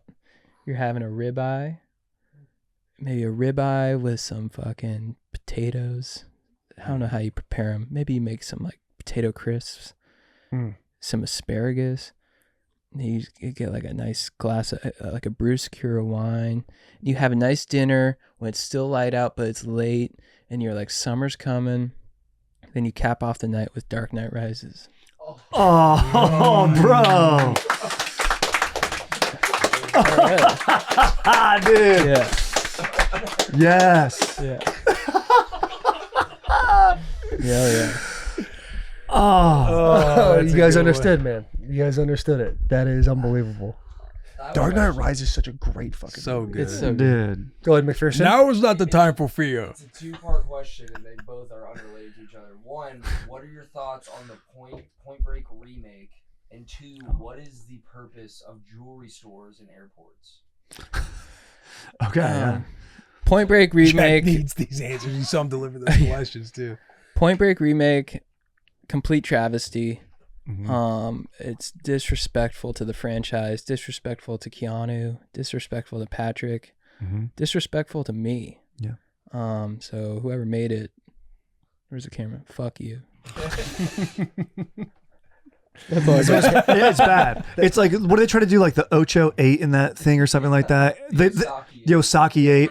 The main guy's good, though. I like that actor, whoever plays him. Like, yeah, this guy's a good actor. I like him. But the Handsome script, boy. it very. Oh, that's the Gladiator. No. From Gladiator 2? Gladiator 2. That's not the same guy. No, Is it? No, he's older because he's older than the Gladiator guy. The Gladiator guy's like an Irish guy. This guy's like an actor. Oh, my bad. Sorry.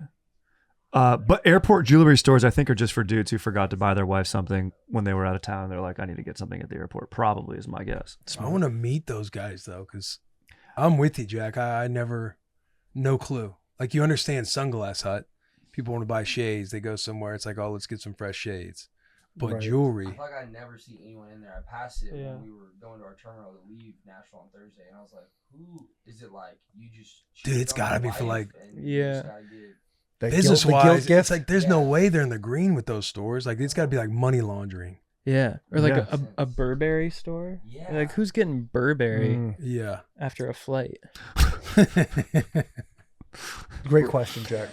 Great question. Dude, what if we all just started wearing Burberry? Just go heavy in on the Burberry plaid. Like, all of us just reinvent our wardrobe. Not even tell our wives. Tell no one in our lives. Just be like, yeah, dude, I'm just heavy. I wear Burberry trench coats everywhere now. Did you guys ever go through like a real rough patch in your clothing, your apparel choices? Yes. I went through an Ed Hardy phase. Oh, in that's a high rough school. one. Yeah, Yep. Affliction, Ed Hardy, rough. Yep. Yeah. The bedazzled t-shirts. Did you also do a lot of Rough. Those Axe are body some spray? of Or the no? greatest times of my life. I was more of a bod guy. Do you remember bod? Wait, what spot? That's how the commercials like BOD Oh, for yeah, me. I remember Check out bod. that Yeah, bod. dude. And it'd be like the Bod. cartoon, and then fucking guy. I loved It was the Gillette ones that like the gel came out of, and you put it on, it like feels smooth on See, me. I didn't like that. That one made my Yeah, armpits too feel cold. uncomfortable. Feel wet, Yeah, right? you feel wet. For some reason, I like Like I'm that. pitting a little bit right now, but I'm even pitting more because I'm thinking about those Gillettes. Yeah, the bod, dude. Bod was like the deep second to Axe body spray. Sick. Again, Yeah. Axe body spray, I feel like is some of the greatest times of my life. Yeah. Oh, it's true. dude. Yeah, Yeah. dude. Because Double again, you pits think the you're chest, spraying it dude. on, you're just gonna start getting laid. Yeah. It never happens. That- But I'll that's tell true. you, you still What- feel the like most a beast. the most Yeah. iconic scent I've ever put on my body was Jake from Hollister.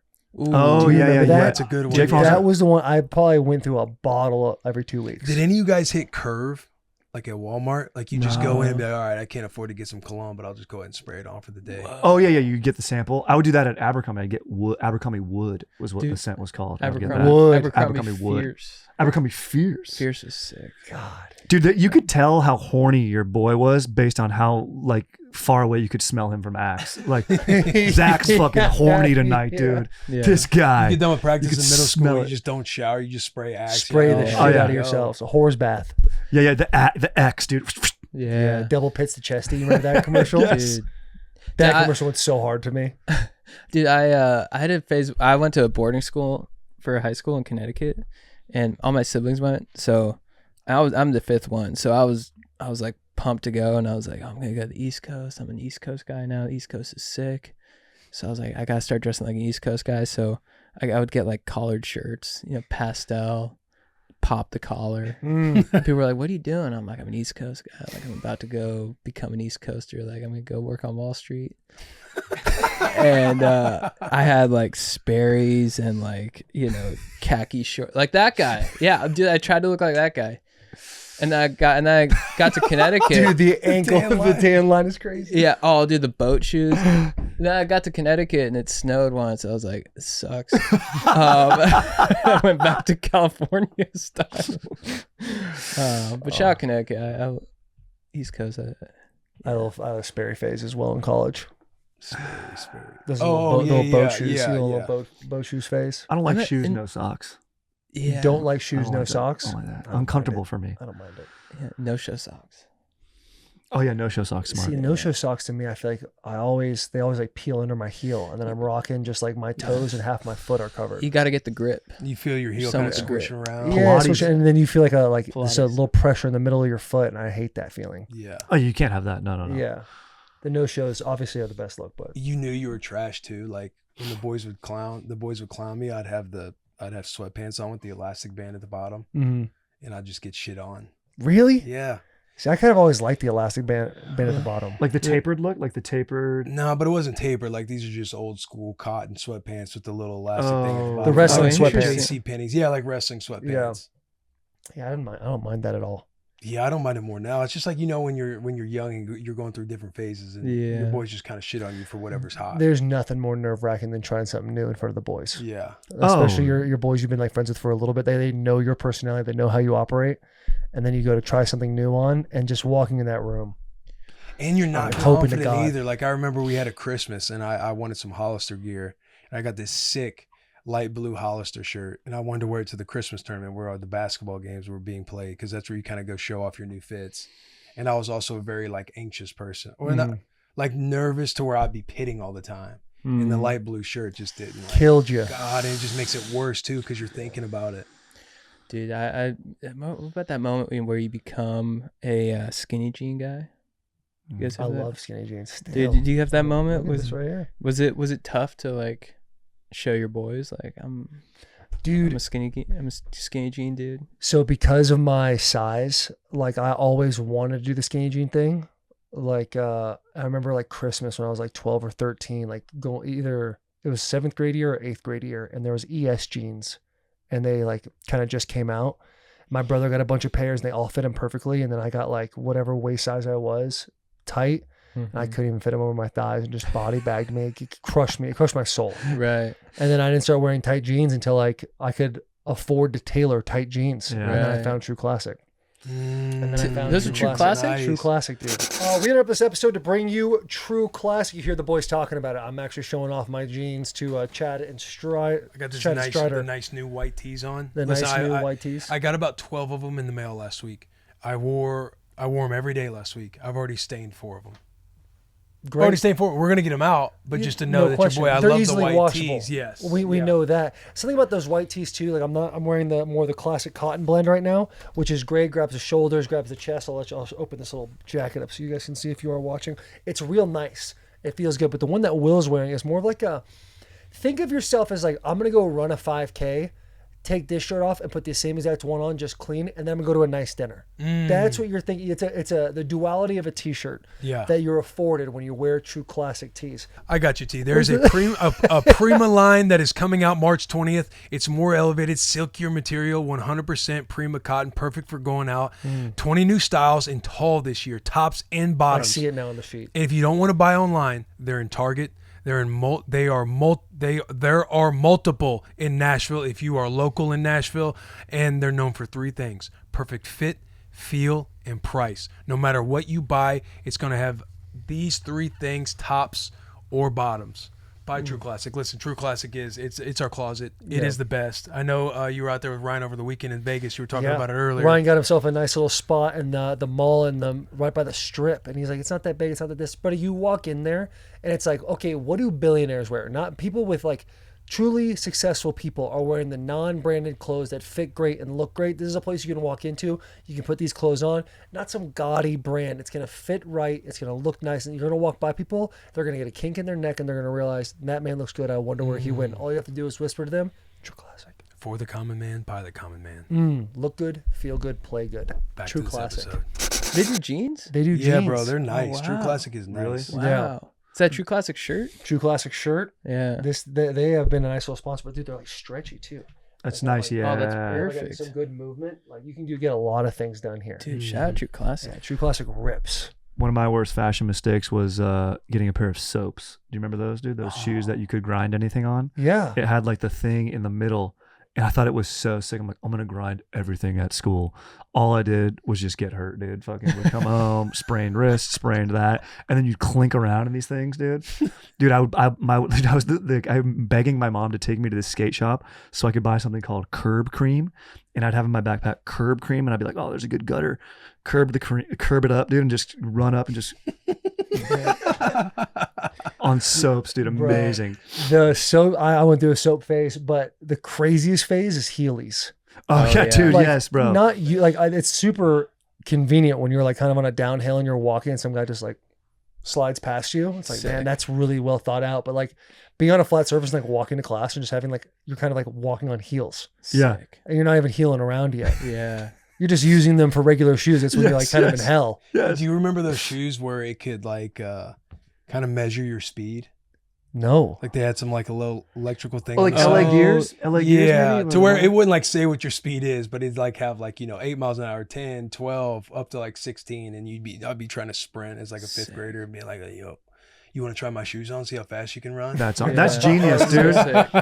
Dude, that's a great shout out too, is having something that like gets the whole, like your whole class is like behind whatever you're doing. Yeah. Like, hey, try Will's shoes on. I had a line. They measure your speed. Yeah. In No clue if it's kindergarten, right. shout out Miss Burline, I had a Lion King lunchbox that I would bring, and I like made a whole thing of it, and all the kids were like so fired up to see my lunchbox a couple of days, and that was massive for me. It was massive for Having me. a cool lunchbox. Having a cool lunchbox is a great shout out. For shout out, I did have a San Francisco 49ers lunchbox back in the day. Yeah, That's cool. The kids It does fucking fire lost you their up. mind and over it. you're like going into school, like first day of school, like I'm about to show off my lunchbox, my new fit. Mhm. Or like right after Christmas fits. Yeah. Like the day everyone gets back Oh, from Christmas yeah. break, everyone's got the new hoodies, the new Yeah. whatever they wanted. So sick. Everyone's kind of posturing on each other. Yeah. I remember Strider during your soap phase. Yeah. He ripped a six stair rail in front of my sister. She would not stop talking about it. Really? Yeah. It's true. And I was like, I respect your sister, but I really wanted to get into her skinny jeans. I was like, I want her jeans. So I was like, dude, I'll give you my soaps if you let me wear your jeans. Yeah. That's how that happened. That's how that went down. Did you ever get those jeans? Never got them, but I did raid my own sister's closet for her jeans. Tried them on, dude. Nice, dude. Yep. That's Got the big. legs for it. Yeah. Oh, dude, guarantee. Yeah. Skinny jeans for me was never an issue, dude. Never a I have problem. no thought. I'm just calf all the way up, dude. The Yeah. same size. That's good. That's I was good. always nervous getting into tighter jeans. She'd wear them and then you just hear, oh, look at this queer. Yeah. Like, fuck. It's Those guys never wore them, dude. Those Never guys should have wore tried 'em. wearing them, Never dude. wore Don't 'em. knock until you try it. It's a risky move, but if you pull it off, you pull it off well. And But- sorry, yeah. sorry. Go. No, it's just when they're too fitted, where you can see like the thigh muscle and the calves. It's like Right. they like yours are perfectly fit. Thank you. It's like It's if true classic. if some guy, I think if they're too tight around the thighs, it doesn't work. You have to have that kind of taper look. I think. I agree. And it's important for men to feel sexy as well too. Like a Mhm. skinny jean. Like sometimes the guy that would say that is fighting something in himself. It's like, dude, just feel sexy, bro. It's Yeah. okay. Yeah. Get some lavender soap, lather yourself up. It's okay to Put be some. sexy. Yeah, it's okay to be sexy, dude. Being sexy I is mean, pretty those sick. would never fit. Saquon Barkley, those would never fit. No. No. Regular jeans for him are skinny jeans. It doesn't matter. Yeah. Yeah. Yeah. Dude, you should get True Classic to make some skinny jeans for Saquon. See if he'll wear That them. is a Ryan move would do right there, that. Ryan. I If think you're Ryan listening. would do that. Ryan's listening. Dude, I mean, look at That that. is a Why are we specimen. zoomed in on just the lower half though? Let's see the whole thing. Saquon's the man, dude. He really is. look at Yeah. that. And I don't want to start beef on this pod, but I feel like More breaking news. Justin Fields going to the Jets. Go ahead. whoa, I feel like Mahomes' skinny jean game, not it. Ooh. Will love that take. Why I love that take. You anti-Chiefs guy. Oh yeah. But you're so pro skinny jean that it cancels out. You don't like him. Okay. I like Mahomes, but I feel like his skinny jean game needs some work. I think he needs True Classic. He might need True Classic. Yeah. I love I feel Mahomes. like I feel he's great, but I think I think he needs to hit up Tilly's or something and be like, you need to redo this shit. Get some Dickies, dude. You know, Get some Dickies. When are Dickies going to come back? Yeah. When we start, let's do it, dude. We can start the rev Dickies right now. were a generation, man. Yeah. It was unbelievable. You can walk into PacSun. Oh, PacSun. They all just folded up real nice there. You'd be like, oh my God. Mm-hmm. I'd love to hit a collab and hit Rocky movie lines to the public. Oh yeah, dude. Dude, Rocky that would be good. great. That'd be fun. Yeah. Rocky would be sick. Rocky would be a fun one. I'm like, if you know what you're worth, then go out and get what you're worth. You'd be so great for that. Yeah, just say that hot dog on a stick. Like, I'm trying to get. But you got to be willing to take the hits. Yeah. we should take you to like a gaming arcade, like a Howie's Game Shack or something, where you're gonna like play LAN part, like Battlefield 2 against like 10-year-olds, and then we're hitting you with Rocky quotes, toweling you up, and you're ready to learn. Do you want it? Dude, I hate to cut this. I mean, I feel like this has been a really long podcast. It's been a great podcast, but we got to hit those couple of things. Yeah, we do got some FanDuel here coming up. Yeah, FanDuel and Brett as well. Boys, honestly, Incredible. First time meeting you guys, unbelievable podcast. Dude, thank you so guys much. for having it. So much fun. This is been awesome. unreal. Yeah. We got to link again. And since you're getting into the football world, like maybe there's a little something in football season we can get going. I'm a Maybe you guys come fan to a of it. game with us. We'll go do something in the fall. That would be amazing, dude. Rip over. Yeah. Don't the Titans play in LA? Do they play in LA this season? They played in LA a couple years ago. They played the Chargers in LA. Yeah. But I think that'd be fun. That'd be awesome. That'd be so sick. Yeah, you gotta get you a college game. Oh, Maybe like Michigan or I would Nebraska. love to go to Michigan. Actually, Lincoln's sick too. Both of your schools are Dude, well, hey, amazing to go to either. Michigan and Nebraska play this year, September 20th. Wow. In Nebraska. Dude, but I don't know if you guys. boys league. I don't know if they would be good for it. Like this has been. You just see how good the vibes are right now, and like the bus isn't always like this. It's going to be a very hostile. And you guys will be going against each other. It'll be a very turbulent time in our relationship, and I don't know if I don't want you guys to see us in that way. But maybe it'll be hostile, but to bring it all back together later that night, we just watch. We throw on the Dark Knight. Yeah. Oh, throw on the Dark Knight. Pop and just some cap it Zen, off. throw on Dark Knight. Yeah. Yes. A couple of Lucy's and. Hey, SC plays Nebraska. Is that right? Yeah, in Lincoln. Bro, we could come out for that. Michigan plays at USC this year. You guys can come out for that. Well, we should do even one of those too. The rivalry week's going to be maybe intense. I don't know. But you guys might enjoy it. Yeah, dude, it'd be fun. Y'all should come out because it's a great time. So down. Super down. You guys just go from the perspective of investigating the hostile environment that's going on with the rivalry of us. Yeah. Yeah, tailgate vibes. We'll maintain the vibes. We'll it's gonna be very difficult because it gets. I mean, this is what the 3rd annual Bussin Bowl. Yeah.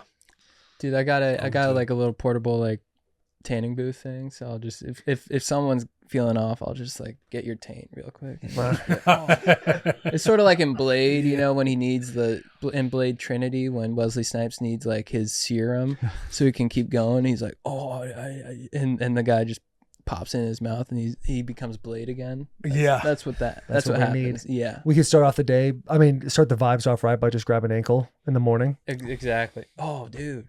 Yeah, grab an ankle in Nashville. It's got to be an experience. Yeah. Gotta be. Yeah. Gotta wait till it is a good day. It's a little chilly outside though. Yeah. Isn't it? For a taint sunlight? It is. Yeah. It's gonna be 80. Oh, no way. 79. All good. Round up. Thursday's ankle day, baby. That's hilarious. Thursday's ankle day. All right, boys. Appreciate Thank you very y'all, much. man. Big you. ups, tiny kisses. Appreciate you guys. Go subscribe to Going Deep.